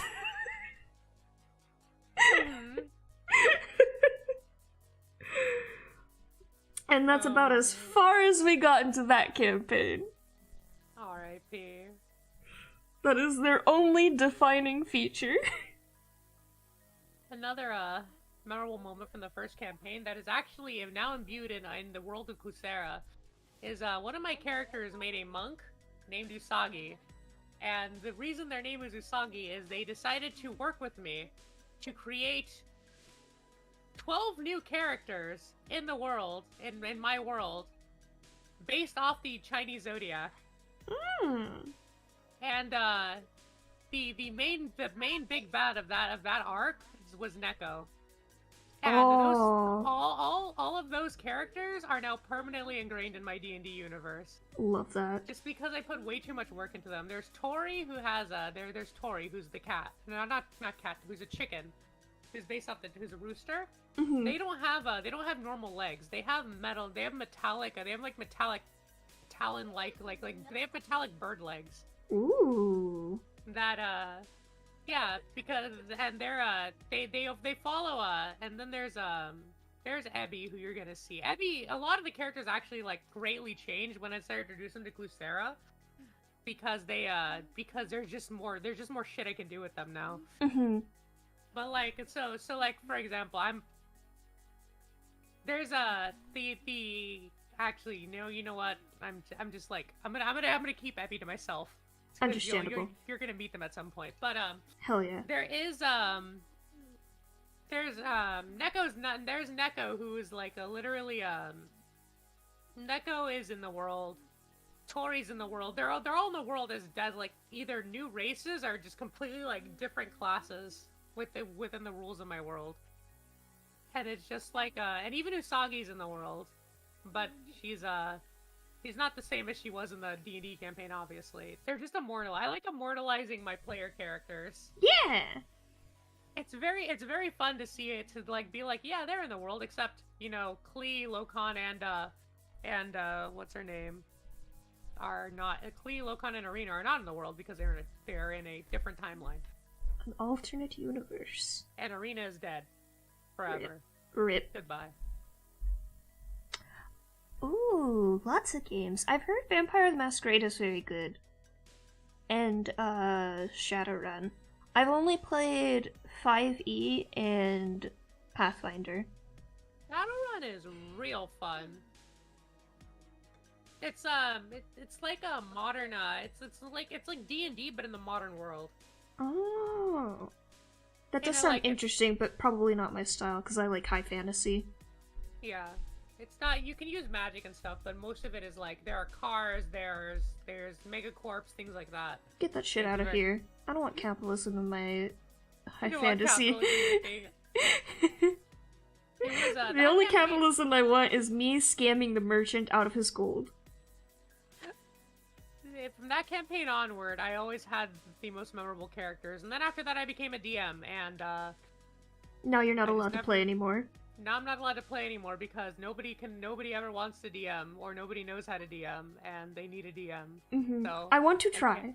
I will try. I will help you when you try. Thank you. But I will say, if you ever like do long-term DMing, I highly recommend Homebrew. It takes a lot of getting used to and a lot of work to learn how to do it right. Yeah. But once you get it right, you can do so much creative shit, and it is so much fun. Yeah, I think even, like, starting out, I will probably do a lot of homebrew, just because, like, I have, like you have, I have an existing whole universe and worlds. I can use that, but it's gonna take some homebrew, like, how you have your homebrew magic as well, I'm probably gonna have to do that, just because, that'd just be how it works in this world. Or maybe I'll just adapt a different system instead of D&D. It would be so funny if I read through Rotate Bird and it actually was like, oh wait, this actually fits my magic system. Oh no! Because the way it works is there's a series of glyphs that all have a meaning etched upon them, and that meaning comes from the fact that they each come from a deity who is that aspect of the world. So the water goddess has her symbol for water, and because she is a goddess and that symbol is associated with her, that symbol has power. But that doesn't just have to mean literally just water. It could mean aspects of water, like lake, or ice, or anything like that that's kind of just related to water, or in some way, like, culturally or just personally, somebody can be like, this relates to the idea of flow of water type of thing. Mm-hmm. And the way magic works is it's like it's almost a language of these glyphs with a syntax of magic circles on how you can draw them and connect them together.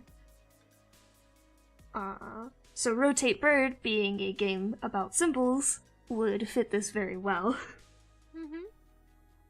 But I'd have to read through the whole rule set. I also I just want to play Rotate Bird. I'll do anything to play this fucking game once. We'll have a time to play Rotate Bird, don't worry. Hell yeah. I know Rain wants to do something real stupid with character ideas after I told him about certain things in the world for stuff for lore relevant reason, for frog reasons. And Rain's like, I want to try this once. I'm like, we'll do a one shot where you can do it, I guess. I've also stolen a lot of Rain's ideas. I'm waiting for the moment where like something's Hi, Rain. Where Rain shows up and Rain's just like, hey, that's my shit. Rain, when you are open to sharing these ideas with the rest of the party, or specifically me, I want to hear your ideas for stupid things that Annie tells me you keep telling her. I want to know them. I don't share anything I can't share anything with Ambrosia yet. But would you like to see a creepy frog, by the way? I finally got to the frog frame. Look, there you are. Your ideas are good, but they are also dumb in the aspect of I cannot let you do that. I am sorry. That sounds way too stupid. Hey Rain, do you wanna play a game that's not D&D but is also a tabletop RPG? I forgot to give you nostrils, by the way. My apologies. That frog can't breathe. It's a game called Rotate Bird, and it's a tabletop RPG about bullshitting. And I will let you do stupid things, because I think it's funny. No, see, Ambrosia, the stupid things I'm talking about are stuff like Rain will be able to literally one-tap a divine creature. Rain, I'm not letting that happen. Huh? Rain, why would you do that? Hold on, let me find it. I can also send you Tiny Frog Wizards, Rain. I offered Annie, like, sometime, if Annie needs a break, that I could run a one-shot with either of these. There's Tiny Frog Wizard. And Rotate Bird. It's funny, because I might have to have these conversations with Wazer soon. Okay, baby girl? Yeah, I know.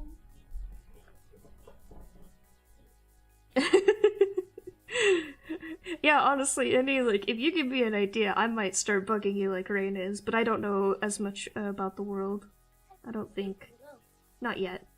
Rain only gets more knowledge because Rain took the stupid, what's it called? What is it called? The something background. The haunted background.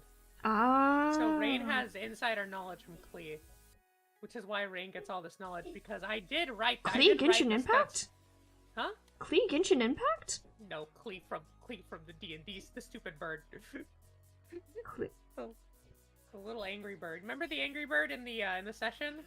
That got the one that flew away and left Lokon behind?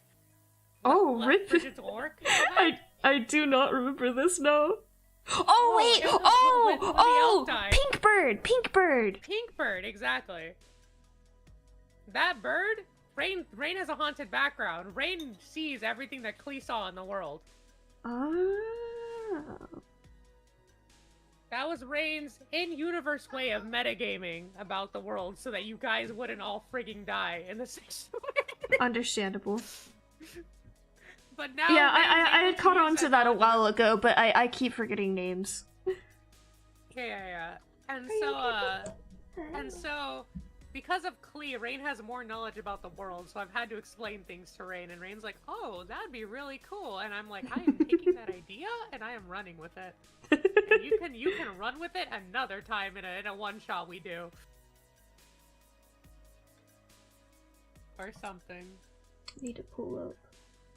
But I will say, through talking with Rain, I've added a lot more to the world. Love that. Normal. I'll just wait until I get late night conversations with Posey, because Nova's got lots of questions. Oh, Lord.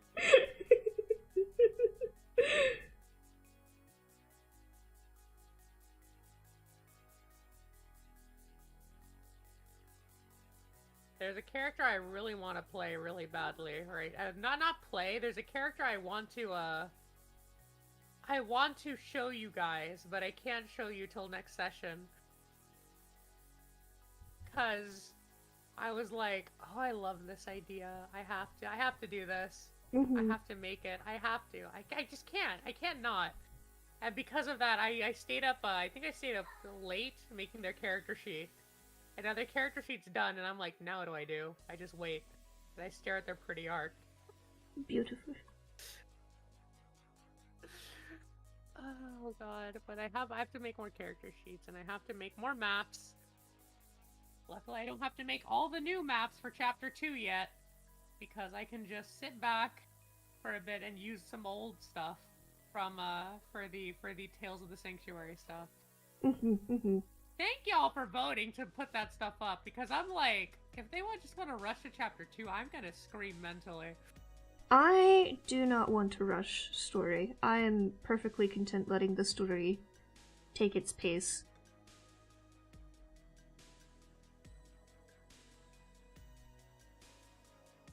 Cause here's the thing, like, in other games that I've played, the only reason things felt like they were dragging on is because none of the other players wanted to roleplay, so I didn't have anyone to bounce off of to even attempt to start roleplaying myself. And I have 5 people to bounce. I have 4 other people to bounce off of. Yeah, the one time, like, there was an opportunity to do that with the party I was playing with, we were all struggling so much just trying to learn 5e, so it was really difficult at the time. Although I know those guys were trying their hardest. Because everyone, including the DM in that party, was not experienced. But now that there's some people who actually know what they're doing, I have time to, like, fuck around and find out.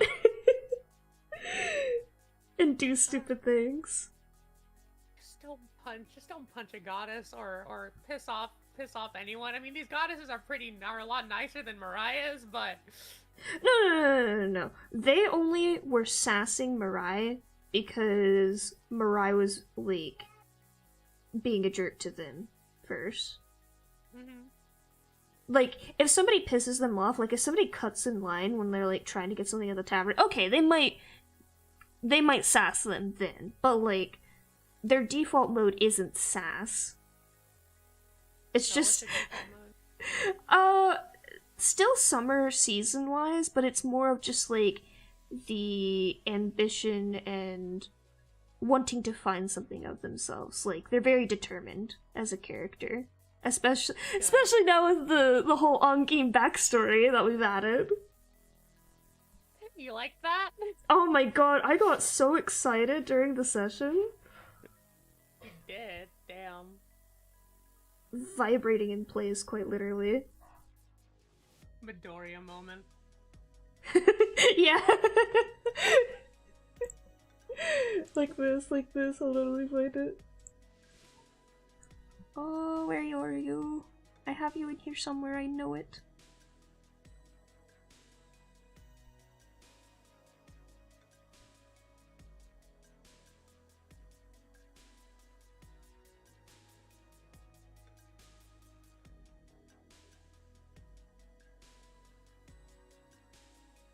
How do I always manage to lose the one picture I'm looking for? Every fucking time. Is it this one or is it the other one? It's the other one. Where's the other one? I'm missing the other one.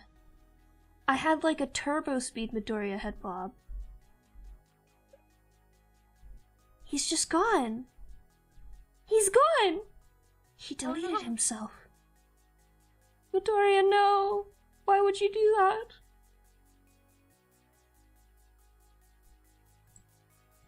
Low luck stat? Man, I do have a low luck stat.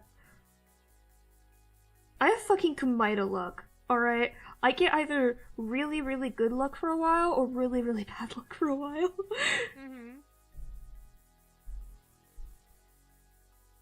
And this is find my way out of life, and it's all good in the end.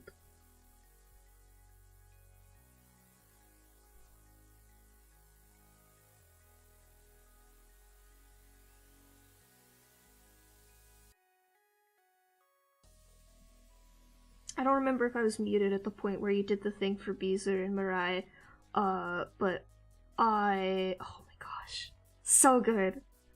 I'm not over it still. What a fucking note to end on the session.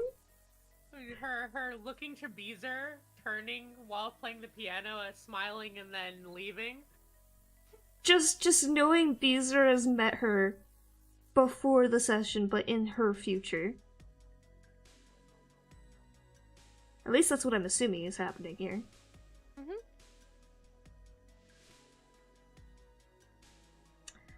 God, that is the D&D mood, Mizutaku. Poor Weezer. I am going to make a counter for broken greatswords and nat ones for every character at this point. We're at 3 broken greatswords, 1 lost. Did another one happen? Did he do something to another one? He only broke 2. He only broke 2? Okay, my bad. My apologies.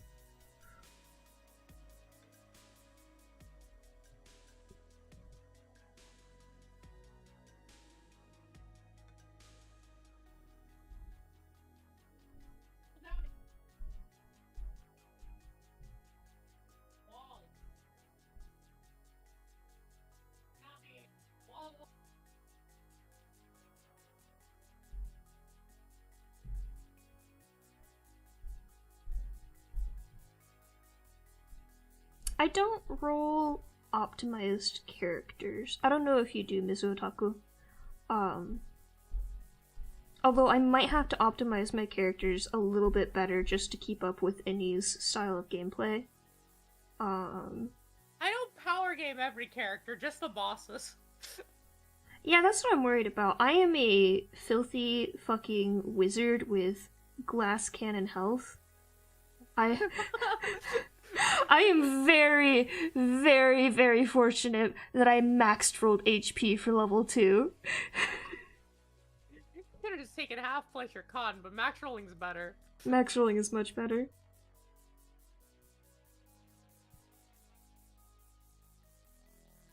Your tank is very squishy. Yes, it's fine. It's fine. We'll get there. We'll get there. I can get up to 20 AC now, and I am safe. From everything except Mirai.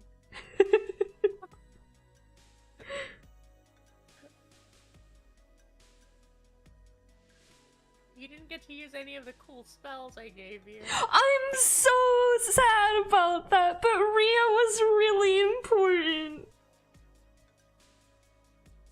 Oh, Mizutaku, I got shot point blank by a pistol and was on 1 HP. It was the only damage I took. Rat low rolled. If Rat rolled 1 damage higher, Nova was dead. Not dead, just knocked out. Knocked out. Nova goes down. It's okay, I had board already.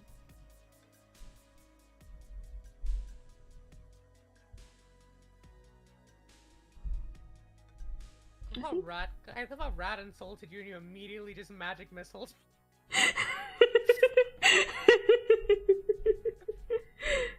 Rat, you can't hit me, dodge this. Oh, you can hit me. Twice in a row, not just the magic missile, but the fireball too. Yeah. Oh my god. God bless 20 int. Real and true. It feels like, I'm gonna be honest, the reason why I came up with that system is I don't like the system of point buy at all. You have such shit stats all around. Seriously? It's like the highest stat you can have is a 15. Why? I hate point buy so much. And then like the roll system is like, your stats are capped at this, and I'm like, that's stupid. If my character's been doing X, Y, and Z for their life, they should be able to have like high as fuck stats. Yeah. And it's like, it makes no fucking sense to just like not do it. And they're like, it's balancing reasons, because most DMs just use the stat blocks, and the stat blocks are balanced around that. It's like, well then just rebalance them! Do your fucking homework!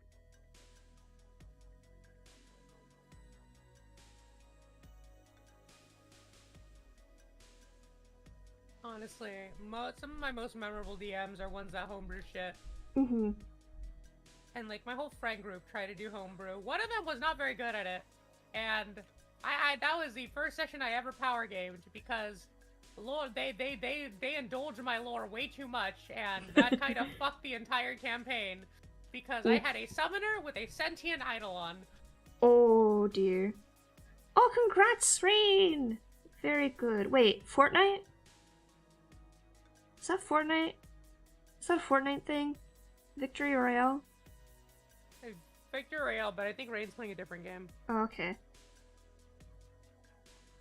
And the sentient eidolon had the ability to attack 6 times per turn. Because the eidolons is basically build your own waifu or build your own Pokemon. Hey, And, hey, Andy, I'm a little scared of DMing for you now.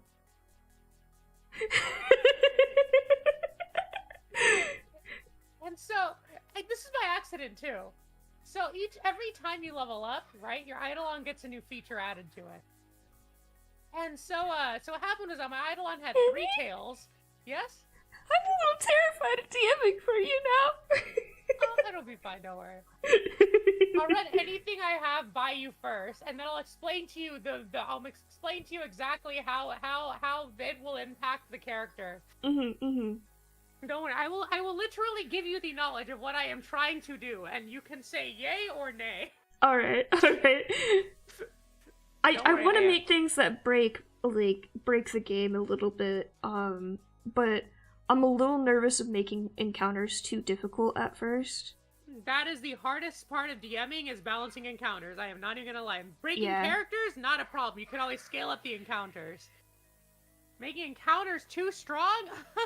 Your players are not gonna have fun. Yeah. And, so my eidolon had natural weapon claws. Had a natural weapon claw she can use as a bonus action. She had a rapier that she often fought with. Nice. If she connects with the rapier's connected to a bow that my summoner had, that they can then fire as on that character's turn. And then they had 3 tails, each of which get their own tail attack, and then they have a bite attack as well. So they had 6 attacks, 5 of which were bonus actions. Bro. Summoners are dumb. That is stupid. That's some Final Fantasy level shit. Literally, there was a fight that they'd been preparing for a while, and the eidolon soloed it. Oh in my 2 god. rounds. Oh no! The eidolon only had 14 AC, but the eidolon was a rogue. So they had cunning action, and they went stealth. Oh my god. And then they got the sneak attack with 6 attacks. And then the boss focused them, but the moment the boss focused them, my character summoned 3 raccoons with enhanced summoning. Raccoons! But yeah, so enhanced summoning is done because it gives all the species you summon a +4 to their modifiers. That's stupid. Yeah, this is Pathfinder, by the way. That's stupid.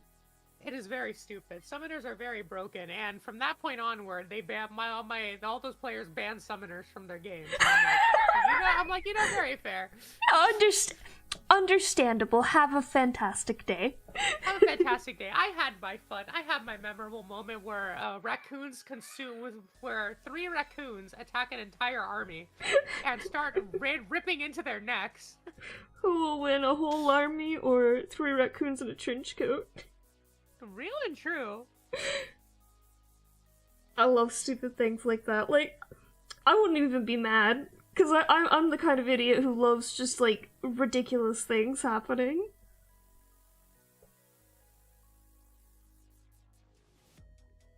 Honestly, Summoner is the one class that I will let anybody play, but if they play, I will know exactly how to balance that shit. Mm-hmm. Because I unintentionally power gamed that system. Number 1, do not give your players a sentient eidolon that gets to move on its own. Move and act on its own. It is the most busted shit ever because your eidolon can talk, your eidolon has its own rolls that it can make. And it is no. Yeah, it should be something you have to direct on your turn. Yeah, exactly. And that's the same turn. Well, the problem is not so much that it's sentient. It is busted for roleplay reasons, but the more busted part is the more broken part about the Eidolon itself is the fact that it gets to make multiple attacks. Yeah. With no limit. And you could just take more and more skills that just give the Eidolon bonus attacks. Bruh. And you can have up to, there's no limit to the number of tails you have, so there's a D&D story where somebody had their Eidolon with, like, their Eidolon was literally all nothing but tails. And their Eidolon made 40 different attacks in a single turn. What the fuck? It's really stupid. Because you get two Eidolon, you get, like, 2 manufacturing points, and I think each tail is 1 point. So by the time you, like, get higher and higher in your levels, the Eidolon gets more and more shit. Bro. It is, yeah. And the funny thing was, I tried to roleplay the Eidolon, and the Eidolon just got stronger because of Eidolon features. And the worst part is, once we hit level 10, my summoner can become the Eidolon as well. Oh my god. So we had 2 rogues making 6 attacks at once, and my DM just didn't know how to play, so they took away my Eidolon from me, and I'm like, well, damn. I'm like, well, there goes all my fun. I will now just summon a dire wolf. And I will now summon a dire wolf. And I will give it enhanced stats of +4 modifiers to all of its shit, because I do not know why they chose why enhanced summoning so busted. That is so stupid. Yes, Rain, I know you're very excited to run into those power gamed ideas. Hey Rain, do you have any power game ideas for me that you wanna give me, and then I can also power game? Cause I'm dumb and I don't know D&D stuff. I think Rain's been spending like the last 4 days looking at random shit to give Frog. And I'm with multi-classing, specifically with multi-classing, and I'm like, bro. I'm definitely picking up Rogue Swashbuckler for my next 3 levels, Rain, as a heads up. Cause those dex bonuses, hell yeah. Well, just wait till we get Limit Break. I can't wait to be able to actually fucking pick up feats too for once, because I don't have to worry about any of my stats.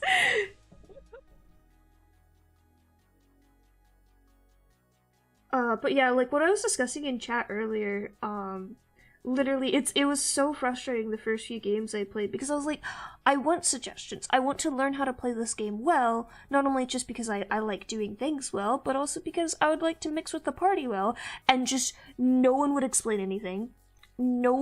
Anytime I did something wrong, I would just basically get chastised for it, and it's just like, can you explain how to do it right without treating me like I'm an idiot? Yeah, there's no wrong way to play D&D. There's like, you can get rules incorrect and shit, but you shouldn't be like chastised for getting stuff wrong. Yeah, exactly. Or like, they would be like, why didn't you do this? And I was like, I didn't know that existed. Nobody told me. And like I said before, I'm not mad at any of I wasn't mad at any of you. No, I wasn't mad at any. I wasn't coming down on anyone. It just irked me that certain players wanted to do something, and then the suggestions were kind of told in a way that made them change their mind. Mm-hmm. And like, I get you guys were trying to explain spell slots and stuff, but when you're like, it's just an NPC, they can die, they don't matter. They matter to me. Yeah, and like, in character, Spark or Tulip would have healed poor Omisi or Atina at that time. And it's just like, oh, well then, that's what irked me. It didn't irk me while we were in the session because I was too focused on trying to get from point A to point B. Mm-hmm. And I was very much like trying to get the fight done on time, and then get to and then think about what I need to do next or what the characters need to do next. But yeah. Yeah. Mizutaku, I think Rain also suggested Fighter for me as well as a second class, which I might pick up down the line. But what I'm trying to do with this character is they're still like mainly a wizard, but they just are a melee blade singer. Yeah. I don't want to have to deal with like having a bazillion actions on my turn, I'm not going to lie. Spell slots are very limited, and spell slots hurty when you run out. Mm-hmm.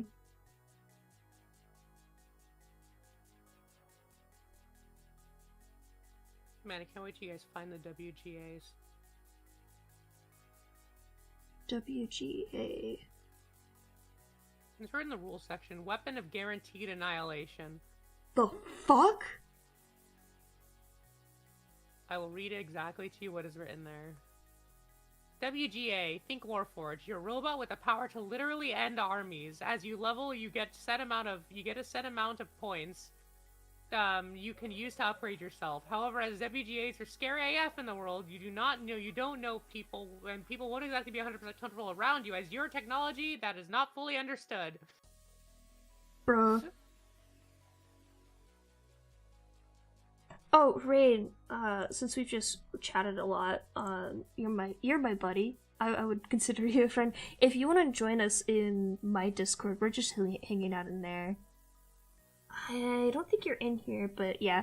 I'm trying out this new thing that my friend Jelly does, where when they're doing art, they allow their friends to pop into chat and chat with them while they're drawing, because drawing takes a lot of focus.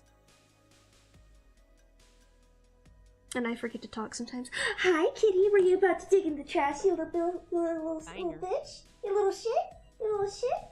I saw that. I saw you sticking your nose in the trash. Hell yeah, Rain's joining shit. us. Let's You little go.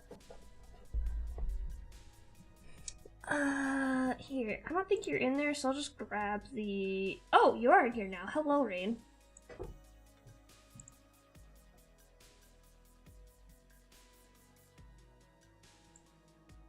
Make sure to grab the rules roll too, because I think things are still hidden. No, Ambrosia, it was really funny. When Rain first wanted to play D&D for our last campaign, Rain just like, I want to play D&D, and I told him why. I told him like around the time we first met, I'm like, if you ever want to play D&D and you find people, I will make a new campaign. I have a campaign that we can run. Then Rain later complains, I want to play D&D. I'm like, motherfucker. I tell him again, and then he's like, and then Ray takes forever, doesn't find anyone, so I start asking people. Oh no. And two of those people were down to play, but then they got anxious. And didn't want to play anymore, and so it was just us three, and then that imploded, and then Rain comes back, I want to play D&D, and I'm like, same thing as last time, find people, we will rerun the same world. I do it properly this time, and then Rain made that post, and now here we are. I am in it for the long haul. I will do whatever it fucking takes to keep this campaign going. I'm like the perfect person for the job here, because I'm just like, I just want to play the game, alright? I just want to have one campaign not fall apart. My campaigns usually only fall apart because of, they usually don't fall apart because of me.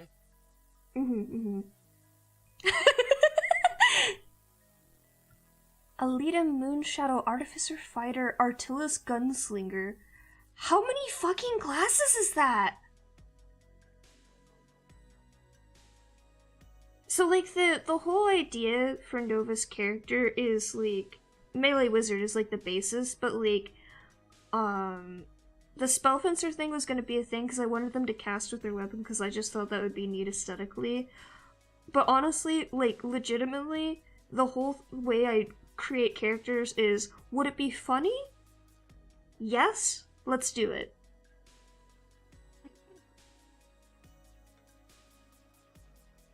I want them to be like an abjuration-based wizard where they pick up a lot of protection spells both for themselves and for allies. I will dip into evocation just a little bit just because wizard spells buff and OP and great and fantastic, and if I didn't do that, I would kill the party. But other than that, I don't have anything like super solid for their character.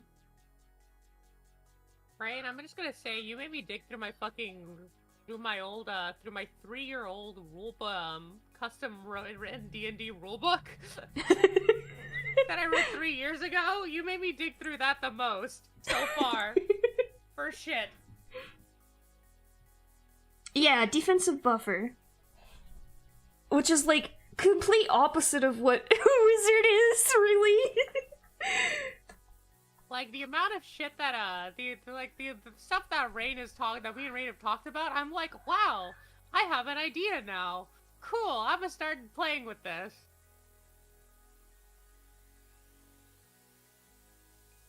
I have to let my pen charge again. That means it's pet cat time! Hi! Hi, you wanna come here? Come here. Come here. Yeah, you know what's up. My cat is so smart. I love her. Alchemist. Ooh. Hi. Hi. Can I pick you up? Can I pick you up and open that? Oh. You didn't want to say it because I would use it. Wow, no, not giving me your ideas. Damn, Rain. Oh, purr. Mama.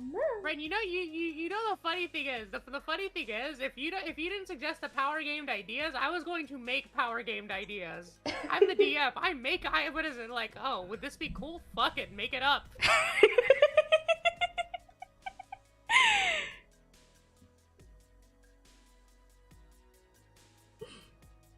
Here's the thing, if I think something is funny or would be hilarious, I'm going to make it up.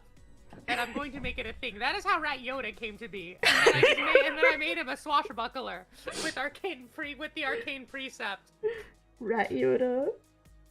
Literally Rat Yoda, bro. He did so many backflips throughout. You know, Nova with a gun would be funny. God. Now that you mention guns again. Nova. My fucking gun. I feel like the route that their path in life is going to take is like they were like the fucking teacher's pet trying their hardest to like make everyone in their village like them, and then if they ever return, like they just come back and they're in full rebel mode. It's not phase, Mom. And they're ready to murder people, and Angin just sitting there eating potato chips like, she's go chilling. Get him! Go get him, sweetie. Exactly. I mean, she literally like, she showed up and said, "Yep, that's life," and then immediately wrote you a letter like. Oh my god, that was so funny. For context for anyone who hasn't been in our sessions, and for context for other players, so we had this moment where, basically my character has been not kidnapped, what's the word? You cut out. Hostage? Hostage, yes. They've been a hostage of this goddess named Mirai, this whole time. And they basically did like a fucking check-in with the goddess of elves. And they're like, "Hi, yeah, I'm fine. I'm very traumatized. Does that count?" And she's like, "Nope, life's life." It do just be like that on this bitch of an earth. And they're like, "Wow, fuck you, okay then." And they're very pissed off, very, very angry. And then afterwards, in one of the private mini sessions, my character gets a letter. "Hey, so actually, I fucking hate that all y'all keep getting traumatized and all this bullshit. I'm ready to stab a bitch. Don't worry, I'm on your side." Just can't let the bitch know. Yeah.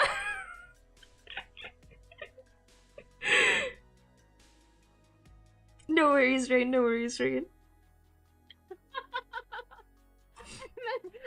She's like, she gave you the warning, because as soon as she came out, the first thing she fucking did.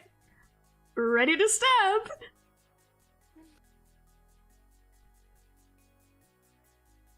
I was like, hey, don't come at me. Don't come at me.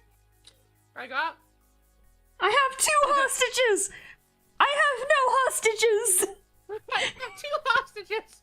One hostage runs away because one hostage runs away because they're protected. The other hostage teleports to that hostage. I have no hostages! Immediate attack! Mariah's just like, I got all the cards in my hand, I know everything, everything's gonna be great. Everything falls apart. Immediately. I'd feel bad, but she ate an elf in front of me. She didn't eat it. I know. I know I'm guessing, like, at any point she never ate an elf. She just serves it to the sirens and whatnot. Mm-hmm. It's just funnier to say, she did this right in front of my salad. Oh my god. Piece shit in my cereal. God. I need to figure out a better pattern for the top of their hat, because I can't tell what the fuck's going on here. Also in Beezer and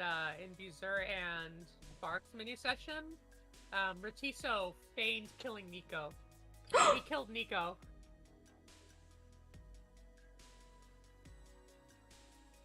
So wait, he pretended like Nico died to something else, or I'm confused? Yeah, so he knew, so everybody knew he killed Nico, but they didn't know that it was on purpose. Oh my god! Yeah, it was during their mini session. Rat Yoda, no!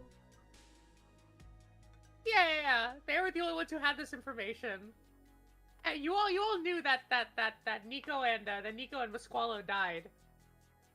And Musqualo died because they refused to fight, and they were shocked to death by their caller. Yeah. Some other character details. That Spark and Beezer were the only ones who had that information. They never communicated it to anyone, or were unable to. Mm-hmm. And I don't think they got a chance, really. yeah. And so it was all Ratiso's fault. And Ratiso pretended to be mournful about it, but Ratiso fully intended to do it from the beginning. Ratiso's a little shit. Mirai told him to do it, so he just did it. Oh my god. The rat's the real simp. Just wait for the supplementary material. I can't wait. I'm so excited. That is not to put pressure on you. You're already doing fantastic. Quite literally every session has been fantastic. Well, thanks. You could hand me a crumb and I'd be excited about it, though.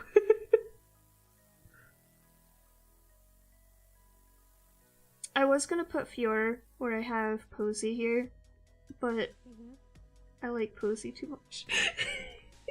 You like Posey too much. I'm sorry, I get attached really easily.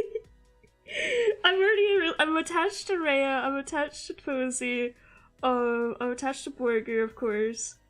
I'm starting to get very attached to Angin.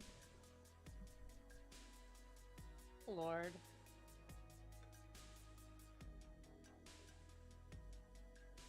I'm quite literally I've had this cat for 24 hours, or less than an hour, and if anything happened to it, I would kill everyone in this room and myself. honestly, I had one of my best friends actually played in one of my campaigns, and they were attached to all of my characters, and they got legitimately depressed for 2 weeks when one of them died. Oh no! I know that would probably definitely happen to me, like if one of my favorites died, but at the same time it's just like, you know what? It's a game, it happens. Also, I can just make my own headcanon. It's fine, this is fine, everything's perfectly fine. Because what happened, I think I told you guys the story, I don't think I told you guys the full details, but basically in that campaign, one of the, I may not have told you this, but in that campaign there was a story where Arena, the person playing Arena, they had to go through, I think I told you guys this, they had to go to an orphanage, and amongst the orphanage there were a bunch of children who were evil. And by evil, I mean they were going to the graves, because they were going into the graves and desecrating bodies. And then bringing it back to the orphanage. Bringing them back to the orphanage and pretending they bought meat. Oh. Yeah, when we're talking evil, we're talking real fucked up shit. And they had to play Wait, hold on, I have to get my references again, that's why I'm hiding the thing. They had to They all had to in the campaign, they all had to discern which children were doing it. Oh my god, that's horrifying.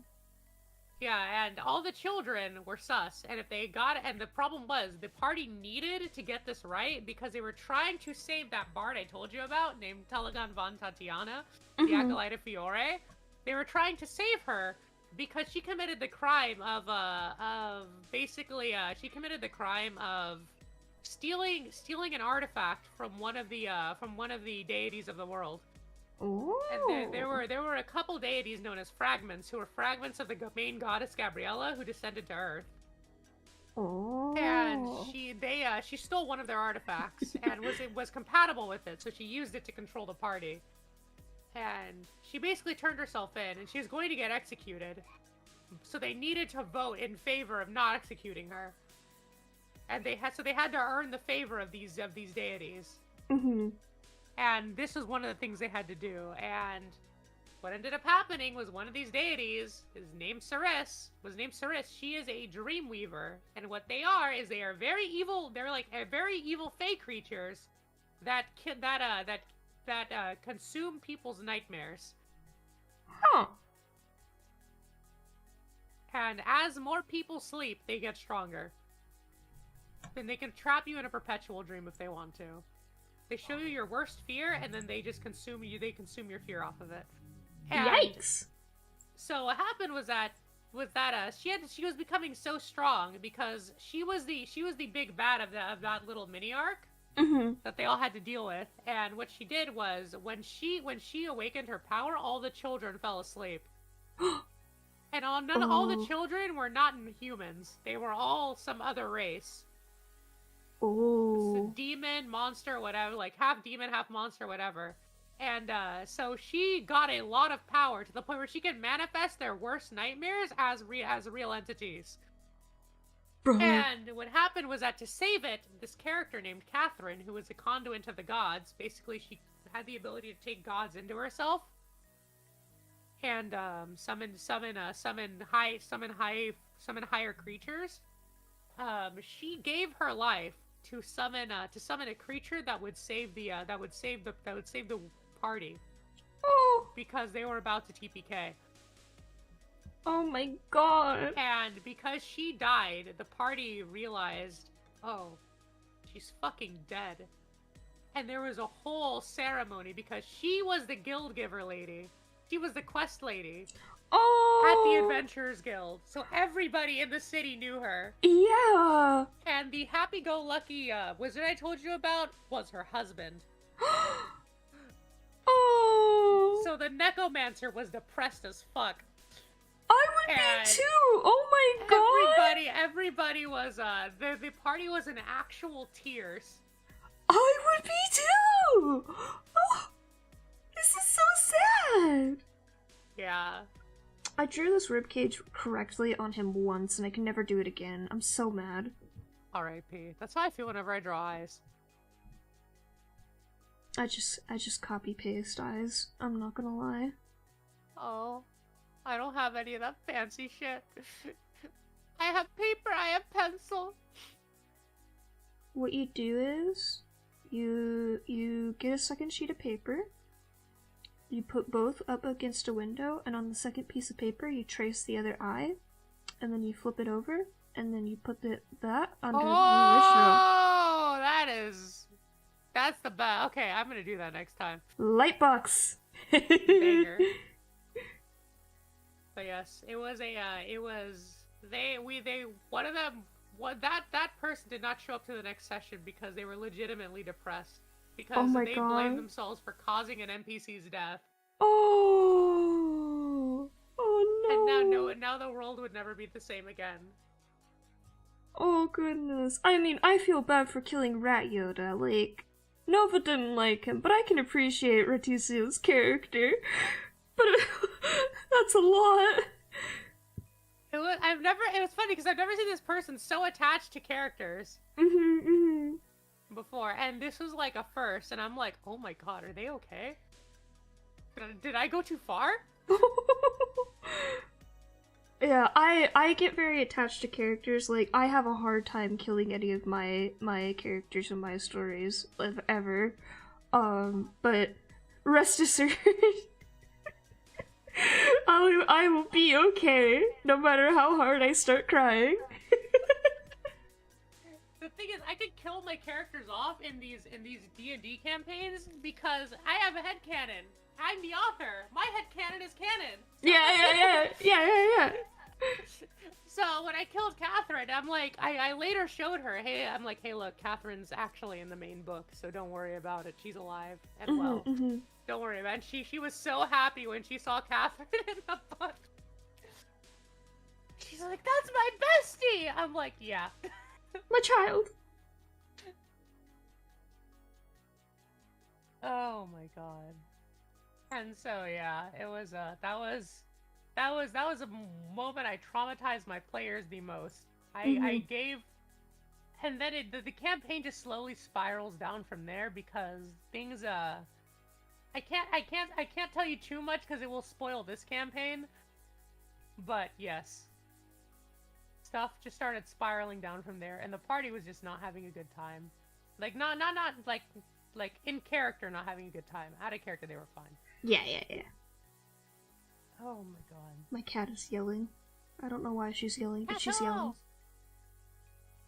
Scream more, Kato! I think she forgot where she is. Hang on, I'm gonna bring her back in here. Oh no. She does that sometimes. Annabelle, ma'am, mademoiselle, I'm right over here. I'm right over here, baby. Hi.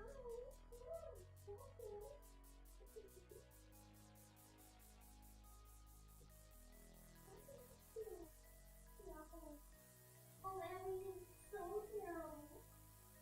So awful. So terrible. Oh my gosh, life is horrible. You had to walk 5 feet to find me? Oh no. I'm actually gonna be right back to go to the bathroom because it has been 5 hours. I need a moment break. Go.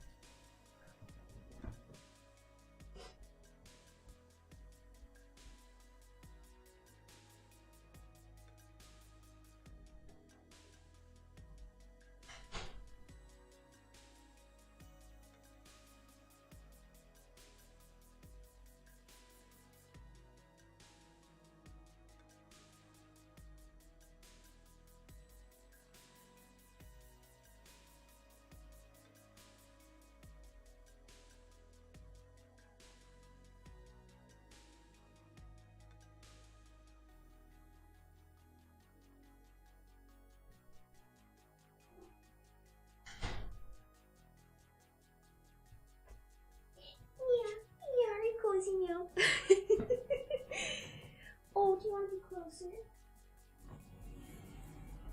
Hi.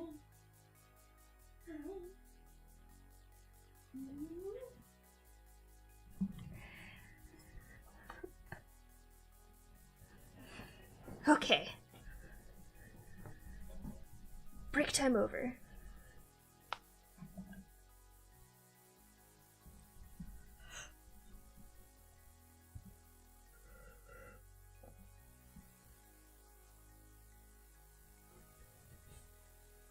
It's only 12? My god. It feels like it's 3 a.m. already.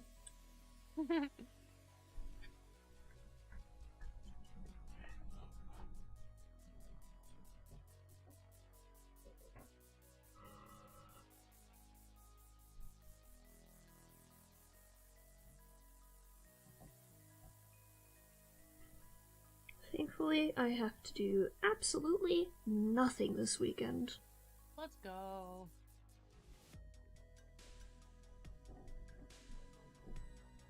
Yes, I am indeed Central Time. I live in Texas.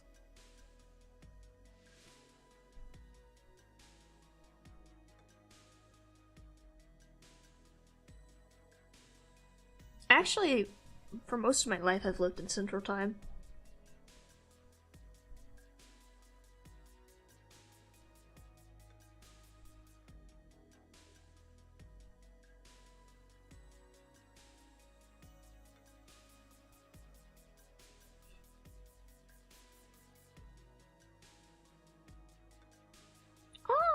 nice. I've never been to South Dakota. I've been, like, all over the Midwest. Illinois, Missouri, Tennessee, Colorado, Wisconsin, Minnesota. I think Kentucky for, like, a couple days.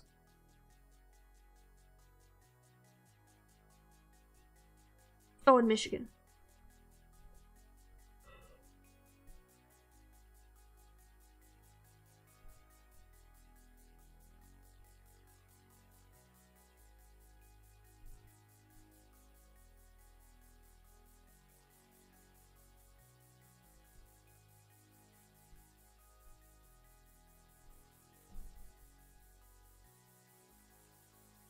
I don't think I'll move that far back up north again, though.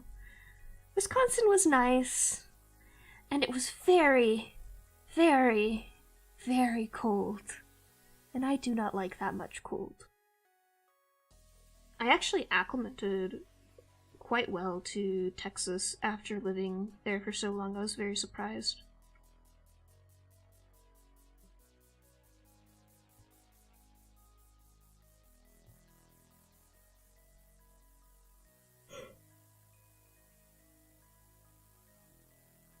But then again, I am a homebody, so I don't go outside that much.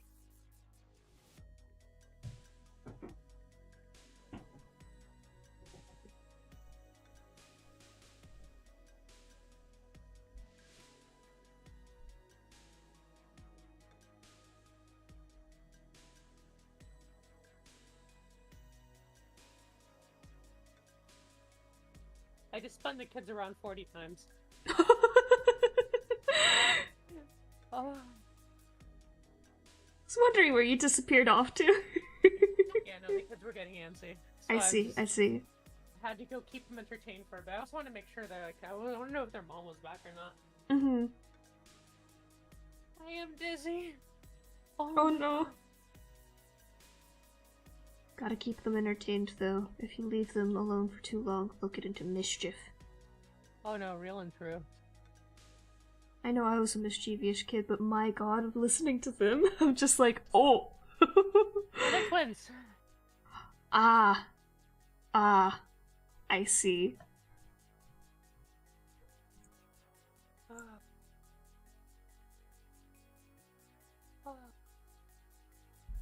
Can I give Posey shark teeth?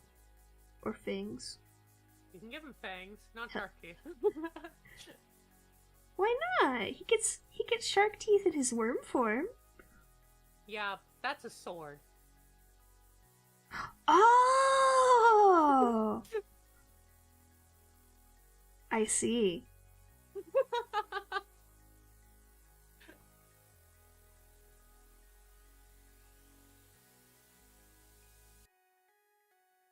No, but seriously, Mizotaku, my cat Mia, I have to go check on her if it's been too quiet for too long, because she just gets into stuff. She's a little shit. I love her, but she's a trash cat. I have to, at night, put my iPad on top of the trash can, or the next day it will be turned over on its side, because the cats were digging into it.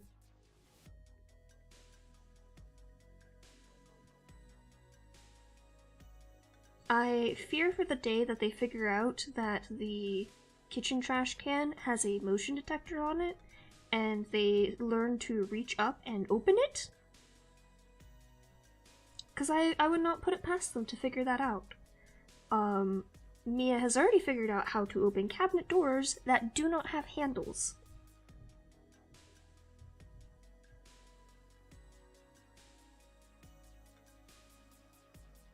And I know this because she woke me up at night, opening cabinet doors. And then she proceeded to continue doing this until I finally just propped open, like, one cabinet where I was just like, okay, this is yours now.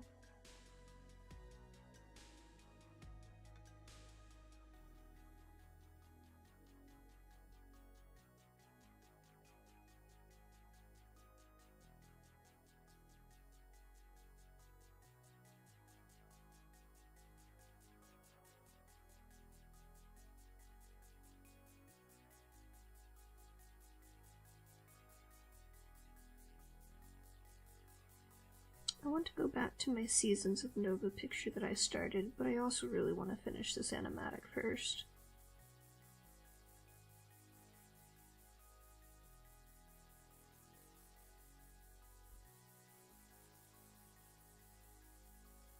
I don't recognize that word.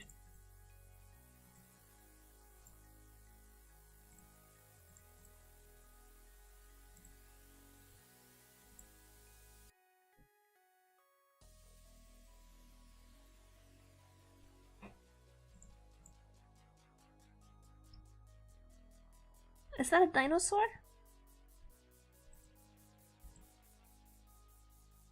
Oh, velociraptors? Oh, yes. Very much so. Little rat babies. Oh, she's asleep. I can't bother her. I can't pet her right now. She's sleepy. Sleepy kitty. No worries. You got it close enough. I figured it out.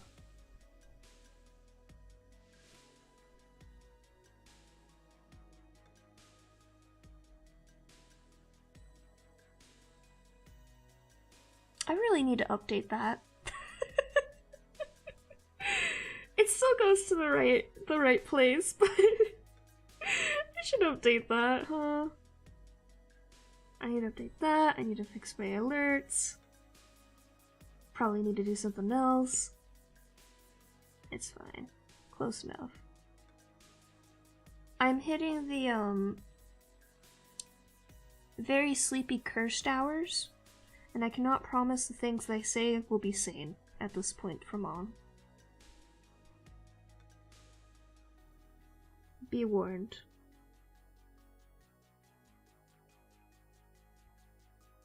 I don't think Rain's gonna make it in time.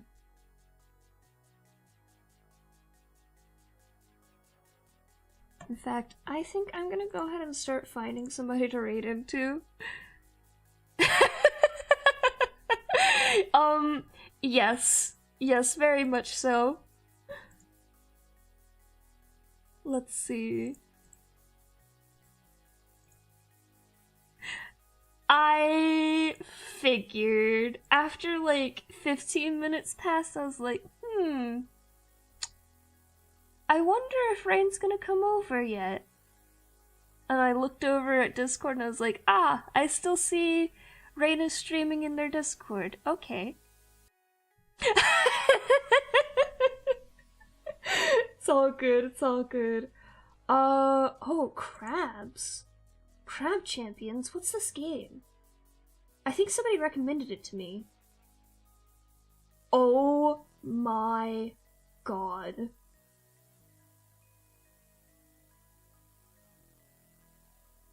I wish you guys could see the face I'm making right now. I want this.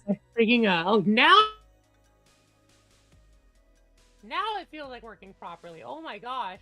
So the kids. Oh my god, hold on. Let me turn my audio off. That is hearing myself twice is a pain. Oh dear. So the kids came in and they immediately bum rushed me and they disconnected my phone from the cable, which is my internet source right now. Yeah. And so I got disconnected, and then I've been trying to reconnect for like the last 5 minutes, but apparently Discord said, nah, we're gonna take like 10 years to load. And then I'm just gonna get on my phone. As soon as I get on my phone, it loads properly. I'm like, huh. Oh my god. Like, Good well, lord. I sent the kids to bed. I'm gonna go ahead and in stream and raid. If you're on the YouTube side and you wanna go to the Twitch side, I will put a link real quick for you guys. But otherwise, I will catch you guys tomorrow. Hopefully I'll wake up on time. I kind of stayed up a little bit too late today. I am gonna go pass out. You have fun passing out. Yeah. But we're gonna go over to Fafrosky VT, who's pretty chill. And they are playing Crab Champions, and I don't know what this game is, but you are a crab and they just got a gun. And I want this game. Now.